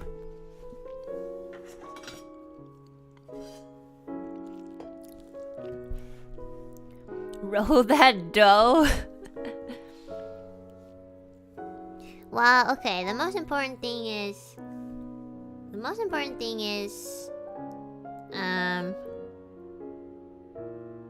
when the opportunity comes, I'll always try to like reach out and like, you know, try to connect with him a little bit. But if he's not willing to, then I'm not gonna go to him and force him because my aunt already does that, so he probably already feels like very suffocated from that. So I think it's best to like, if he doesn't want to talk to people, then I'm not going to bother him. As long as he's not like in danger or anything, then I'm not gonna be like, hey, you know. Like, I'll always try to reach out to him if the opportunity comes, but I'm not going to go out of my way and be like, yo, we should do this together. That's like, that can make people uncomfortable. That'll definitely make him uncomfortable. I know my cousin, I've grown up with him, so it's not the type of person he would honestly appreciate that. So, because like other people have done it and it just does not go very well. And also I'm behind on super chat, so let me write a bit. You guys are just concerned about his health? Aww. Thanks, chat. Don't worry, I mean, I think maybe like mentally something's not healthy, but in terms of like having enough to eat and everything, that is all okay. But yeah, there's some things that honestly you just cannot like force it or like push for it to change. Otherwise it can actually get worse, or if they're not ready, then they're not ready. And they might not ever be ready, but that's not up for us to decide. It's not for us to decide, oh yeah, it's ready for you to change. Of course you can feel frustrated and you want them to change and everything, but it's not up to us. It's always up to that person, which is why I don't go out of my way to force it, like, hey, we should hang out and do this to that. It's uncomfortable for me, it's uncomfortable for them, so it's not really genuine in that sense. Like if I was 100% comfortable, like, hey, I'm gonna do this for you, and you know, if you want to. But the truth is that I don't really know how to behave around him either, because I'm not like, first of all, I'm not professional, but also like I don't really know how to talk to him, so I don't want to make things worse. And plus, if he's telling me that he doesn't want me in his business, then I'm not going to. I'm gonna watch over him, but I'm not gonna say anything unless it involves like anything actually like harmful, which hasn't really happened, so. Yeah, I don't want to do the I can fix it mindset, you know? It's not healthy either. Like, you can fix something, but what if that thing doesn't want to be fixed? It's not like they're an item, they're human.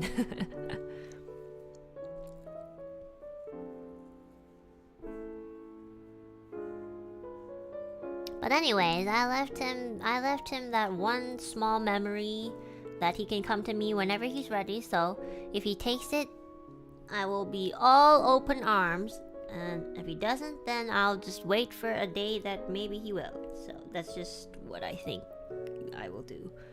I don't really quite know how to handle this situation either, but I just know that perhaps some people just do not want to be helped, and you shouldn't go out of your way to do the opposite of what they want, because that might be worse. You can lead a horse to water, but you can't make it drink. Literally the scenario here. Thank you for the cowboy quote. Thank you. I know. I'm sure there's a lot of you guys who have the same experience. It is very hard, and it's obviously very hard to know what to do, because, like, you gotta remember, like, every single person on this earth is different, which is why nothing, like, there's no like specific cure or way to like treat or quote unquote treat them. So it always depends, which is why it's so hard, you know. Some things might work for some people, and then that same thing might make someone else worse. So it's always good to keep that in mind, in my opinion.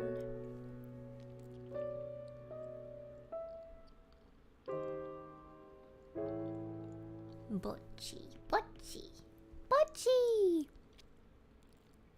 It's hard to do nothing, especially if you're empathetic, but in these times, you just gotta do nothing. Yeah!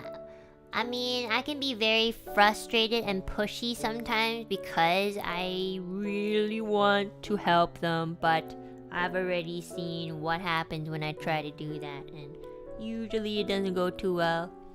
So it's not that you're doing nothing, it's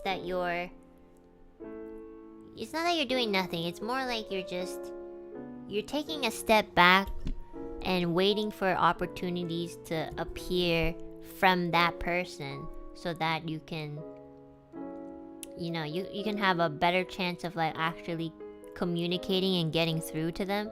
So it's not that you're doing nothing, it's actually just you're monitoring or like observing them, so that when they are, you know, when they're feeling a little bit better than usual or ready, you'll be there for them.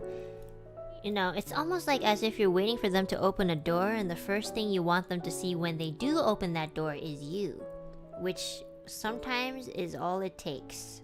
You know what I mean? Does that make sense? Sometimes they don't want people all around them telling them like, oh, I can help you, you don't have to worry about this. Sometimes it's something that they have to figure out themselves, and then once they open that door and they see that you're waiting out there, that very feeling probably makes them feel way better than if you were to be like, oh, I can help you and do this and that, and don't worry about that. I think that's what I felt when I needed help. Like, I also really didn't want other people to help me most of the time, but when I found out that there were people who waited for me to be ready after I was ready to tell them, like, they always knew that this day would come. Just that little gesture of them believing in me that I would open that door to them one day made me feel better. Does that make sense? I don't know how else to put it except in this analogy. It's a very weird thing to explain. I'm not sure how to explain it. That's the best I can do. Why do I have another layer?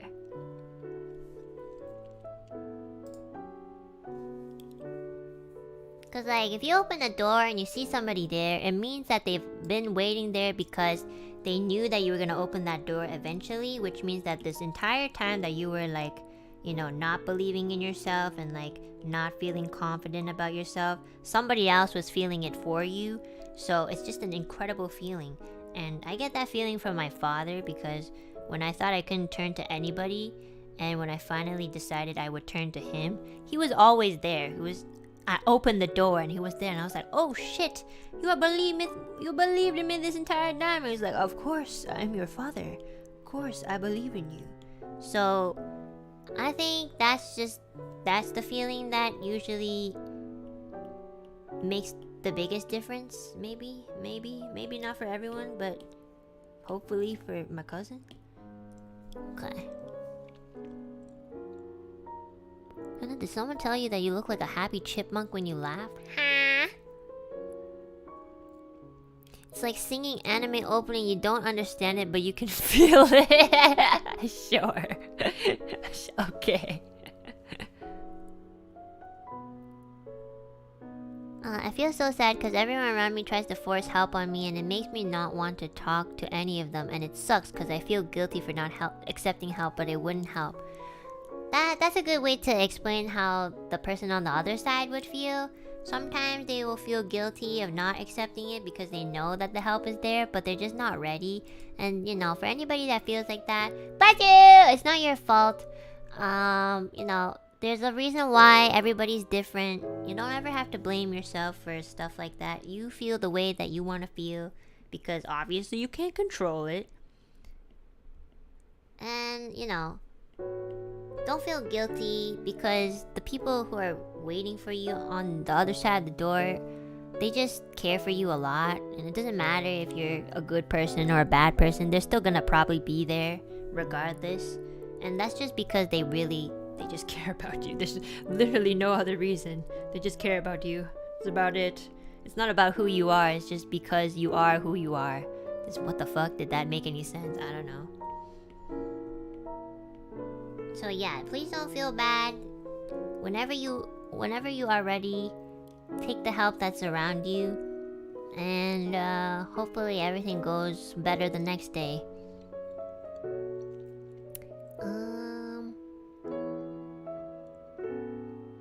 Where the fuck am I? Alphabet, thank you so much for the Supa. Thank you. Also, Stray X, thank you so much for the Supa. Hitori Bochi no MK Tetris, thank you so much for the Supa. I'm gonna read the Supas like this. Brendan, thank you so much for the Supa. Spam Waits, thank you so much for the Supa.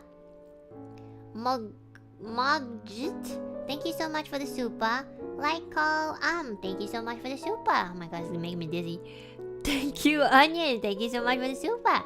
Caleb Soto, thank you so much for the Supa. Gomben Nanashi, thank you so much for the Supa. Scribble in the Dark, thank you so much for the Supa. Angelo Paulo Velasco, thank you so much for the Supa. Chicken Kaicho, thank you so much for the Supa. Zappy1321, thank you so much for the Supa. And Deadweight, thank you so much for the... Oh, Dr. Deadweight, thank you so much for the Supa. Goody Hako, thank you so much for the Supa. Gator. Okay, I think I read all of these, yes. Alright. Holy shit, it's almost been like 5 hours and I still haven't even gone like half of that. So, honestly, okay, it's because I've been talking, okay? It's very hard to talk and write at the same time, okay? Okay, let's continue. Stray X, thank you so much for the Supa. Maybe less tangents now. Okay, fine. Honestly, I'm off tomorrow, so I don't mind a longer stream. Maybe I should just do a really long stream and then have like a day off tomorrow. Then I don't feel like I'll be as tired. I'm sorry, I went on a long tangent. Okay, I apologize. I can't stop speaking. I just don't really know what to say, so I say whatever is on my mind, which is sometimes good and sometimes bad.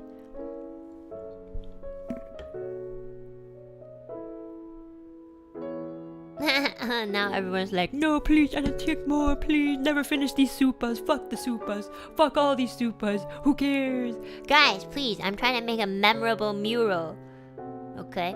Oh, I was thinking like, after I finish the drawing and everything, I would maybe print it out.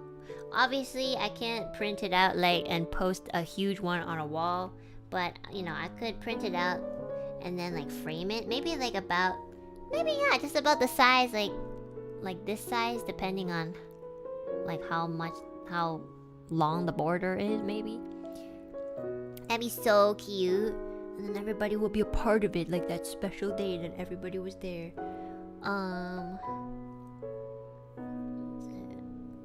Zero Pendragon, thank you so much for the Supa. Thank you. Kuransu, thank you so much for the Supa as well. Sorry, I am very slow at this. ちょっと待ってね. Wait, it's so hard to write backwards. R-U-K. R-U... Oh my god. Fucking... And I think I'm a little bit too perfectionist because I'm trying to like make it look good too. Okay. Alright,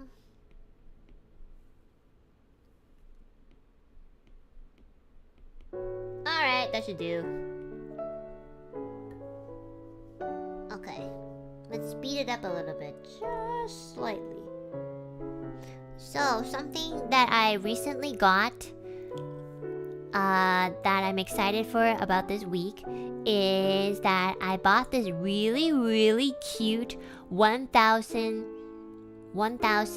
piece puzzle. And should I tell you guys what the puzzle is? I mean, I guess it's okay because like it's nothing too specific. So basically, it's a vintage puzzle, and I found this in a store that I randomly went into, and then I was like, oh my god, like I don't do puzzles, okay? I'm not a puzzle freak. I don't do puzzles every 2 months or whatever. I don't care about puzzles. I think it's boring. I don't have patience. But this one was so cute. It's basically like, it's a vintage puzzle. So there's like it's a puzzle within a puzzle. So there's like these cat posters from like the old era. So they're like vintage cat posters, and then oops, and there's a lot of them. And then there's like just a bunch of these cat posters, and this, so that entire thing is the puzzle. And there's 1,000 pieces, and I just think like I really wanted to like finish putting together the puzzle, and then I'd frame it because number one, I really love cats, and number two, because like I kind of really like the vintage old poster vibe. I don't know if you've ever seen like old posters from, like, I'm talking about like 50s, 60s, 70s sort of. They have like this really unique aesthetic. It's really, I don't know, I just think it's really cute. Like if you type in vintage cat posters, I think you might find it. How old are we talking about? I don't know. I have to read like how old these posters are. I don't think they like date the posters of how old they are, but they look pretty old. But Yana. But yeah, I'm really excited because I actually do want to frame this one. Not like pirate wanted poster. Oh no, not wanted posters. I don't know why I would want to fucking put a wanted poster in my wall. I want cute things on my walls, guys. You got to have it framed when you finish it. Yeah, I'm gonna frame it and then I'm going to put it on my wall and I'm gonna have a very cute picture of a bunch of old cat posters on the wall. Oh shit! I misspelled your name! Thank you for the name change. I'm so sorry. Oh no, and I have to move everything. Oh, actually, no, I'll just write it smaller. It's because I'm talking. I can't write while I talk. There's too many things. Oh, sorry. Hold on. Oh. Let's see. 0. Okay.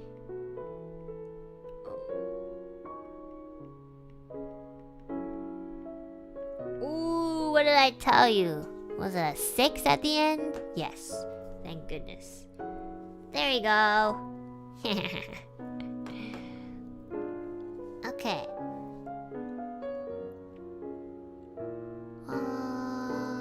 Alright. Hi, Hatsuzukimasu. This is relaxing. I like it. It actually looks really cool. I don't know if you guys can see it. It's a little bit blurry because I'm using like an app to like capture my iPad, but like I think like once I finish this photo, I'll post it on Twitter and the community forums because it looks much like higher quality. But it actually looks pretty cool. I can't believe we still haven't even like made our first round. We're almost there. We just have this little section left. But like, oh my goodness. Like, maybe I just talk too much. I think that's... My goodness, I talk way too much. Why am I writing backwards? It's because if I start from here, then I don't really know how much room I have left. So, that's why. So I'll put name and then...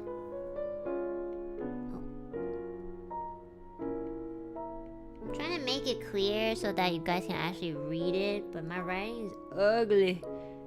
Sorry, guys. Oh shit! Oh wait, what? What? Oh, see, I'm writing backwards, and I'm trying to read chat, and I'm trying to talk. So you know, I feel like that's a talent in itself. Okay, so let's see. At the Zero Pendragon 6, thank you so much for the Supa. I apologize for spelling your name wrong. Kuransu, thank you so much for the Supa. Lark Marcus, thank you so much for the Supa. Yana, thank you so much for the Supa. And what's his name? Thank you so much for the Supa as well. Thank you, thank you. Fish food. Thank you so much for the Supa as well. Fish food.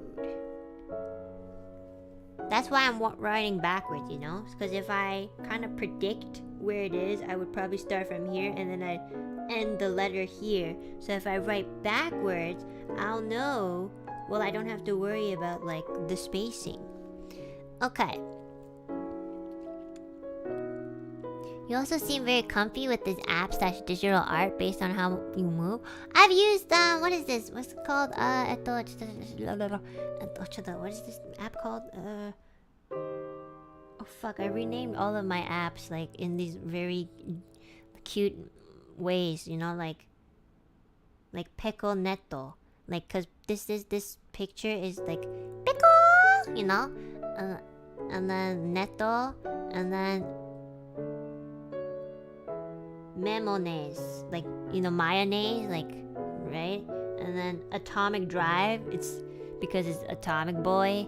And then Kyuto Yubu. So this app over here, this one is YouTube, the one at the very left, and I called it Kyuto Yub, I think, because because I was trying to combine Cubase, the mayonnaise, with YouTube. And then this one is called Kamen Rider because it's Kamen Rider, but it's Kamera, you know. I was being really stupid. I just like to do Doraemon Nichi. So this one's like the Doraemon one on top left corner up is like it's I think it's the calendar, so I call it the Doraemon Day basically. And then I have Crunchyroll, which is just Crunchyroll because I can think of anything. And then Gotojira Time. So that's the time. So I called it Godzilla Time. And then there's Ultrabox, which is my box account. And I just, Ultraman. And this one, I think Puricurieto. Oh yes, it's called Procreate. So it's called Procreate. And this thing kind of reminded me of like Pretty Cure. So I combined Pretty Cure with Procreate, so it became Puricurieto. Yes, that's why I like to do. Yeah, this is my life. This is why I have no friends. And yeah, like this is the app that I use for the Alouette design too. Like you see all this, like the tail and this and the eyes. So yeah, I'm very familiar with this app. I don't draw too often, but sometimes I like to draw because I just pretend that I can, and I prove to myself each time that I cannot. But it's just relaxing. It's more like for therapeutic reasons. I just like to doodle. I already gave up on becoming a really good artist because I was like, you know what? I don't think I'm meant to draw. I think I'm just gonna sing. Hold on. I can fix this doll. Fredo, thank you so much for the Supa. Thank you. There you go. Please tell me I can fit this last username here. Yes, I can. Let's go. Ven Keto, thank you so much for the Supa. Perfect. Oh my gosh, like it's meant for you. Woo! We finished our first round. All right, let's continue. Your art is so good. No, it's not. What are you talking about? This is just like this is literally me like making a circle, and then like I'm just basically like how I draw is like I try to like simplify everything into shapes. So like I'm doing this first. Like hold on, I'm doing like this, for example. No. So like this, and then I do this, and then I do this again, and then I do this again. Like it's all the same shape, you know? So that's how I draw. I don't really know how to draw. I just simplify it so that it's easier. It's cute. Aw, thanks guys. Thank you. Oh yeah, on this app, the good thing is you don't have to save because it basically saves for you. So everything that you do, it's just saved, which is great. Amazing app. Not sponsored, by the way. Is there a specific way you need to draw stuff? Not really. I think what I usually do is I usually draw the face first, and then I draw the hair, and then after I draw the hair is when I draw the eyes. That's Ethyria with two of her eyes.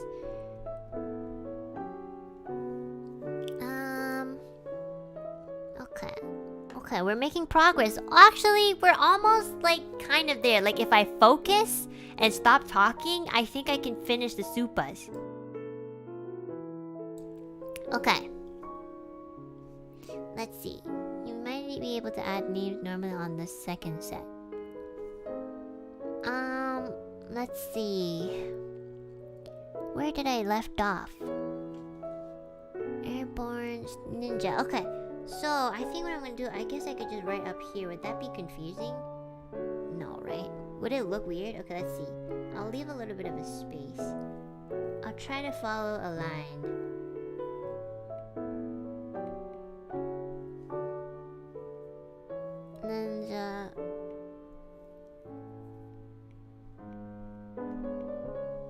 that look okay? I'll try to follow an invisible line in between.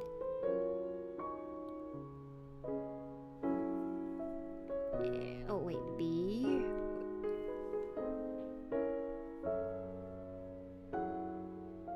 Does that look weird?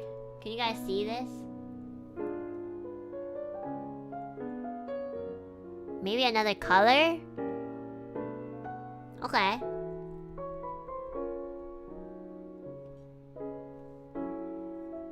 Maybe like darker? Wait, is that even another color? Okay, let's see.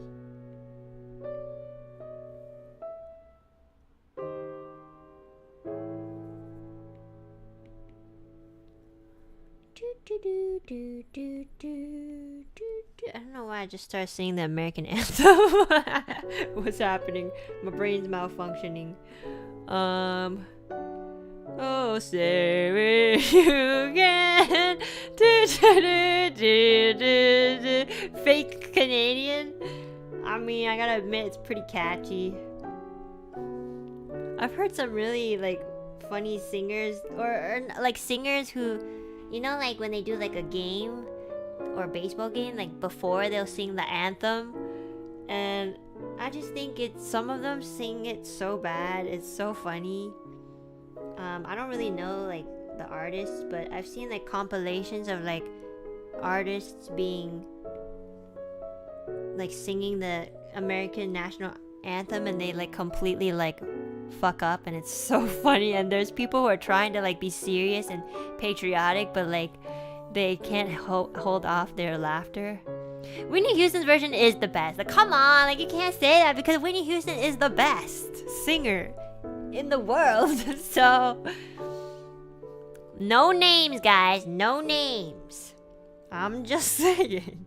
I'll say, I don't know the lyrics actually, I just know the melody.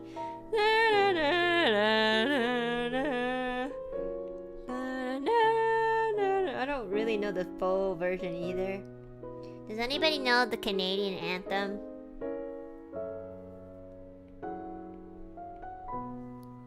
Cause when I was like in school, specifically in elementary school, sometimes I would forget. Oh god, hold on. Sometimes I'd forget how to like sing the words because like, I don't know, I'm really bad at memorizing lyrics. Like even if I really know a song, I still will forget the lyrics because I just don't really know. I'm a really bad memory, that's about it. Okay, wait, Choto, before we move on, does this look okay? Like, is this color better? I went a little bit darker, so I feel like I'm gonna go darker to make like a gradient sort of thing. Looks good? Okay! Alright then. We'll continue then. Okay. Then later on we're gonna change the background color, so don't... I just put the background for black for now so that I can see most of the colors. Okay. Oh, if you put on a separate layer. Oh, you're right. I should put on a separate layer. Oh, you're so smart. Wait, I can still save this. Choto.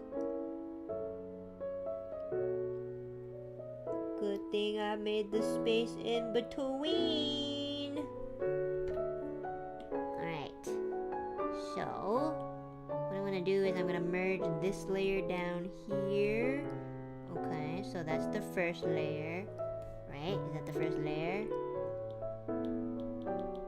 Yes. Okay, now I'm gonna erase this layer, this thing. And then the second layer will be from here. Perfect! Okay. Alright. Let us continue. But yeah, as a kid, I would forget about the words, and we had this like really strict substitute teacher that he's kind of known for being a substitute teacher. So every time a teacher was sick, this teacher would come in, and I still fucking remember his face. That's how scary he was. He looked scary, but he was actually pretty nice, and I think he knew that he looked scary, so he used that to his advantage, and he would always like make sure that the kids would like respect him whenever he had like that bitch face default. So like all he had to really do is look at you, and then the kids would be like, oh my god, don't piss this guy off. He's like this old man, I forgot his name, but like he would kind of like act and be strict. I think I've seen him a few times like let loose because he just really liked the kid or something. Especially me, because I guess I was a very cute kid. Every time he saw me, he'd be like, Enna, hello, nice to see you again. I'll be like, hi, mister. But like there's certain kids that were kind of naughty, and he'd like default to a bitch face so that they would like be scared of him, and I thought it was so funny. But like he was very strict during, so every time class starts, every single day in elementary school, we had to sing the national anthem, our national anthem. So, oh Canada, something na na na, na na na na, something something na, you know that one. So like this guy, and you know they always tell us that you should sing it because to pay respect. But this guy is the only teacher I knew who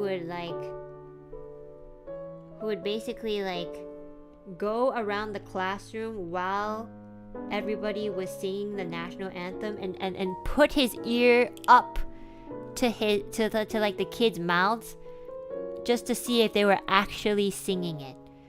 And every time he did that, I would get so nervous because I always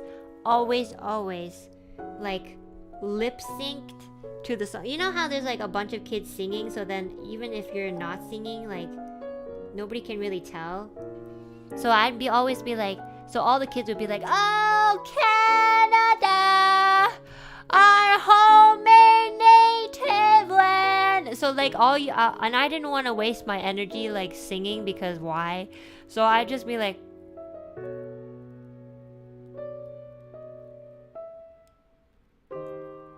but like every time the substitute teacher came, this specific guy, every time he came around, I'd have to actually sing, because he would go up to each kid during this entire time we're singing and see if they were actually singing. I think he would skip the ones that were like obviously singing, because some kids would like yell the fucking lyrics, and he'd be like, stop yelling, that's not singing, that's yelling. Like he wouldn't go up to the kids. I'd be like,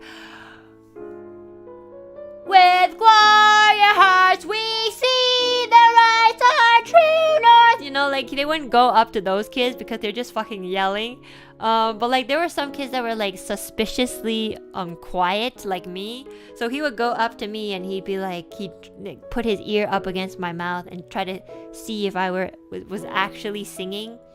And so every time like he would come near me, I would still lip sync. I don't care. Like I don't want to sing the entire fucking song. I'm tired. I don't like singing like the song. It's not really catchy. It's kind of boring, not gonna lie. I love you, Canada, but this song is boring as fuck.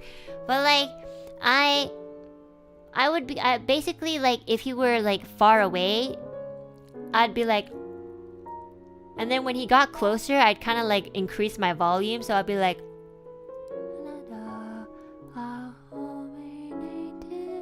and then when he like got to me, I was like, true Pendra love in all our something, you know. And then when he walks away, I'll be like, with all your hearts we sing.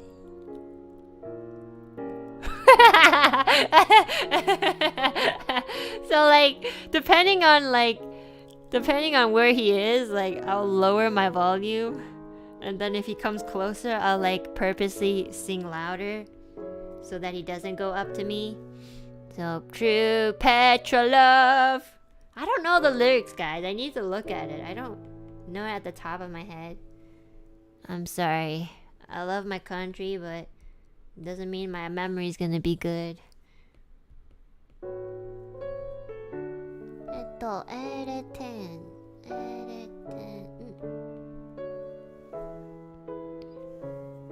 True Petula. But yeah, I did that a lot. Every time he came, he'd do that. And one time I think he caught up. Like he kind of caught what I was doing because he would go up to me and then he would go far and then he'd like immediately come back to me and I was like, what the fuck? So instead of being like my usual instead of doing the usual where I go like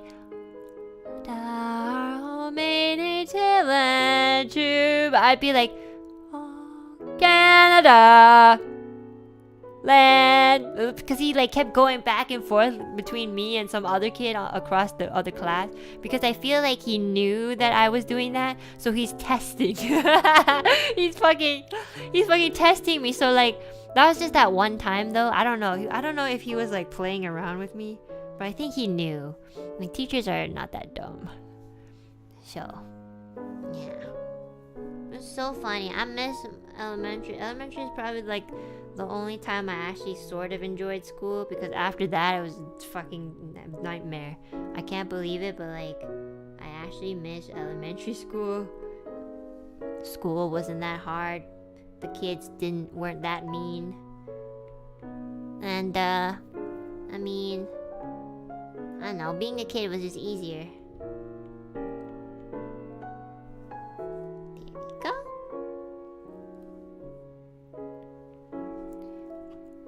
Same thing happened when I was in the army. Oh shit, you have to sing the songs in the army too? Did not know that. What if you don't know the words? Like in elementary, we'd always have like the lyrics on a wall or something. So at least it was there. But like, what if you don't know the words?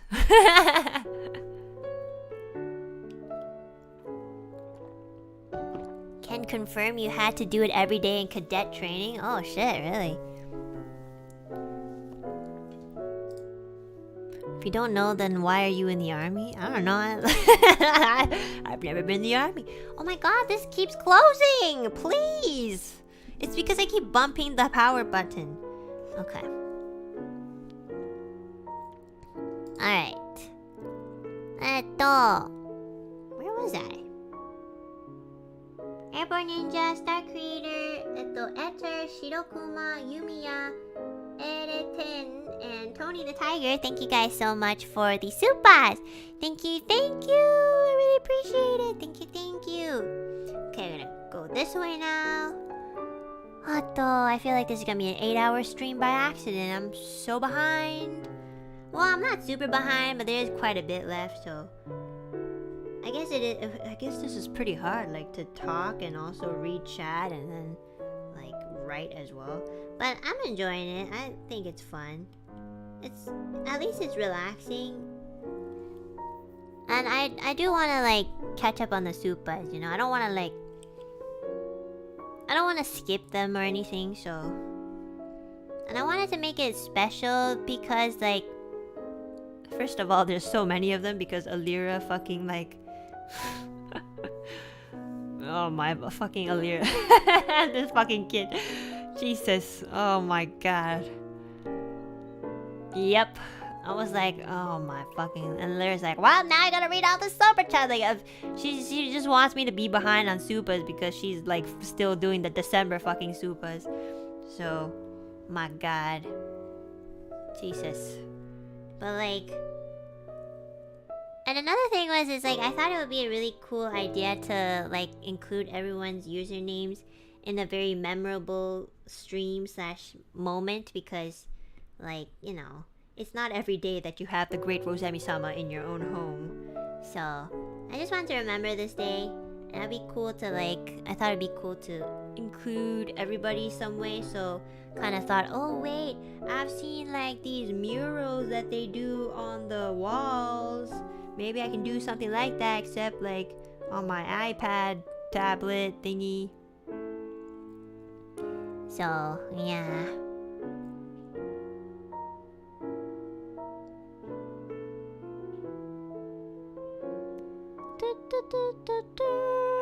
Okay, let's see. Where am I? I keep losing myself. Okay, there it is. Okay, fall. And... Suzumiya Ari. Suzumiya? Where have I heard that before? Oh, Haruhi Suzumiya! Is there anybody actually with the last name Suzumiya? I've never heard that besides the anime. Haruhi Suzumiya. Is that a real last name? I feel like it is.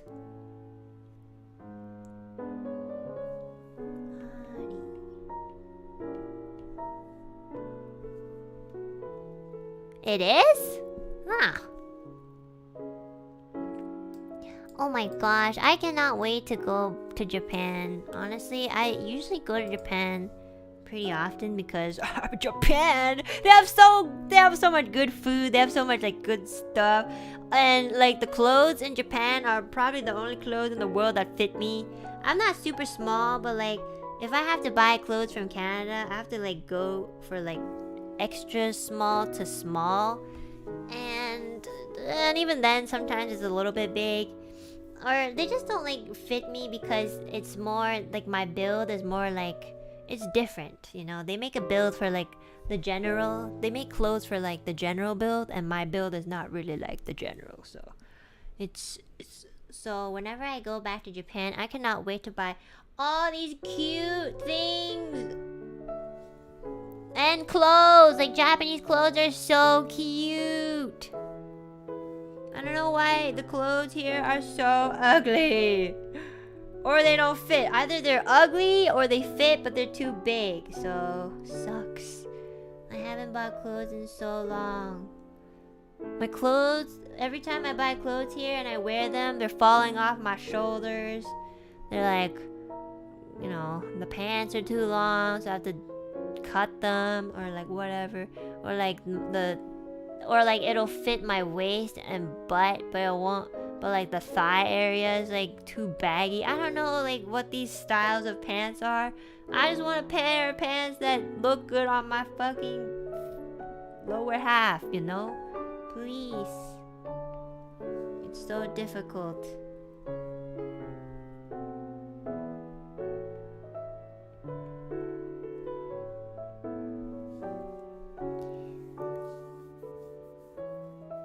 Does Uniqlo count as Japanese clothes? Yes. Isn't it a Japanese brand? Pretty sure. I think. Isn't it? It's because they're made for... Oh, I'm not gonna read that out loud. That's not really true. We need to go to Okafor and they have crazy petite items since they get some of their clothing from Korea. Oh.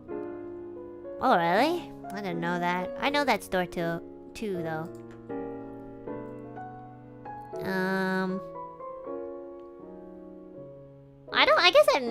I guess another thing is, well, the thing is like more than that, like not the clothes not fitting me. It's usually like my aesthetics is not really like my thing. Like I like to wear like neutral colors, but I guess like in Japan they have like really cute prints is what I'm trying to say. Like I don't know, like you know those prints that you find in like the animes and stuff. You know, they do make stuff like that in Japan, and it's so cute. And you know, it doesn't all look good on me because because you know I don't look good in everything. But it's just nice to look at things that are cute is what I'm trying to say, you know? Like just very, very cute, girly, maho shoujo sort of thing is just so cute. You know, I just like to look at more than buying. I love window shopping. I'm not even joking. I can go anywhere and not buy anything and I'll feel like I bought everything. I don't know why. It's a very, very unique thing that I've gotten from my father, but we just love window shopping. It's like eye candy, you know? It just makes me feel like it's more of the environment, I would like to say. like the environment of seeing really nice, cute things around you and just like walking in them and being like, and then trying them out and being like, no, thank you, bye bye. That's just so much fun, and I don't have to buy anything. I just wanna look at it. That's about it. It's like a museum, except that I don't really have much interest in an actual museum, so that's how you know how degenerate I am. Doing that with food must be torture. Oh yes, it's very different with food. Like I'm talking about like items and clothes, but like with food, if my dad and I had to walk through an entire aisle of food being hungry, we honestly like probably beat somebody up because we'd be so hangry. So yeah, there's that. Oh shit, I forgot to change color. Ah, I was so busy talking. Ah, okay. Fine. Okay. Alright, okay. Good thing we didn't like stray that far away. Oh shit. Okay, I guess I'll start. Oh my fucking. Damn it. Damn it! Damn it! Okay, don't worry. Oh, shh. Everybody shut up. Let me focus for like 2 seconds. Okay.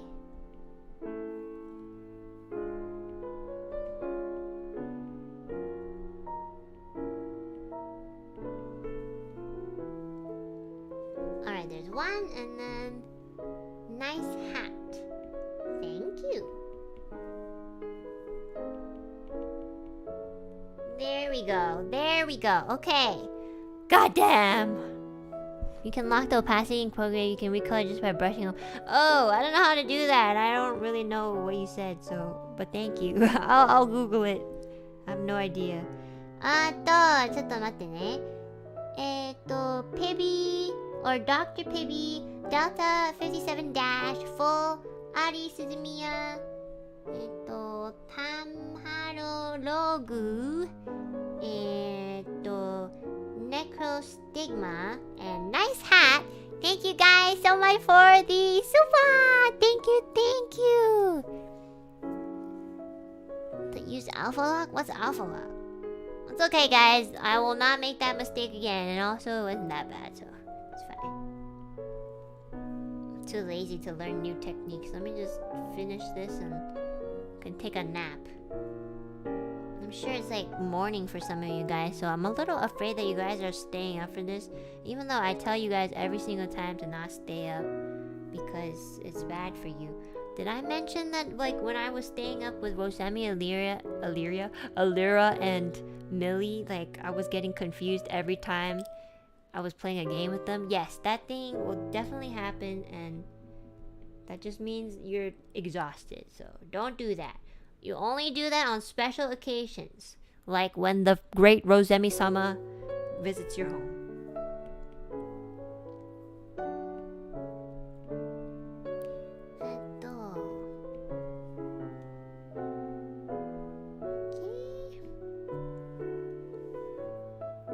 Holy shit, it's like 5 a.m. for most of you guys. You guys just sleep. What the fuck?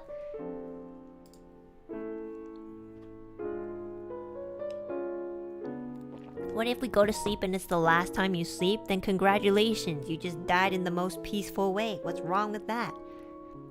If I ever die, I would hope to die in my sleep, because like how else do you want to die? Seriously, you want to die like awake? I'll be like, oh, I'm so scared of that. I'd rather die in my sleep. Be like, okay, good night, and then you never wake up, and you know, you died like in your dreams. It's true though, like how else would you guys want to die? Except, okay, there's this one time, I think I might have said something about this before, but like, it just reminded me because I thought it was so funny. But you know how like I'm really scared about getting my wisdom teeth yoinked out from my gum, because it's like 2 of them are buried underneath my gums. They don't hurt or anything, but they do tell me that I should probably get it out soon. And they told me that about like 2 or 3 years ago. So So like, I think it was during the time I was living with my roommate's parents. You know, I was like, oh, my dentist told me that I should, you know, get my wisdom teeth out. And my roommate's father was like, oh yeah, they'll give you like this gas that puts you to sleep, and then when you wake up, you won't feel the pain. Well, you won't feel the pain for a while until it wears off. So it's very quick. You go to sleep, and then when you wake up, it'll be gone. And I was like, I'm kind of afraid of that, because like, what if they accidentally like put too much, and then like you know, I die. And then he tells me like, well, if that ever happens, which is very, very, very, very unlikely, at least you died in a very peaceful way. You died like asleep and not in any pain.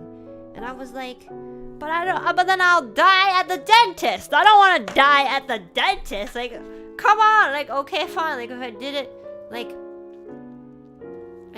you know, in my bed, fine. But like, if I'm dying in a fucking dentist office, I'll cry. I'll be like, what the fuck? The last place that I was at before my death is the fucking dentist? Like, the last person I see in my life, everybody I've met ever since I was a kid, not my mom, not my dad, not my friends, not like any colleagues, is my fucking dentist. You know how sad that would be? I fucking like trying my best to revive myself and be like, you fuckers, I can't die from this. I don't want to see my dentist as the last person I see on earth. What the I'd be so fucking sad, and I wouldn't be able to even cry about it because I'd be dead. Like, please, I don't want to do that, please. And I was like, honestly thinking about not even taking the anesthetics because of that reason. Like, I don't want the last person to see in my life my dentist. No offense, dentist, Mr. Dentist, you're very nice. It's just, you know, I mean, why? And I'm sure the dentist wouldn't want to see me dying, because then they probably quit being a dentist. Dying with a removed teeth seems like, yeah, exactly. Asked to speak to a manager in the afterlife. Take it with the anesthetic. You do not want to do it without. Well, I mean, it is possible to do it without. But like, even if you don't get the gas to put you to sleep, isn't there something like else that they just like kind of they put in your gum that numb it? Is that enough? Or because I've had some friends who tell me that they've taken out their wisdom teeth without anesthetics. It still hurts. Local anesthetic. Oh, is that local? Oh, わかんない.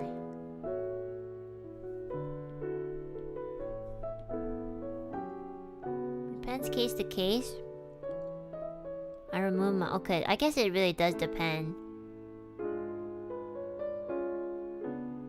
And then just take it. It's very painful without it. But I don't want to die and see my dentist as the last person on earth. I'd rather go through pain. I'm serious. I'd rather go through pain than die seeing my dentist. I don't care. You won't die. Wow. Now you've jinxed it. Now I'm gonna be like, okay guys, tomorrow I'm gonna get my wisdom teeth pulled, and then I'm never gonna come back. And then everybody like in the community forums like, oh my god, she really did die and see her dentist, Enna. Oh my god. They're gonna see me on the news. Girl dies from anesthesia, and last person she sees is dentist, who is no longer a dentist. Dentist fired for not putting the right amount of anesthesia. So I'm like, Jesus Christ, really? No. Anesthesia. Oh my god, that's funny. I think you'll be famous. No, that is not how I want to be famous. I don't want to be famous from dying from a dentist who couldn't do this properly. I'm scared. No trust.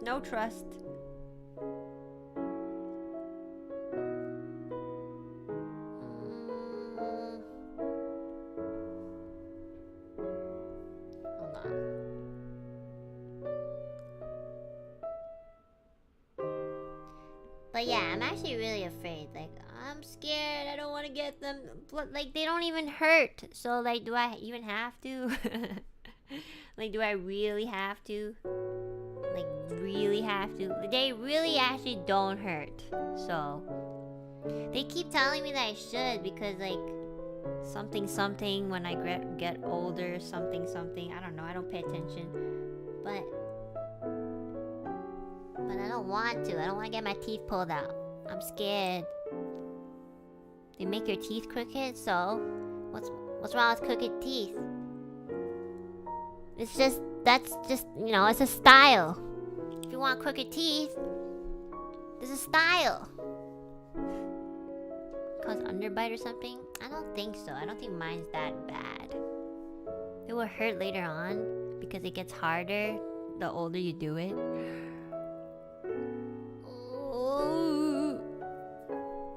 Grow into nasal. What? How do you guys even know this? Are you guys dentists or something? Even my dentist hasn't taught me these. Like, what the fuck? He never said anything about that. He just said I should do it soon. And I'm like, okay. And I never do it.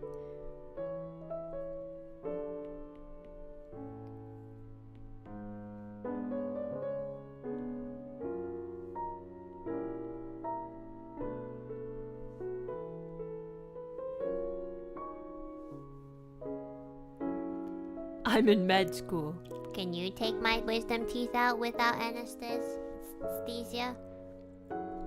And then when you get older, they will hurt and it'll be very dangerous to remove them. What? But okay, but another thing is, it's like my jaw is really small, so there's no space for them to do the thing that they need to do. You know, they're gonna be putting a bunch of metal things in my mouth, trying to like dig. They gotta go through the gums because it's underneath my gums. So I don't want them to do that. It's gonna fucking hurt like fuck. Like, I don't want to do that. I have a really small jaw, a really small face, so I don't want them to do that. You know, like I don't have a square jaw so that there's no space for them to do anything. They're trained to do it under different conditions. I don't care if they're trained. I don't care. As long as you're a human and you breathe, you will make errors. There is still a small margin for error. And as long as you have that small error margin, I will never trust you. I don't care if your small margin of error is 0.0003%. I will still doubt you until you take it out and I'm still alive, which that might not happen because I'm not gonna go.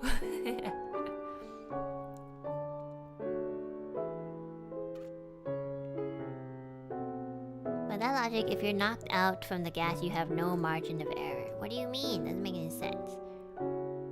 Delaying my wisdom tooth extraction costed me my finals.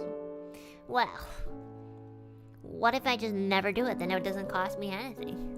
Doing major surgery like that without anesthesia is potentially foolhardy. If you're alert while they're working, you might inadvertently interfere.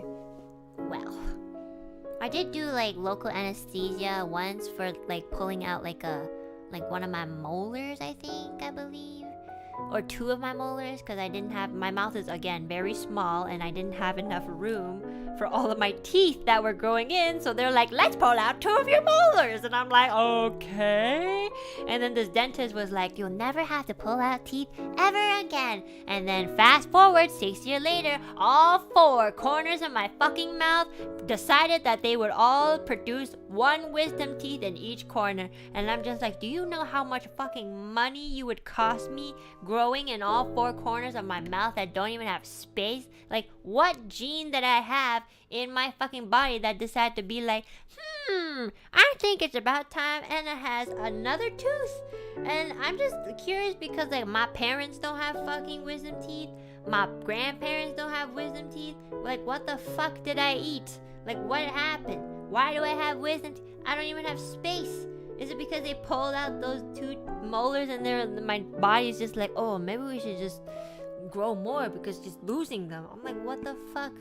I have all 4. I don't understand. Like, okay, fine. If I had 1, then I'd be like, okay, let's just get this over with. No, I don't have fucking 1. I have all fucking 4. Like, did God think I was going to be rich or something? Because, like, holy shit. Do you know how much it costs to pull out a fucking wisdom tooth? They said to me, for just pulling out the wisdom teeth, $500 for each fucking that's $2,000 on top of if I want to use anesthesia or not, and for any other complications that I might have to pay for. So like, it's either I die at the dentist or I wake up at the dentist and my wallet dies. So there's no winning. So you know, my conclusion is I'll just not go, save the money, and just hopefully get hit by a truck sooner than when my wisdom teeth starts to hurt. So fuck that. I hate the dentist. So fucking expensive, and I could die. They fucking gave me the sheet. They're like, but by the way, if you die, we do not hold responsibility. I'm like, seriously? You won't even hold responsibility for if I die? So if I die, it's literally because I'm like one of the most unluckiest people on earth. I've already been proven time and time again that I am very, very unlucky, and I don't think I really want to risk this one time because then the next time I won't have a next time. So I don't want to go to the fucking dentist. And then with your insurance, I don't have insurance, okay? I don't have insurance. What's the benefit of me having insurance? I don't have anything. I don't go anywhere, like, and you know, even if I did have insurance, like, I'd be paying it every single fucking, I don't know, year or something, and it's hella expensive, and like, if I die anyways, like, nobody's gonna benefit from it, so there's no point. You don't have insurance? Yeah, I don't. No, the insurance, not like, so basically, like, insurance in Canada is like categorized very weirdly. So like, if you have like general health insurance, it doesn't like cover dental. So like I know they say free healthcare, but like, it's only to a certain extent. Like, if you need something for your eyes or your teeth, like, that's not covered. And even if you have health insurance, that doesn't cover that. You need like specifically dental insurance, and then for eyes you need like a specific insurance too. So there's like many insurance, and I'm not gonna fucking buy all of them because like, I don't, no thank you. Dental isn't considered health. Yeah, it isn't. Not here, at least. And plus, like, honestly, like, I talked about it with my roommate's parents, and they just told me that oh shit, this username fits perfectly here. Thank you, Joe. They told me that it's honestly not worth it to get insurance just for this. They said that it would honestly be like a lot cheaper if I just paid it up front. And we did the calculation, and it's honestly true. Like, if I were to do this wisdom teeth surgery thing,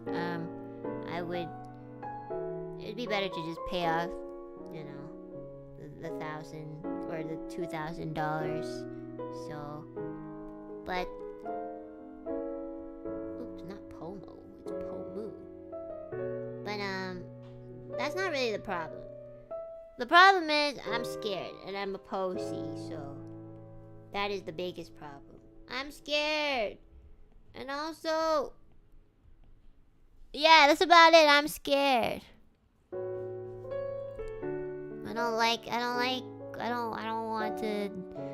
I don't really like knowing that I'll be under like a gas that'll put me to sleep. I'm really scared of stuff like that. Like, what if I wake up?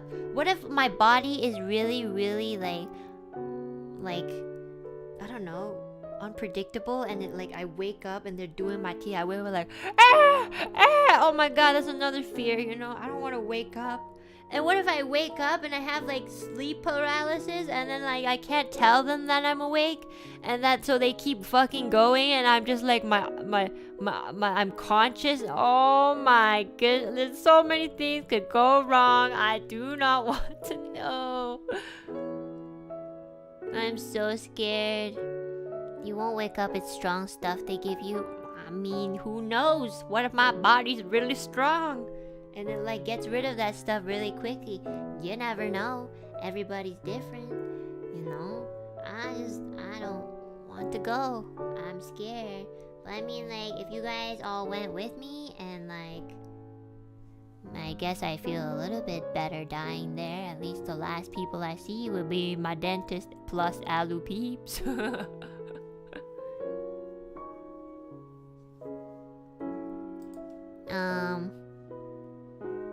You realize there's more chance of dying by crossing the street, right? Says who? Where's your statistics? Why am I gonna believe you just because you said that in chat? Where's the statistics, man? Give me the statistics and then we'll talk. And also, are the statistics within Canada or is it in another country? Because it's different. It's different. Statistics, you gotta give me the evidence. Exactly. I'll say this, I was also scared when I went in and they put me out and it felt like I was there for 30 seconds and it was over. Yeah, that's what the dentist says too, but what if it's not 30 seconds? What if it's for the rest of your life and you're dead? Exactly! What if you never wake up? That's not 30 seconds anymore! That's 5 ever! That's not even 4 ever, it's fucking 5 ever, because you're like beyond forever, you're dead. So yes, I'm scared. How am I supposed to know if it's 30 seconds? I don't know if it's 30 seconds or what if I wake up and it's like 20, 30. Exactly. I'll be like, oh, something happened with your body and you went into a coma and you didn't wake up but you weren't completely dead, so we just moved you to a hospital. But like, what? Where's Rumi-chan? Oh, who's Rumi-chan? Rumi-chan died. What? That was only 10 years ago. Yeah, anything could happen, guys. Anything could happen. I am not ready. I'm not ready to go. I should probably go soon, but what am I gonna do? How am I gonna stream? I wouldn't be able to talk. I'd be like, hi. Even if I came back successfully with my wisdom teeth removed, I'd be like, hi guys, welcome. Thanks for coming to today's stream. So, like, Enna pulls out her wisdom teeth and successfully lives. I'll be like, hey guys, with like those cotton things in my mouth because it keeps fucking bleeding. I'm in so much pain. Oh my god. No way, Jose. Nope. I don't know. Honestly, I have no idea. I know I should go, but I have no idea what would help me make even just a little bit make me feel better. I don't know. I have no idea. I mean, Millie offered to go with me, but knowing Millie, she'll just... It's either I'm okay and she like films me afterwards and asks me dark questions or like, have you ever killed anyone? Ha! You know? And then, or I actually die and she's like, Babu! I can't believe you actually died. I'll be like, no! Please! Please! I can't... I'll be so upset. But like, I wouldn't even be upset because I can't be upset. That's so sad. I don't want to die. Not like that. I don't want to be picky about my death, but at least not at the dentist, please. Oh my god. Like, please. Either way, she'll be very like, she'll react. So. Alright, before we move on with this conversation, where are we? Emo! Ezio-C! Drew a knock, KU Dragon, and Don Reader, Grethen. Oh wait, Grethen Don Reader, sorry, that's one whole username. And Ami, Reona, B, Potato, Akra, Joe, Powered Up Pomu, and Kana died? What are you trying to tell me? Oh no, that's not died, that's an A. Kana di Amen. What am I just reading? I'm just gonna read up here. Thank you guys so much for the Supas! Thank you, thank you. Okay.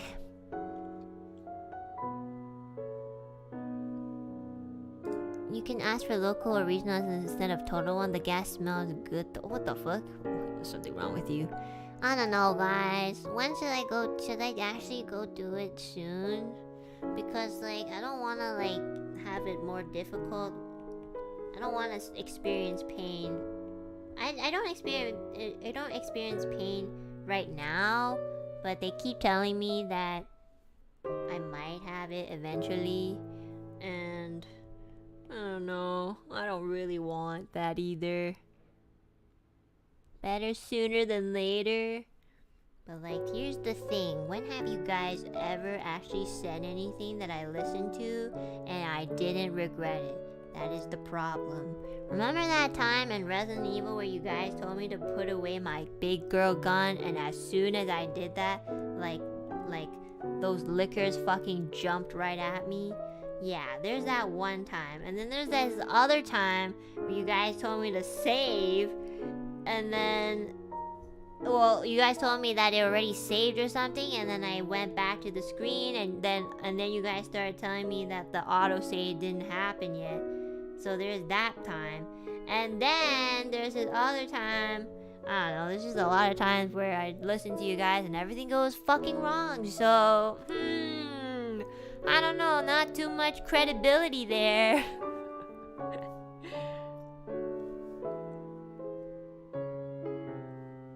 Yeah, because your chat are dentists, not gamers. What? Don't you mean the opposite? If your jaw is small, then you should probably do it. The procedure is really safe for the most part. Local anesthetic works just fine. You won't feel anything. I guess so.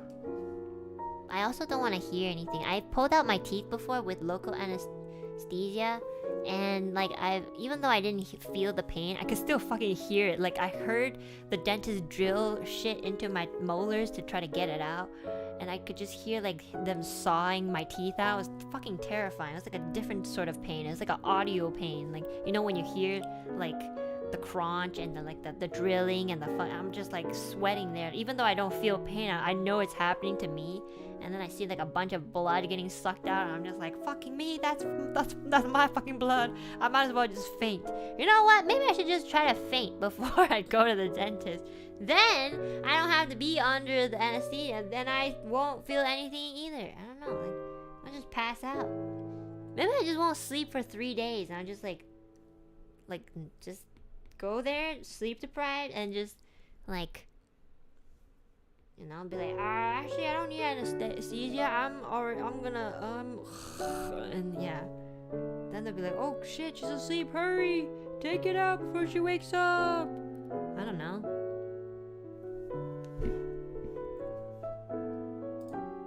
I went through a few procedures and I like watching them. Had a lung surgery once, and the fact that they wouldn't allow me to watch it was such a bummer. Okay, you psychopath. The fuck? I hope you quit my memberships next month. I'm scared of you. What the fuck is wrong with you? I mean, if you could actually stand that sort of thing, I think you should just be a doctor. The fuck? Why are you here? That's so scary. Why would you want to watch yourself have lung surgery? That's terrifying. Jesus. My God. I can't even see my thumb bleed without panicking, so you should honestly be a doctor, or I don't know, stay home and try not to hurt anybody. I'm not smart enough to be a doctor, so I can't do that. Well, that's why you study, silly. If you study, I mean, I think one of the greatest things that you need to do or be able to handle that you can't really learn is to be able to handle looking at stuff like that, like the mental strength, I mean. So yeah, I know you'll be fine off local, but I also had buried wisdom teeth like you, and it took like 1.5 hours for them to drill, break out my wisdom teeth. But was it all 4? Also 1.5 hours, I thought it'd take longer. Does it really take but like, I always thought that would take a long time because like it's under the gum, so wouldn't it take longer?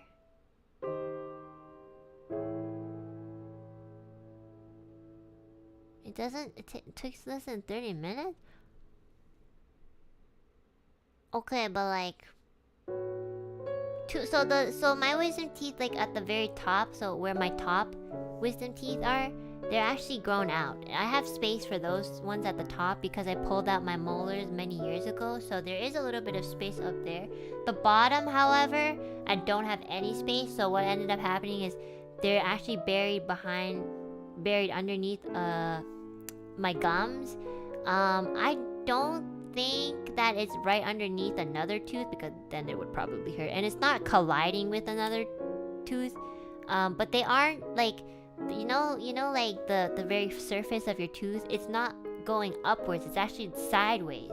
So I don't really know if that's a problem. I saw the x-ray and I freaked out. I was like, how could you grow but also grow sideways? Like, could you not at least grow straight up? Is it impacted? I don't think so. I don't feel any pain ever, so I don't think it's impacted. But I don't know, that's scary. Sideways can be pretty bad. Yeah, so basically they come sideways, but it's not like hitting a nerve or anything, so I don't know. Or it's hitting a nerve and my nerve is dead. So and I just don't feel it. I don't know, but they didn't say that it was dead, so it's very possible that my nerves are all dead because I'm so stupid.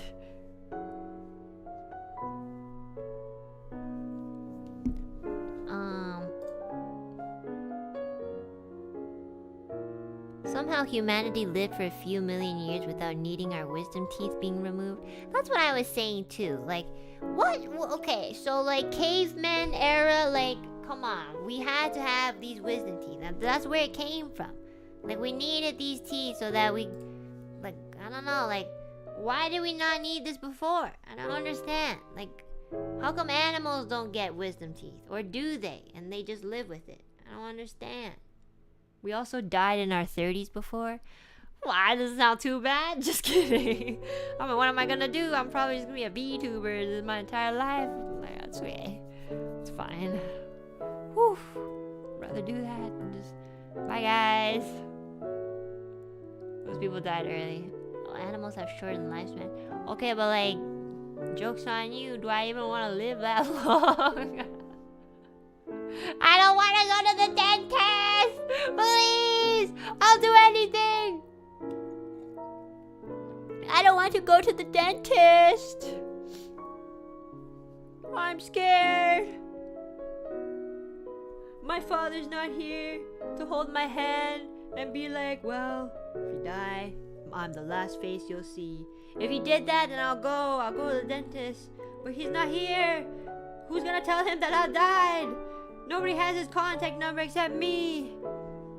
My dad just call me and be like, hello, you haven't picked up for like 3 months. And then like somebody one day, my Millie will be like, oh my god, Enna's dad, I finally found you. Enna died. What? Where? At the dentist. And he'll like laugh his ass off while crying. Oh my goodness, help me. He'll be like, oh, my daughter's such a loser. Like, not only did she live her entire life as a loser, but she also died at a dentist, which is a pretty loser move too. Oh my goodness. Yeah. Exactly. My dad has no mercy, not even in death.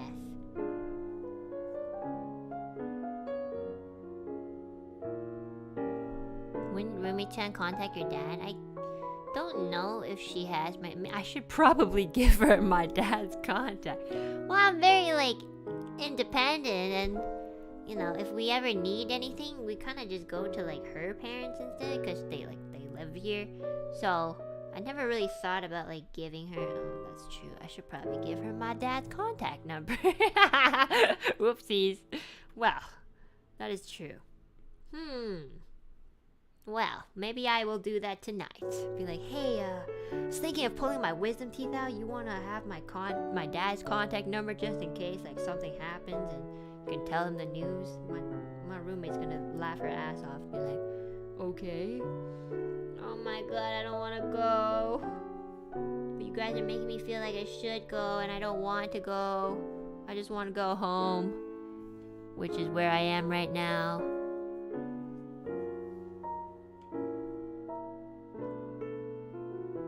Enna, go to the dentist? Hi, Shoto. Why did you come all the way here just to tell me to go to the dentist? What does this mean? Why is everybody telling me to go to the dentist? I mean, I go to the dentist to get my cleaning done. And, yeah.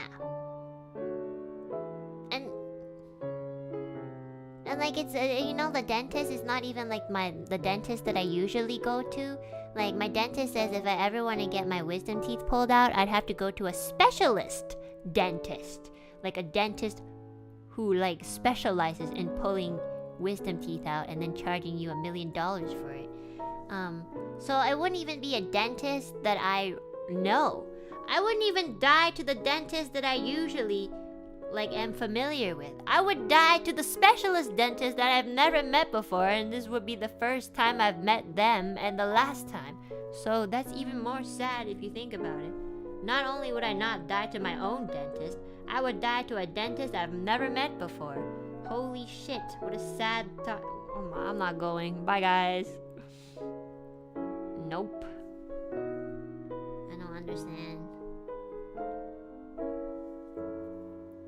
Do people really die from wisdom teeth removal? I've never. Okay, look, I've searched up articles about it, and I don't know if they're real. I didn't check the sources, but if you type in wisdom teeth removal death, there's at least an entire 2-page of Google on it.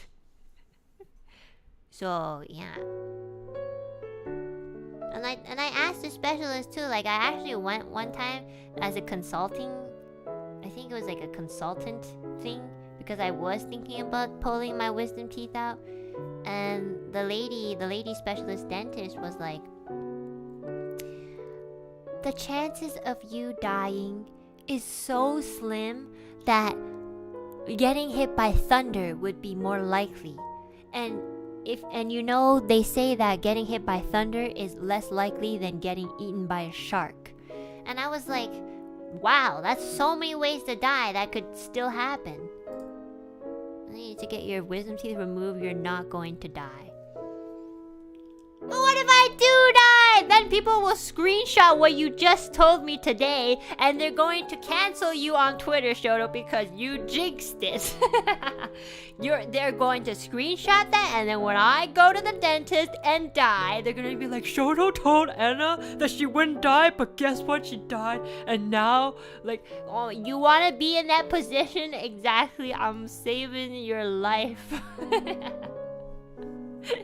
You're gonna jinx it! You've all jinxed it! I probably wasn't going to die before, but now, because all of you believe that I won't die, it's going to do this reverse thing,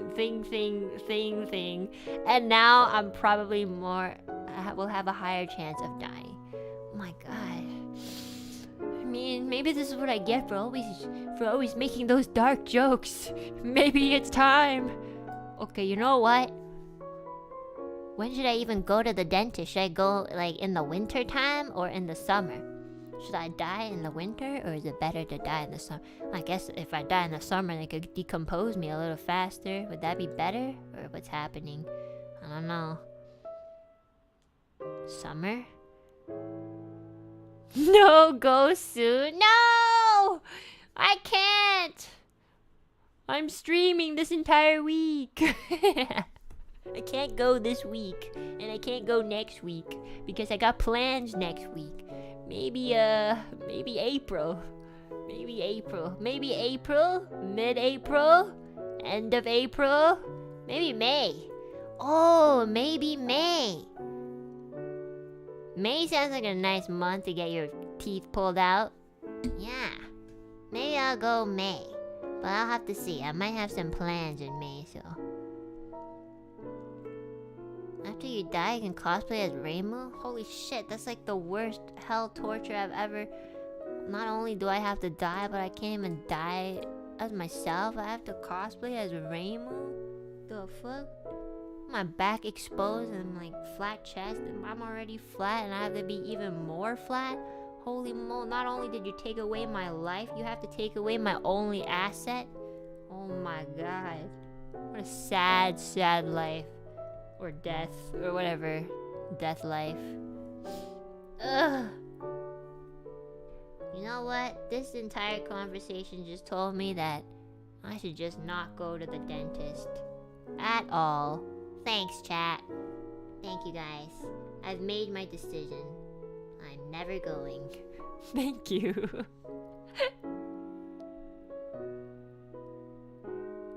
Mission successfully failed. But I mean, like, I still go to the dentist to, like, clean my teeth, so I do all the other stuff. And even that already hurts. Sometimes I, like, clean my teeth, and, like, my teeth are so sensitive. Well, some of my teeth are, like, very sensitive, and they just, like, it just feels so bad. Like, and I'm like, oh, could you, like, be a little more gentle? And they'll be like, yeah, sure. And they do the exact same strength. And I'm like, okay. So imagine that, but worse. Oh, I hate the dentist. Why? I floss every day so that I don't have to go to the dentist so often. That is the reason why I floss. So I don't have to see these people. Sensitive, bad feeling teeth is usually a sign of worn enamel and cavities. I think my enamel is not really good because I eat a lot of, like, acidity, like sour things. So maybe that's why. I mean, it's not for all my teeth. It's just, like, the front ones.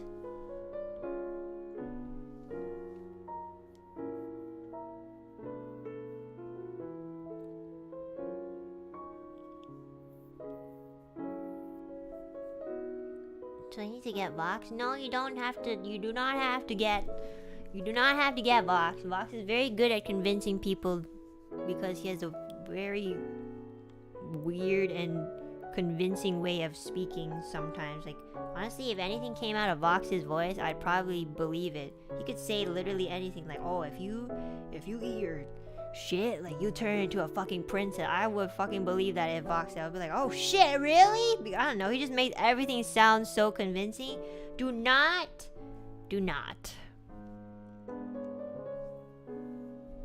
don't fall for a siren song. Yeah.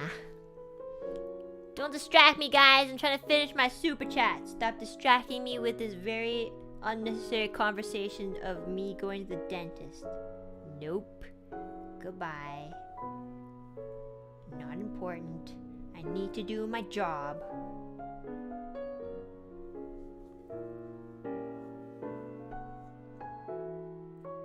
I don't want to go to the dentist, guys. Stop trying to convince me to go to the dentist. I can't believe it. I swear to God, if you guys let me go to the dentist, I'll never forgive you guys. I'll come back. If I do come back, I will come back angry. Be like, fucking bitch. Can't believe you guys made me go to the dentist. Bye-bye.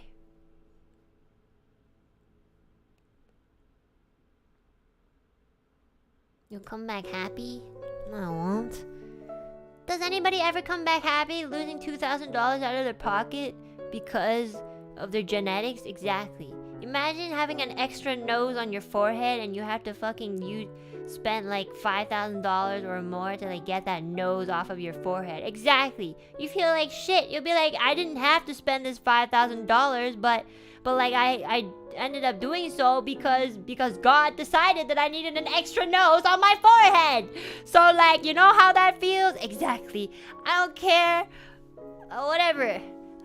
I like have the smallest jaw that I know, and it still tries to fucking grow teeth. So I don't understand, man. I don't understand what's happening. Thought genetics were smarter.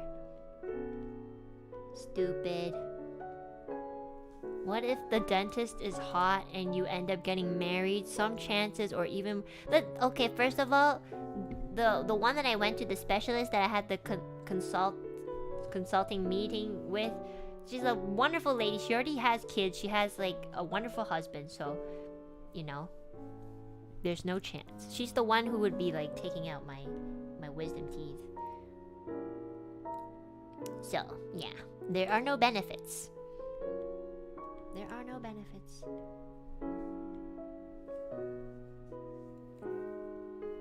What if Connor is the dentist? Then of course I wouldn't mind dying. But the problem is, He's not the dentist. I'm not delusional. I'm just a daydreamer, but I'm not a hallucinator. Come on, guys, get with the program.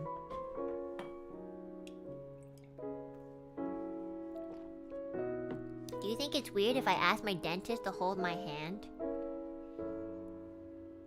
Be like, can you hold my hand so that at least it feels like I've known you for a while? Do you think that's weird? Yeah? Okay, well, I just... Do you think they'll let someone in that I know to hold my hand? Like if I got Millie to go with me, do you think she'll hold, like they'll let her in to hold my hand? Maybe I should do that.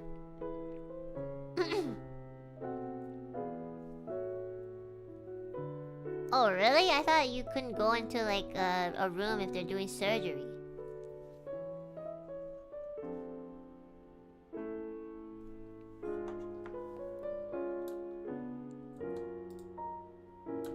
ask Rosemi. Well, Rosemi would have to probably...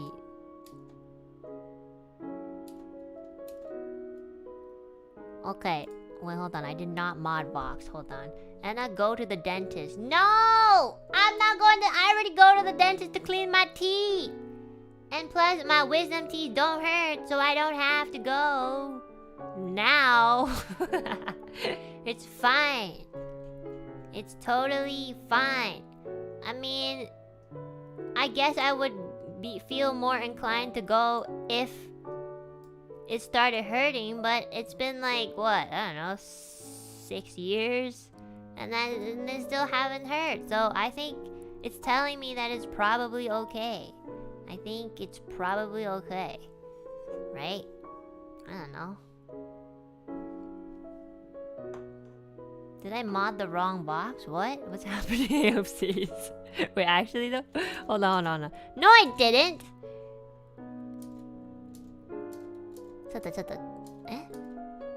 Oh shit. You guys make this impossible to find people.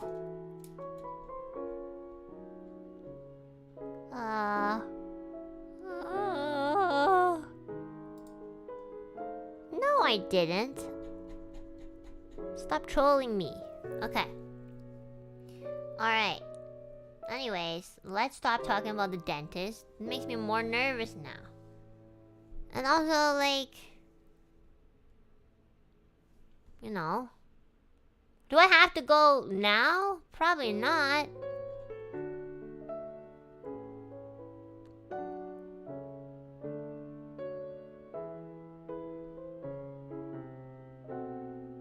Oh shit, is that a fake one? Oh my god, really? Wait, people do that? Wait, why?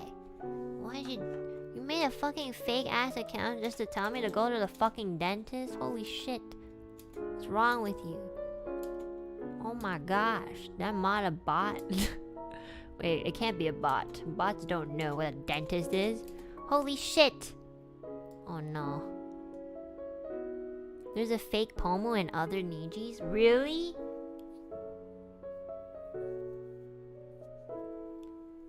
Be sure to confirm with other experts if it's necessary. Well, I went to 2 dentists, like, before this dentist, and they told me I should probably get out. Just because, like, it's like, they said that something, when I grow up, something collides, something, I didn't quite remember.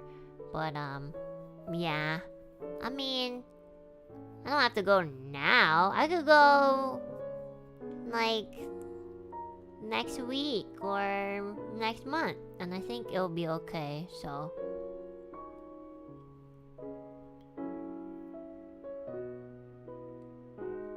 it gets okay, guys. We're talking about the same thing.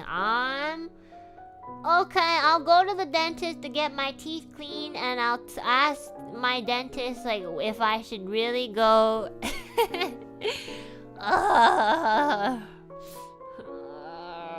I hate this. I will go to the dentist because I should go clean my teeth soon anyways. And I'll ask him like, how long can I stall before I really need to get these wisdom teeth? I will literally ask him that. I will ask him, how long do I have to stall? Please tell me.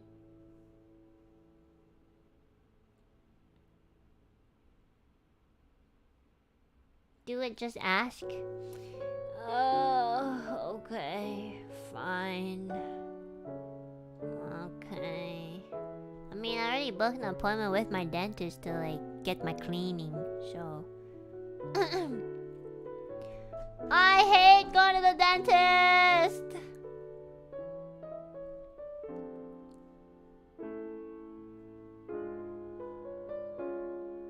Oh, by the way, like how long does it take to how long does it even take to heal from like wisdom teeth? Cause you know, they have to like break in and like take things out. So how long would that take?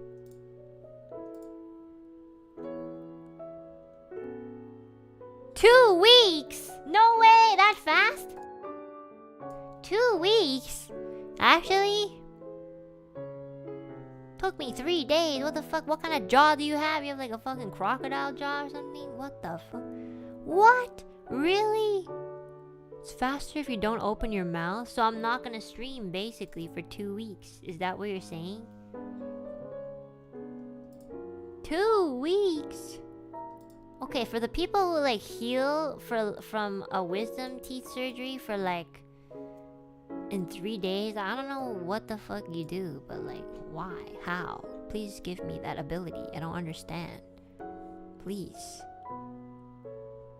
How are there still so many Supas? I'm not going to finish. Oh my, this I thought I would be. Holy shit. I'm crying. What the fuck? There's still so many Supas! I just scrolled down because I lost my place. Holy shit! It didn't feel like there were that many. Oh my lord. I'm gonna cry. Oh my goodness. Oh my lord. I don't know what's more painful, knowing that I have to get these 4 wisdom teeth out pulled eventually, or the never-ending train of Supas that keep telling me that I should go to the dentist. Which one is more painful? Who knows?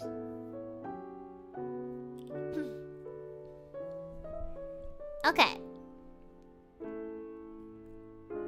Alright, I think what I'll do is I'll finish the bestie collab Supas. Or should I just fucking finish it today? Okay, everybody shut up about the dentist. Okay, I will consider going to the dentist and consider getting my wisdom teeth out. Okay, I said consider. Okay, it is not for sure, and I'm not guaranteeing it, but I will consider it, which is much better than what I was thinking about before. Okay, let's stop talking about the dentist. I hate the dentist. Makes me nervous, makes me sweaty, and makes me want to cry. Hate the dentist. Think I'd rather go to the doctors. At least the doctor like turns me away and be like, don't worry, you don't have to come back until you're 50. I'm like, oh really? Like, yeah. I don't know if your doctor tells you that, but my doctor tells me that. He's like, you don't have to come back until you're 50. And I'm like, really? Yep, there's nothing wrong with you.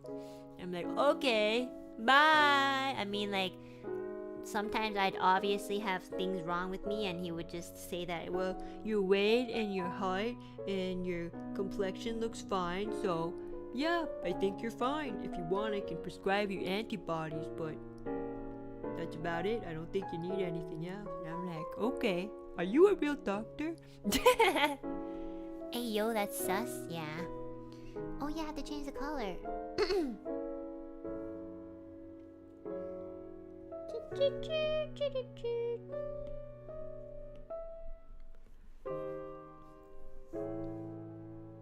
I mean, I might not have the best doctor, to be honest.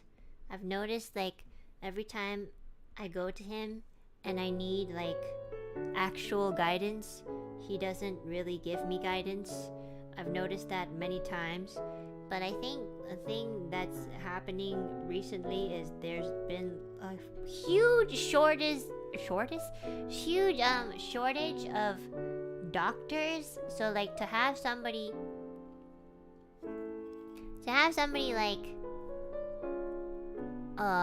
to just have like a family doctor is very hard, I think. So it's better to have one than nobody. But most of the time when I need to go see a specialist and I ask him for like a referral, he'll go like, you don't need it. I'll be like, but I want it. And they'll be like, but there's nothing wrong with you. I'm like, well, you're not the specialist, so how do you know? I'm telling you, I feel pain here. And he's like, well, it's probably something. If you still feel pain in about a week, you can come back. And I'm like, a week? You want me to feel this pain for a week before you want me to come back to tell you that the pain is... Just give me the fucking referral, you fuck ass! I was like, you want me to wait a week in pain just to double, triple make sure that I'm actually in pain? Just give me the fucking referral, you fucking sign the fucking paper! And then he'll actually give it to me. So, I don't know. I have a really good relationship with my doctor. My doctor sees me, he's like, okay, what's going on? I was like, what's going on? I still feel pain. Give me that fucking referral. Or give me antibodies. Give me anything. Give me some empathy, please. It's so funny. Fortunately, it's been noted that doctors can be more dismissive of pain for women. Yeah, he always asks about my period. He'll be like, oh, do you get a lot of cramps? Maybe it's that. I'll be like, I don't fucking care. Look, man, give me the fucking referral. Like, start standing up, like, looking like, give me that fucking referral, you fuckhead. If you've never had a period or cramps in your life, you don't get to talk. I don't care if you're a doctor. I want to see a fucking gynecologist, fucker. I don't even want to see them, but I know I have to see them. So give me that fucking referral, or I'm gonna make sure you go to the gynecologist, because I'm gonna be castrating you very soon, and we'll have very, very similar genital parts. I obviously have never said that out loud, but more or less something like that, I'll be like, if you don't want to end up having the same thing as I do, you better fucking give me that referral, you fuckhead. Seriously, like, the amount of times that I have to, like, really push, though, like, seriously push for a referral is so stupid. Like, sometimes you just kind of know that you don't feel right, so you need to go see a specialist. But, like, at least in Canada, the only way you can see a specialist is if you get a referral from a family doctor. Because then you can't just go straight there, unfortunately. I mean, unless if they're like a family member or something. But most of the time, you do need a referral. Otherwise, you wouldn't be like even accepted, unfortunately. So, yeah, it absolutely sucks. This system is so stupid. You hear that? It's stupid. I'm telling you, it's stupid. It is really stupid. But and like the thing is like, even if you get a referral to a specialist, that specialist, it's not like, oh yeah, you can see that specialist next week. You have to probably wait like fucking 6 months, or if you're lucky, maybe 2 or 3 months, which is still like, I needed to see a specialist for like a throat doctor once. And I finally fucking got the referral, not from my own family doctor, but from like my roomie's family doctor, because like my own family doctor apparently just wants me to die. so like, I got the referral I needed, and then I called them, and they're like, oh yeah, we can book you for, so I think it was like maybe, let's say it was like May, okay? So then the doctor, the specialist, they were like, I have space, yes, you could probably put you for November. And I was like, November? So there's like May, June, July, August, September. That's like fucking 7 months on top of like, so like, I like how they're like, yes, I have space. I'm like, yes, I have space in 2023. Like, wow, you must have space in 2023. That's fucking next year. Wow, that's a lot of space you have there. Woo! Congrats, you're so popular. Yay! Like, I get it. You're a doctor and everybody wants to see you. but can we please? Like, you really? What is this? Like, I don't understand. Like, how can we fix this system? Because so like I booked that. Well, that was the only time I could see them. So of course I'll be like, okay. By the time it was fucking November, I went there and I was like, I don't feel any pain anymore. Because it's been 7 months. And they're like, oh, okay, well, since you're here, I'll take a look of what was the pain that you were experiencing 7 months ago. I was like, well, I wrote it down because it was very passionate, because it was in the moment. So I wrote it down on my notepad. Got a little nauseous, fever, inflammation. Oh yeah, all that. I took a lot of painkillers to help with I took a lot of rest. And they're like, oh, it just sounds like you had inflammation. It was probably a little bit infected. I was like, yeah, no shit. I think I figured that out 7 months ago, fucker. Jesus Christ, I hate doctors here so much. I think I just have really bad experiences with doctors, but like, Jesus. I've never had a doctor once that was helpful. I'm not even joking. It's not that doctors suck. It's just the doctors that I've met suck. I don't know why. I have no idea. I think I'm just that unlucky. Well. And yeah, sometimes they like misdiagnose me too. Like they tell me, oh, you probably have something like in your ovaries. And then I get it checked, and then this other doctor's like, nope, there's nothing in your ovaries. I'm like, okay. Just spend a couple $100 trying to see if there's something in my ovaries. Just okay. Okay then. Yay. Woo. I'm not crying. My ovaries are not crying, but my wallet's like, what did we come here for? I don't understand. Yeah, it's really stupid. I don't know. That's why, like, if possible, I'd like to not go to the doctors. I don't know. I feel like I have it's a big factor of like really not meeting the right doctor, because I just never met a good doctor in my life. I really, really have never met a good doctor in my life. That's why I'm very like adamant on like sleeping well and like eating well, so I can just keep myself healthy on a daily basis, so I don't have to like deal with health problems so much. But yeah, sometimes I do like obviously get like a little bit of like health problems.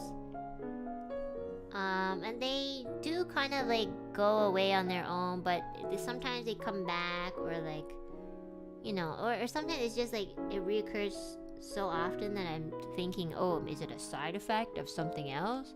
So I kind of want to know more about it, but like nobody ever gives me like a good answer, They just kind of tell me like, oh, it's probably nothing, or oh, come back. And I'm like, I hate it when you tell me to come back, because I probably won't. Because it already took me so many weeks for me to just come in. So you're telling me to go back and come back, and then I have to wait like a couple more months to get myself checked out at another doctor's? Like, that's a lot of waiting. I mean, what do you want me to do?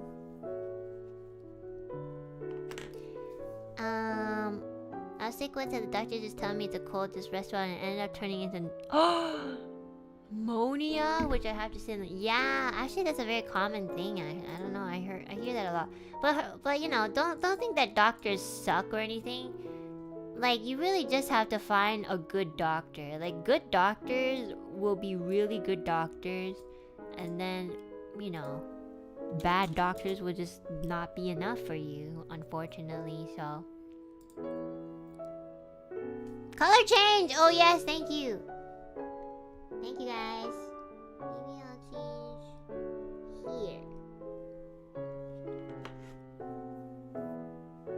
If you find one, stick to them. Yeah, I haven't found mine yet, unfortunately. And I can't really, because like they're all booked. Like, I've been trying to find a new family doctor, but every time I call in, they're like, oh, we don't have any slots. We don't have any slots left. And sometimes like I kind of like, I'm very impatient, so I'll end up saying shit like, what do you have, like 10 slots or something? Like, you only have like 10 slots? Are you sure you don't have any slots? Like, come on, I don't take up that much space. I go into a doctor's office and I go out in like 2 minutes. I'm barely a slot. I take like half a slot. I take like quarter of somebody's slot. I swear to God. Please be my doctor. Please. They won't just, well, you can try calling back in June. I'll be like, in June? How the fuck am I supposed to remember your number in June? I can barely remember my own name every time I wake up in the morning. Fucking, you know, they'll be like, Miss, please stop yelling. And I'll be like, I'm sorry, I'll come back in July. I mean June. So, yeah, sucks.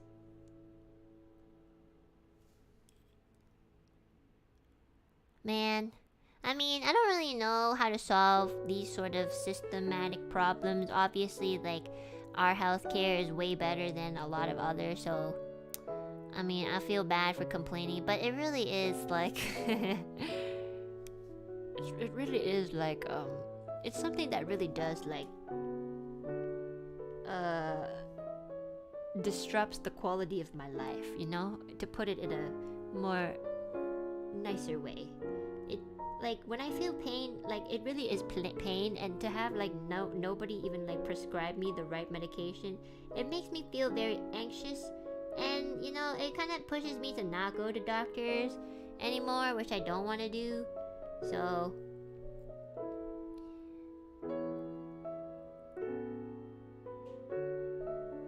my last physician almost cost me my life.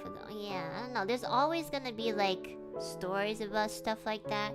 But it's always good to have a doctor versus not having a doctor at all. But still, I mean...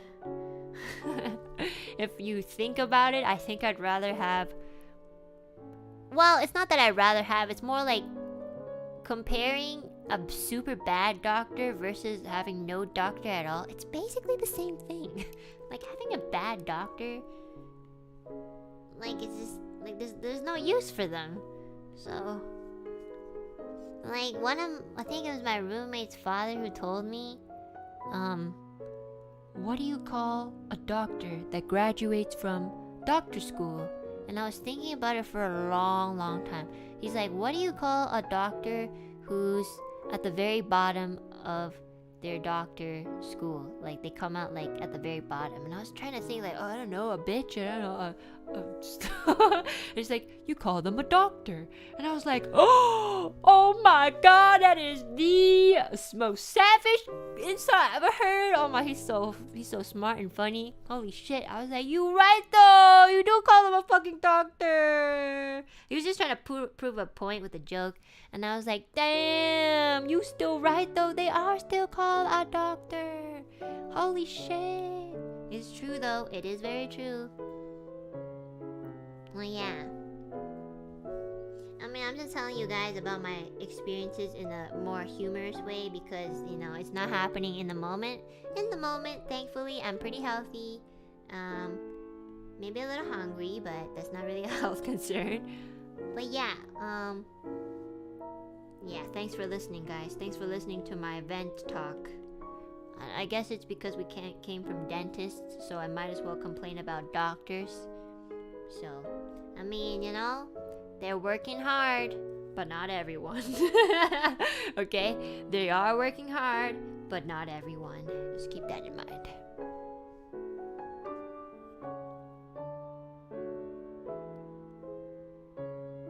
Let's see, where am I? Working hard or hardly working? I still remember toilet, but let's forget that part. I mean, I have a lot of fun talking about these conversations, you know? It's just fun to, like, talk about it, especially when it's over. So it's not like, no hard feelings. Well, except for that fucking landlord. But yes, no hard feelings. Well, I guess I just like to talk about these things just to let you guys know that life is always gonna be like that.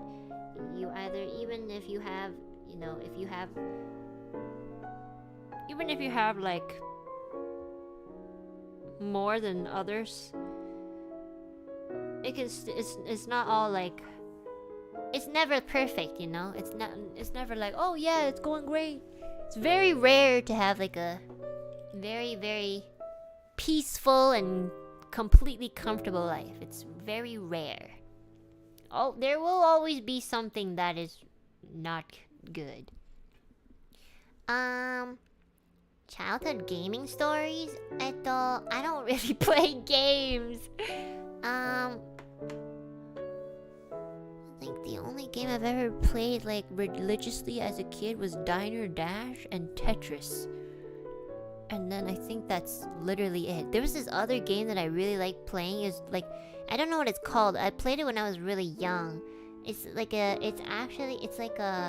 this pig that goes around like eating things, but you have to run away from like these chickens or something. I don't know. I have no idea what it's called. Do you guys know which game I'm talking about? I think it was pretty popular. It was not Animal Crossing, no. Was it a browser game? I don't think so. I don't remember. It was sort of like Pac-Man, yeah, but it was a pig instead of Pac-Man. It was not Super Mario. It was not any of the very mainstream games. But I remember playing it so much that I got a nosebleed and my dad got so mad. I played it so much. Like my forehead was like, my head was hot because I was like looking at the screen for so long. Pigman? Is it Pigman? Pigman.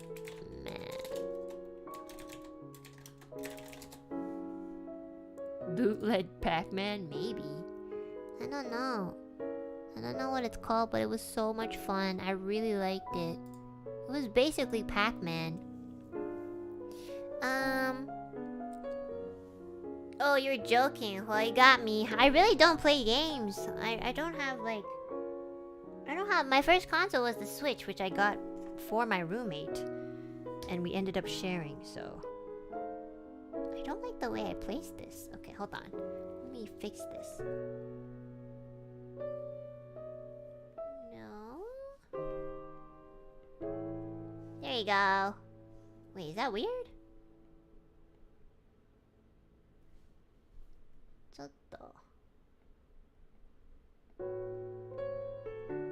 Oh gosh, it's such an awkward place. Okay, well.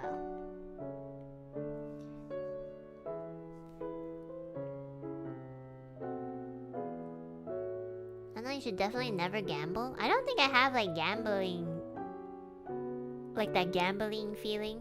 You know the feeling you get when you want to when you want to risk it and you feel like you're gonna get it. Yeah, gotcha. I don't really feel...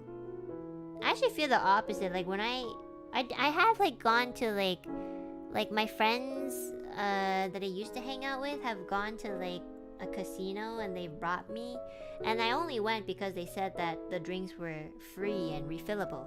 So that's why I went. But and you know, of course I wanted to spend time and just see something new. I had never gone to a casino besides that. And I was just like, this is so boring. I don't know, like they kept playing these games and losing money, and I was just like, I don't understand. Why do you keep doing this? You're not gonna win any money. I don't understand. And then they kept telling me like, but the next time you might win. And I was like, no, you're not. You're not going to win. You know how you're gonna win? You're gonna go to the fucking drink bar and you're gonna get all those refillable drinks for free, and that's how you actually win in these casinos. You could literally bring a fucking empty water bottle, go to the casino bar, fill up on like, I don't know, some really, really exotic mashup like pineapple, strawberry, I don't know, something, and you fill that shit up with your bottle, take out your second water bottle, fill it up with like lime juice and star fruit juice, you know, and then you go home and you literally just won, but you are sitting here playing a game that you think you will win every time, and by the time the store closes, you have won nothing and you've spent $500. And my friends are just like, it's just for fun, Enna. And I'm like, I don't like having fun. I don't like putting away money and knowing that it's going down the drain. I don't know. But I think that's just me. Like, I think some people just like it for the adrenaline. And, you know, it's fine. The idea is to end on a winning streak. But the thing is, it's like, are you gonna get it? If it's not absolute, then I wouldn't go for it. Money is spent on having fun? I guess so. But that fun is fake. That fun is all in your imagination. They're just taking the money from you. My dad and I think the same way about, like, pachinko or gambling. I think I told you guys a story about my mom's gambling habits. My mom is a gambler, so yeah, it's not really something I really like to do. Like, if I get something back, I'll be like, okay. But, you know, like, I'd rather spend, like, I don't know, $5 getting, like, I don't know, an Indomie or something, rather than getting potentially $20. Which, honestly, potentially is not good enough. I need absolute. If you go to the grocery store and you spend $100, there's an absolute 100% chance that you will get something at the grocery store if you spend $100. But if you go to a casino and you spend $100, there is not even close to, like, I would say, you could say 50-50, but in my opinion, not even close to, like, 40% chance that you will get something in return. So if you guys want to win somewhere, you go to the grocery store. Because they have everything. They have Indomie, they have fruits, they have everything. You can just buy whatever you want there. Oh shit, this is one name. Hold on. But I mean, like, you know, it's just not my lifestyle, so it doesn't mean that's not someone else's. I don't mind if you guys gamble. Gamble away. I'm gonna be here with my Indomie, my 10 packs of Indomie that I bought from my $100. So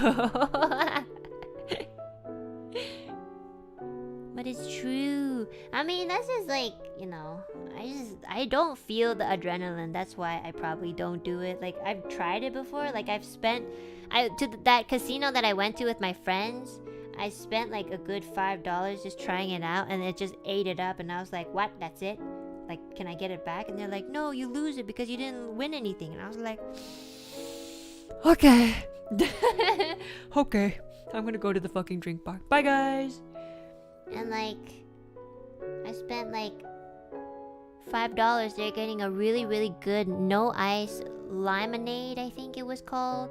And it was so fucking good. I was like, what did you put in this limonade? And they're like, oh, I put a little bit of mint, and I put a little bit of what's it called?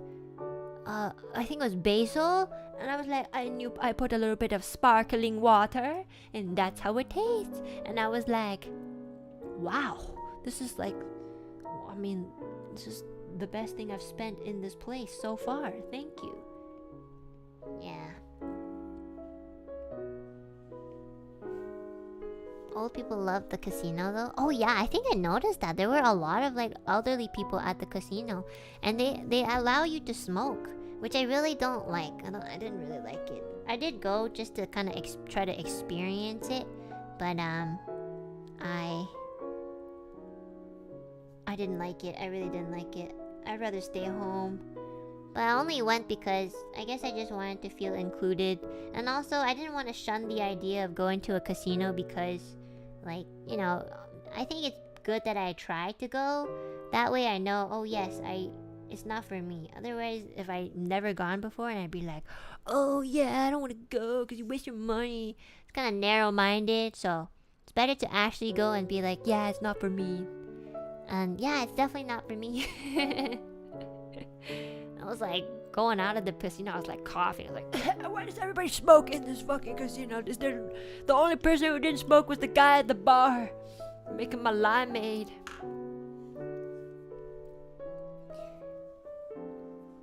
They don't allow you to smoke in Alberta at casinos, which is good. I guess it depends on which one. The one we went to, like, had smoking, and yeah, it was nasty. The smell of like cigarettes, it makes me kind of nauseous. So Las Vegas casinos constantly smell like smoke and my nose was dying. Oh yeah, isn't LA like isn't LA like full of casinos? Cause isn't that like the place for like gambling? Or am I wrong? I don't know. At least in Hollywood movies. Oh, not LA, Las Vegas. Oh yes, sorry. I always confuse LA with Las Vegas. So, oh my gosh, you know, like, don't they have the biggest anime convention in LA? Is that LA or is that Las Vegas? I don't know. Isn't it? What's it called? Isn't it the biggest? Yes, AX. Yes, that one. Oh my goodness, have any of you guys gone to AX before? Isn't it the biggest one in the world? I don't know if it is, but I've been several times. Yes, I have. And who's going like this year? Just out of curiosity. I'm gonna be honest. I probably would never go because I've seen pictures of it and holy shit. Like, there's so many people. It's huge. I've seen pictures of like group pictures and holy shit, there's like at least 200 people like in the group photo. It's like, oh my god, I'd be like crying. There's too many people. My introverted self would not be happy. I'd be like, what the fuck am I here for? I love anime, but do I love it this much? Not really. You can barely move there and people don't shower? What? Really? I've never been to a convention. Oh, I mean, you can go to a smaller one. It's probably less crowded. Pretty sure Comiket is in Japan is big. Oh, I've been to Comiket. It was horrible. I mean, I loved going indoors, but like the line to wait was horrible. I hated it. I was in the sun in 40 degrees Celsius, dying, wondering why I needed to wait for like 2.5 hours to get inside. And honest to God, you could not move. Really, you could not move. There's so many people. So many people. And that's what I imagined AX to be like. So, I'm honestly like, I don't want to go. It's too much.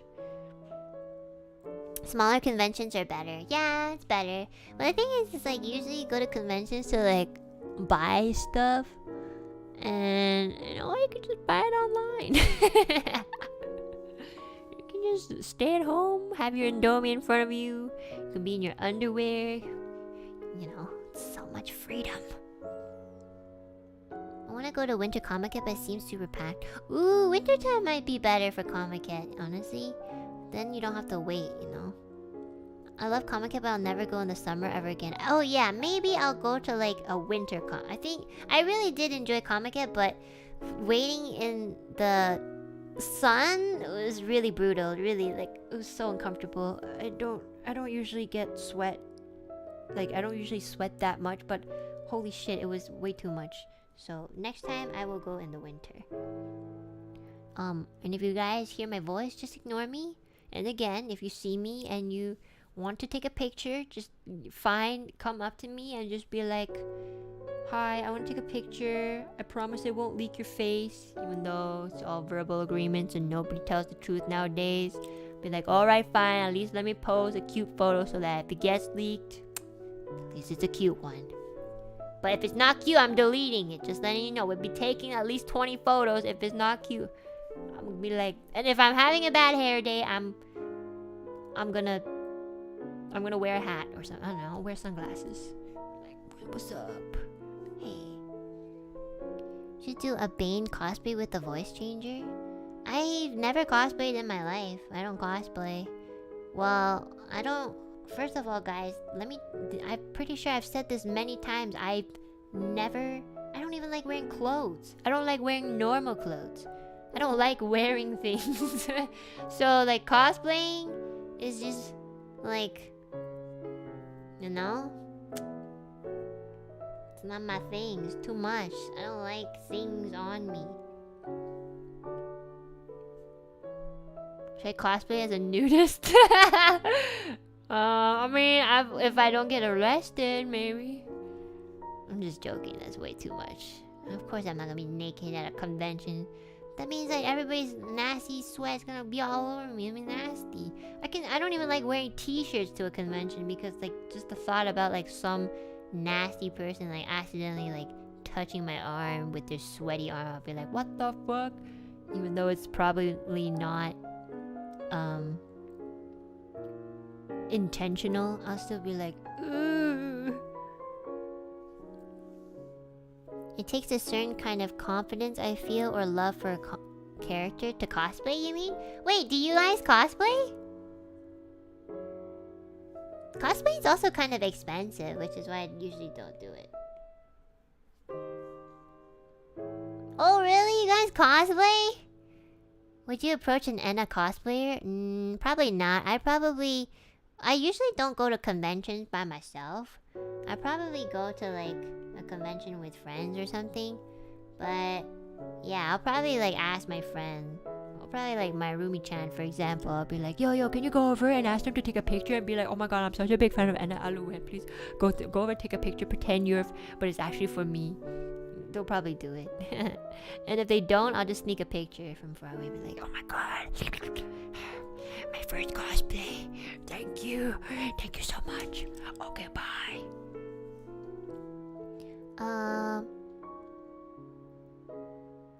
I'm the guy that asked to take photos of the cosplayers. Ooh, you must have a really good camera.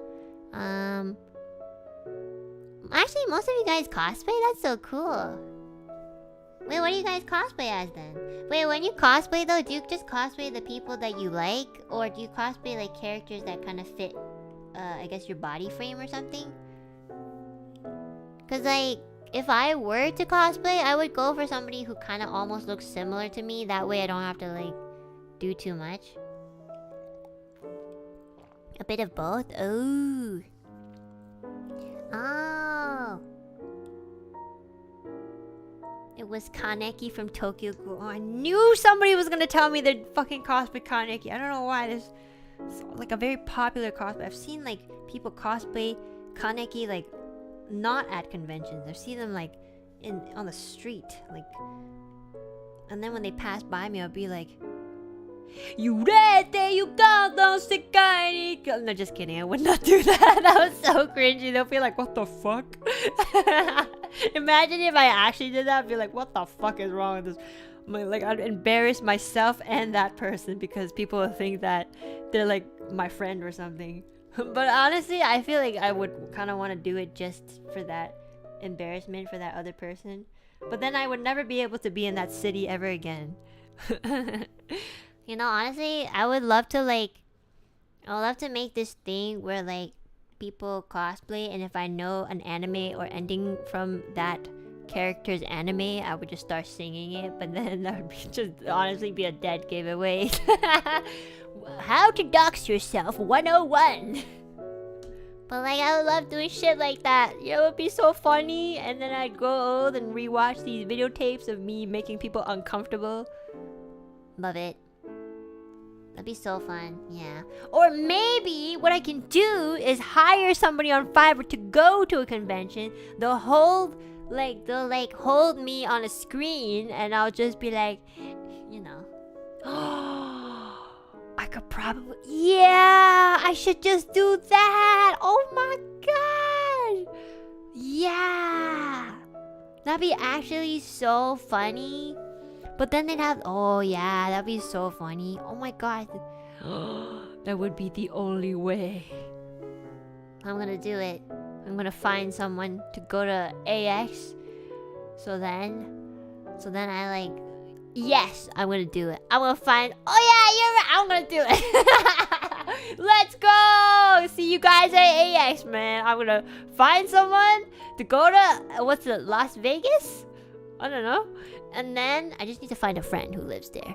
But and then I'll video call them, and then you'll see like just like this, my model on the screen. And then I'm gonna be like, yo guys, what's up? You ready? There you go. You put it on like full blast, like a Bluetooth speaker. Let's go. Holy shit, who am I gonna fucking, nobody who is actually my friend would ever do this for me. They'll be like, no, I'm not gonna waste my time to going to paying to go to a convention just so you could do this stupid thing. Oh my gosh. Oh, LA. Sorry, not Las Vegas. Whatever. They're so similar. The Las Vegas and then LA. It confuses me. That'd be so funny. Oh, color change. Oh, you're right. Arigato. Okay.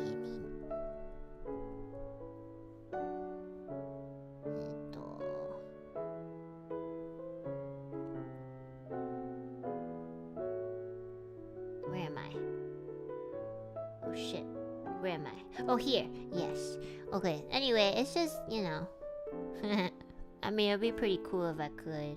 I don't know if I'm allowed to, but I just want to have fun.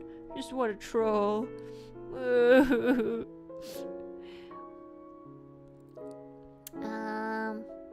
That'd be so funny though. And honestly, I think I would prefer that. Like, I don't want to go to these. It's too much people. I hate going to like crowded areas. It's just suffocating. Like, oh my gosh. I could barely go like outside to a grocery store, let alone a convention. So the last time I went to a convention was like with Millie many years ago, and we only went because we were there to win.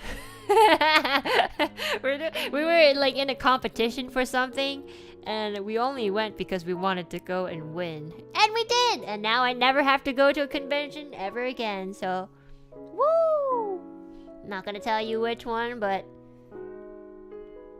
if you know, you know. Yeah. We won! Woo! And then like and then when it was over, Millie and I looked at each other. I was like, we don't have a reason to ever go to this convention ever again. Like, yeah, like we honestly only went there just to like, you know, put ourselves out there and just try to win. Not win, but just, you know, have a really nice experience. Like, it was our first time like singing live on stage and stuff. So like before that, I've never sung live on stage. And I always, I get so nervous on stage. But, you know, with Millie, it's a lot easier. Like, a lot easier. But now, there's really... You know, I guess, like, I kind of grew out of it, too. Like, I don't really need to buy any more merchandise, like, anime-related. Like, again, like, I rent, so I can't really post things on the walls. Maybe one day when I own my own property, I can be a little bit more decorative. But yeah, I can't do anything to my room, and so it doesn't really motivate me to go and buy stuff either. So I'm just old, guys. I'm old. I had like this really big phase in maybe in my teen years where I would love to go to conventions just to like get stuff. And then I realized that I don't even have any place to put these things, so never mind. Content boring if you're not meeting up with friends. Yeah, I think it's more fun if you go with friends. Usually it's just Millie and I who go. So, and Millie and I have already kind of like gone many times before, so it's kind of, I don't know. It's kind of like, I think we've moved on a little bit. I try to go annually with some friends and it's good fun. I mean, the only other reason I would ever probably go is just to like troll. I don't know. I would honestly love to cosplay. If I had to cosplay, I would cosplay as a grandmother and just be like, could you hold my bag? Thank you. Correct my bag. Bye bye. Thank you, dearie. Oh, sorry. Is this one not your bag? Oh, Am I holding? Oh, that's the one. That's your wallet? I apologize. I can't quite see anything anymore. You know, back in my days, everybody just gave each other their wallets. Did you know that? We were all helping each other out, and nobody accused each other of stealing or anything. But it's been so different now, you know. I just start talking and seeing if they will leave. Just, you know. But I want to do that when I'm actually an old grandmother. I would totally, if I were, like, I'm gonna be honest, like, if I were, like, 60 to 70 years old, I would honestly go to an anime convention just to, like, troll. Be like, back in my days, we used to watch Naruto on the TV. We had to wait an entire week to watch the next episode. You're telling me that you can binge watch an entire fucking season in one? You guys are privileged. Yeah, remove my dentures and be like, hey, if you want that Naruto poster, wash my dentures. Otherwise, I'm not giving it up. What's that? You're dying tomorrow? So am I. Yeah, I think it'll be so funny. Damn it, I can't wait to be an old person. Then I can do whatever I want and nobody can say anything.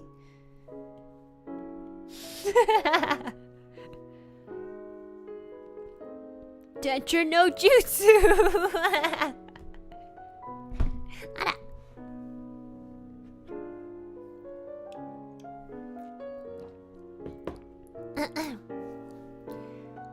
You gotta really want that poster. Oh, you guys, I don't know if you've ever been to conventions, but there are people who are like crazy for like those limited time posters or merch or something.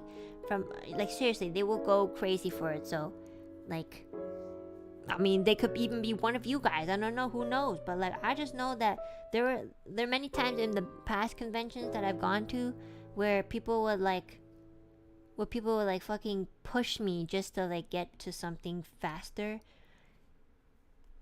And yeah, it's so scary. Like, I'm scared.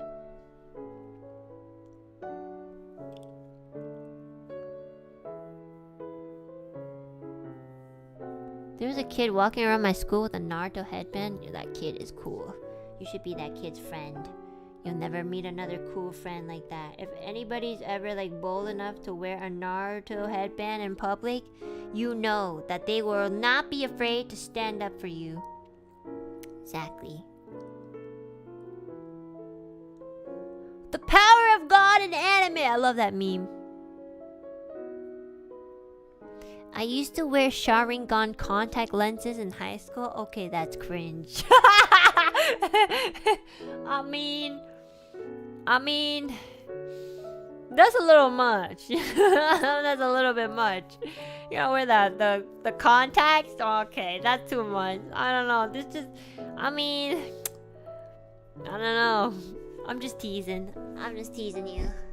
I mean, I think it's cringe, but I still think you'd be funny to hang around with. So, I mean, I'm gonna be honest. I would prefer hanging out with that sort of person, like people who are not afraid to like, you know, wear cosplays at school than like a fucking mean ass normie. So basically myself. So yeah.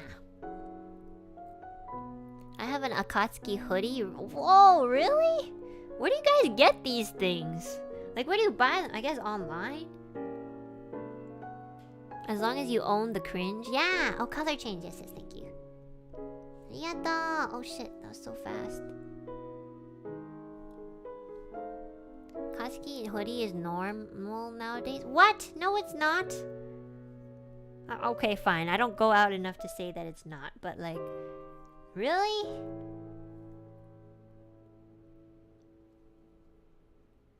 Everyone has one trench coat fedora guy. You get one for free with your high school.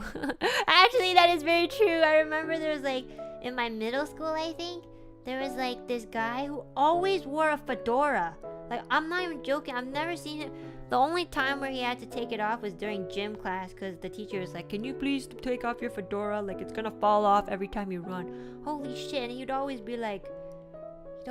talk in a kind of weird way. He'd say like, what do we say? I think he would say like, I don't know, I can't remember, I really can't, but he like talked in a very specific way, and he always had the fedora on. He was, and honestly, not gonna lie, like everybody loved him. Everybody, like, I don't know, I don't think he's actually like made fun of or anything, because everybody was like, hey, I think his name was like Noah, maybe, I forget, let's just say it's Noah. But like, yeah, everybody will, as soon as this guy comes into the class, everybody in our class will be like, hey Noah, good morning, nice hat, is that new? And then, you know, be like, hey, you know it. And I was like, it's so cringe, like, stop it, you extroverted cringes, stop it. I'm getting hives, they were so extroverted, it made me sick. So extroverted, I don't understand. How can you be happy about being in school? You must suffer more. You must suffer more. The long range hive attack. Those dudes that come to school in a full suit. Yeah! Well, I mean, he wasn't always in a full suit, but he occasionally would come to school with the suit and with the fedora as well. So, yeah, I don't know, like he was always such a happy dude, and I was very jealous of that. I was like, wow, wonder how it feels like to be happy and to be weird and accepted. You have everything. I'm like slightly joking, but we all have that person in our school, I'm pretty sure. I don't know why, but I think it is a thing. I don't know if it was a trend back then, but yeah. Enna said we're aiming for a 12-hour stream. I never said that. I don't know where you got that from. I'm just trying to finish the Supas. It's come to the point where, like, I don't even know. I'm just gonna write the Supas because I kind of lost track of where I was.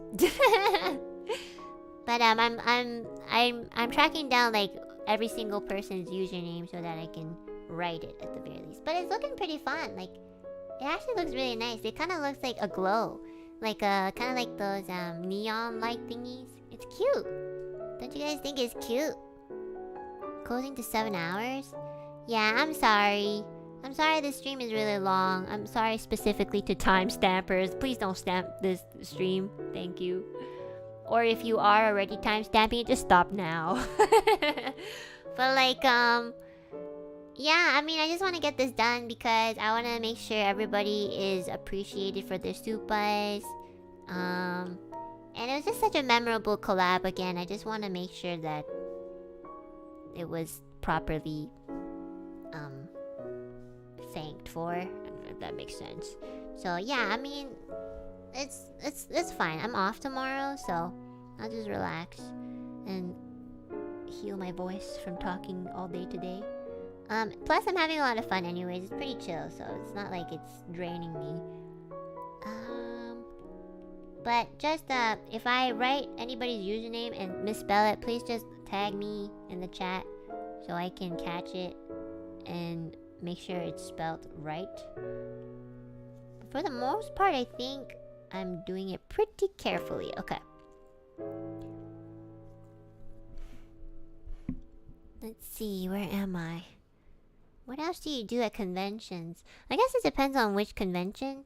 But I've always wanted to go to like, yeah, I mean, yeah, I want to go to Comic-Con again because Comic-Con was actually really, Comic-Con is one of the only conventions where they actually like have Higurashi and Umineko stuff. So like every other convention I've gone to, like they don't have my most favorite visual novel merch there, unfortunately. I guess it's just like not super big in the West. Like I've been to Anime North before, like many years ago. I stopped going because like, I don't know, like I think I just ended up doing the same things and it kind of ended up not being too worth it the more I went. And it's kind of far too, so I always have to like take a plane ride to go there, so it's kind of very far from me. So, and like, you know, because you go to Anime North, like you kind of have to like, I think it's like 3 days, right? So then you have to like you have to find like a hotel or something, and it's expensive, so it's okay. Maybe I just don't really know what to do at conventions. Met my partner at AX actually. Oh my gosh, that's so romantic. Did you find your partner in a cosplay? Or were they a normie? Imagine if you found the love of your life at a convention. Be like, hey, I really like your Kaneki cosplay. Oh, thanks. I really like Kaneki. What character are you cosplaying? I'm actually cosplaying a character that's not really popular, and I think he's really underrated, but I really like them. It's this character from that anime. Oh, I've never seen that anime. Is it good? Well, it depends. Like, if you like slice of life, I think it'll be a really good one. But if you're not really into like the romantic stuff, it's not really for everyone. Oh, I love romance. I love romance too. Aw, that's so cute. I would love to see that. I'd be that person in the back, like, watching their conversation and being like, yeah, good for them. Good for them. Would you like to perhaps have lunch with me in the convention cafeteria? Oh, I love that. Let me just tell my friends that I'm gonna be doing that. I'll be right back. Yo guys, guess what? I just hooked up with this girl. I'm gonna have cafeteria lunch with. I'm gonna go, guys. I'll meet you up in event number A3. Okay, I'm gonna be back, guys.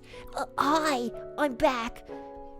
Oh, is it okay if you leave your friends hanging? Oh yeah, no problem. They had to do something anyways. I love that. Accurate? Yeah, that's so cute. Honestly, that is very cute. If that happened to you, congratulations. Congratulations. Congratulations. Squawk, squawk. Congratulations. Congratulations. Congratulations. Congratulations. Thank you. I'm losing it. Okay. Alright, we're on our third run. Is this darker? Let me this. Alright. Is this a darker color? Can you guys tell that this is darker? Yeah, okay. Let's do some water. This is why I can never go to a convention. Because I'm probably that person who will like voice everybody, and I'll just come up to them and be like, hi, my name's Stacy. John. What's your name? My name is... And they'll be like, what the fuck is wrong? Security! This is person who's like trying to put words in my mouth. But that's kind of like my hobby. I like to do that. I like to push the boundaries of society. Well, obviously don't do illegal things, but like just a borderline. Well, that's not even illegal. It's just uncomfortable for some people, and I think it's just funny. But obviously do not do it because it's rude and nobody will like you for it. Yeah, I'm a very silly person. I like to just do it, especially if I'm around with friends. I just like to like, you know, like Ethyria is like the complete opposite of me. Like, she's very cautious. So like every time I talk about we went outside like to a restaurant, Rosemi, Ethyria, Millie and and I don't really talk too loud, but I did say kind of say Rosemi, like Rosemi. I was like, oh, Rosemi, and I think Ethyria was like I was like, oh, okay, I'm sorry. But like, I don't know what else to call them. I know, it's awkward, but it's okay. I don't think. I know. Maintaining security. Yes, Ethyria is the responsible one. Millie also is kind of like that. Like, Millie's done that before. But I mean, like, what are you supposed to call me? I mean, I kind of told everyone, like, can I call you guys bitch? And be like, it's faster, it's natural, and, you know, hey bitch, look at this, yo bitch, look at this, oh shit, bitch, let's go, you know? It's easier. But I guess it's rude. I don't know. You have another name I didn't know? You guys can call me, how about this? How about this? What if you guys ever catch me? Don't call me Anna. Call me. What's a really stupid name that's almost like a code name? That'd be so funny. Then I'll be like, oh shit, you were in that chat one time at that one date that I streamed for like 10 hours. Bonnie. Why? Why Bonnie? Why? I wouldn't even remember that. Something that I would remember. Reginald, Margaret, Chadna, Nancy Alouette. Nancy? Oh god. Nancy? Okay, let's go with Nancy. Just because that was like it was the joke earlier, so. Will I remember that though? I hope I will.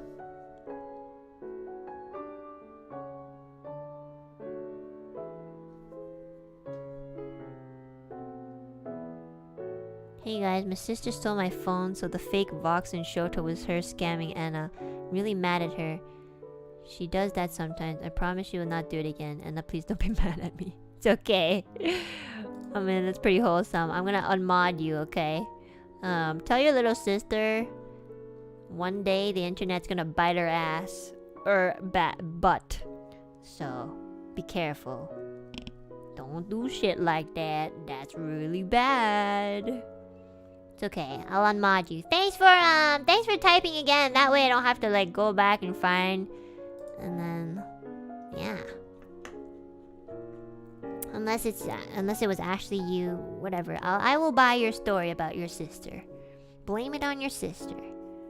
Not that I care too much.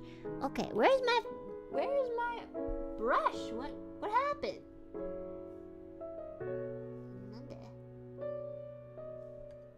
Oh, I should start another fucking layer. Oh my gosh. And then did you make the new No, I didn't. I will do that right now. Hold on, I think it's frozen.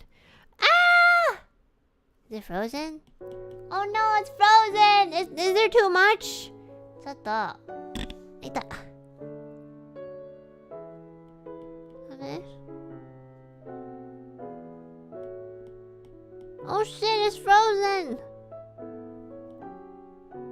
Uh-oh. Wait, did I lose battery or something?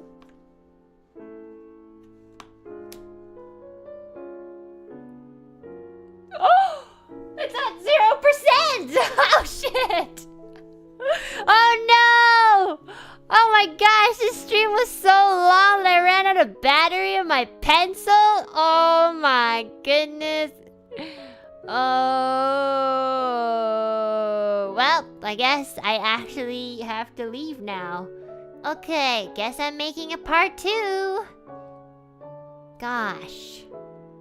Damn, that sucks. Really? Oh gosh, I didn't even know that I was streaming for that long. Aww. Damn, it's actually at 0%. Okay, hold on. Let me see where I left off. Okay, let me just thank the people real quick. Where did I left off last time? Oh god. Help! I don't know. Wait, oh shit! Where did I left off last time? I don't know. Alright guys, I completely do not remember, but you know, I've written everyone's names. There's still like a lot of people. Wait, let me see. Okay, let's see. Where did I left off? Okay, so I left out at Citizen Spaghetti. Okay, so the next person I'm gonna, okay, let me see. Holy fucking shit, I wasn't even close. Why did I think I was almost done? Holy shit! What's wrong with everyone? Holy shit! Ah! Elira Pandora, I swear to fucking God. And Millie Parfait, you fucking... They did this on purpose. Fucking bitch. Oh my God. What? No way. I wasn't even like finished. Okay, so I have like... Okay, well, at least it's like halfway done. Oh God. Plus today's super chats. Oh my Lord. I'm gonna cry. Am I gonna... Okay, everybody, we left off. The next person is I Saw on Fire, okay? That's where the next person is. And I'm gonna put a mark here with my finger. Like right here. Okay. Okay, I actually can't continue because my Apple Pencil died.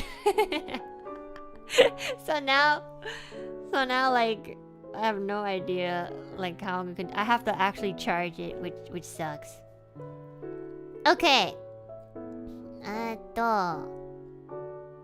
Alright guys, hold on. Before I leave, I'll read the member supas and then I guess I'll go. Oh my gosh. Okay, Hal, thank you so much for the member supa. If I were your cousin, he should watch Enna Alouette for life advices. Oh wait. Nah, I wouldn't feel comfortable with that, to be honest, but you know, I don't think it would help much either way. Thank you so much, Hal, for the member supa. Thank you. Sandstorm, thank you so much for becoming a Alu Peep. Welcome. Luke D, thank you so much for the member supa. Thank you. Pan Devil, Ill28, Chris Bad, and March. Thank you guys so much for becoming new members and also 2-month members. Welcome.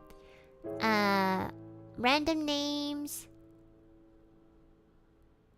And Akhivan, thank you guys so much for becoming 2-month members as well. Thank you. And Lost Oval and Series and Cam Yams, thank you guys for becoming new members and also 2-month members as well. Thank you very much. Thank you. Okay, so I'm so sorry guys. I didn't really think that my Apple Pen would ever die, but it does have you know, it just had to charge. Oh, T-Man00, thank you for becoming a new member. Welcome. So, oh, hi Anna. Today in Japan is my birthday, so I'm glad there's a stream. I would like you to celebrate my birthday if you don't mind. My age may have changed, but my love for Anna has not. Aww. Yeah. Okay, let's end it off by saying happy birthday to wonderful Kokori. Yeah. Okay. How do you sing happy birthday in Japanese? Happy birthday in Japanese. How do you sing? How is this? Is it just oh tanjoubi omedetou tanjou? Is that how you do it? Okay, じゃあ1、2、3誕生日おめでとう誕生日おめでとう誕生日おめでとうこっこりちゃん誕生日おめでとう Don't they just say happy birthday in English? Okay, but like I'm trying to like work on my Japanese and that's why I'm doing it. Yatta, Kokori! Happy birthday! I hope you have a wonderful birthday. And thank you so much for your support. I wish you all the best. And I hope you have many more birthdays to come. Thank you. I'm glad I caught that one because you guys were saying happy birthday. So I was like, oh, it's somebody's birthday. 誕生日おめでとう I was gonna say something else in Japanese, but my brain completely blanked. Okay, guys, this 7-hour stream is finally over. I guess what I'll do is I'll do a little bit offline. I mean, like the drawing. And then I'll continue these Supas next time. I think what I'll do is... How can I do this efficiently? Maybe I should just talk less. Yeah, probably. Okay, I'm gonna go eat because I'm really hungry. I've been streaming for 7 hours. I'll see you guys... Not tomorrow because I'm off, but I'll see you guys on... What day is it today? Oh shit, it's Tuesday. I'll see you guys on Thursday. So on Thursday, I'm going to be... What am I doing? I don't know. Oh my fucking god, I don't even know my schedule. I don't even know what time it is. I don't know anything. I'm stuck. On Thursday, I'm going to be... Oh, I'm playing Observation Duty 3 with Reimu. So I'm really excited. Okay guys, have a good rest and have a great day. Sorry for the really long stream. Sorry I didn't finish. I really wanted to, but... But God will not let me. I will continue this next time. I'll make sure that everybody who super chatted, starting from the Bestie collab, will get their name on here. So yeah, it's probably gonna take longer. I thought I would be able to finish it, but unfortunately not. I apologize. Yeah, and thank you so much for accompanying me. I had so much fun talks. It was a lot of fun. One of my most favorite chill streams. So thank you so much. It was so much fun. I'll see you guys tomorrow. Bye! Otsuana! Have a good rest, everyone. Bye!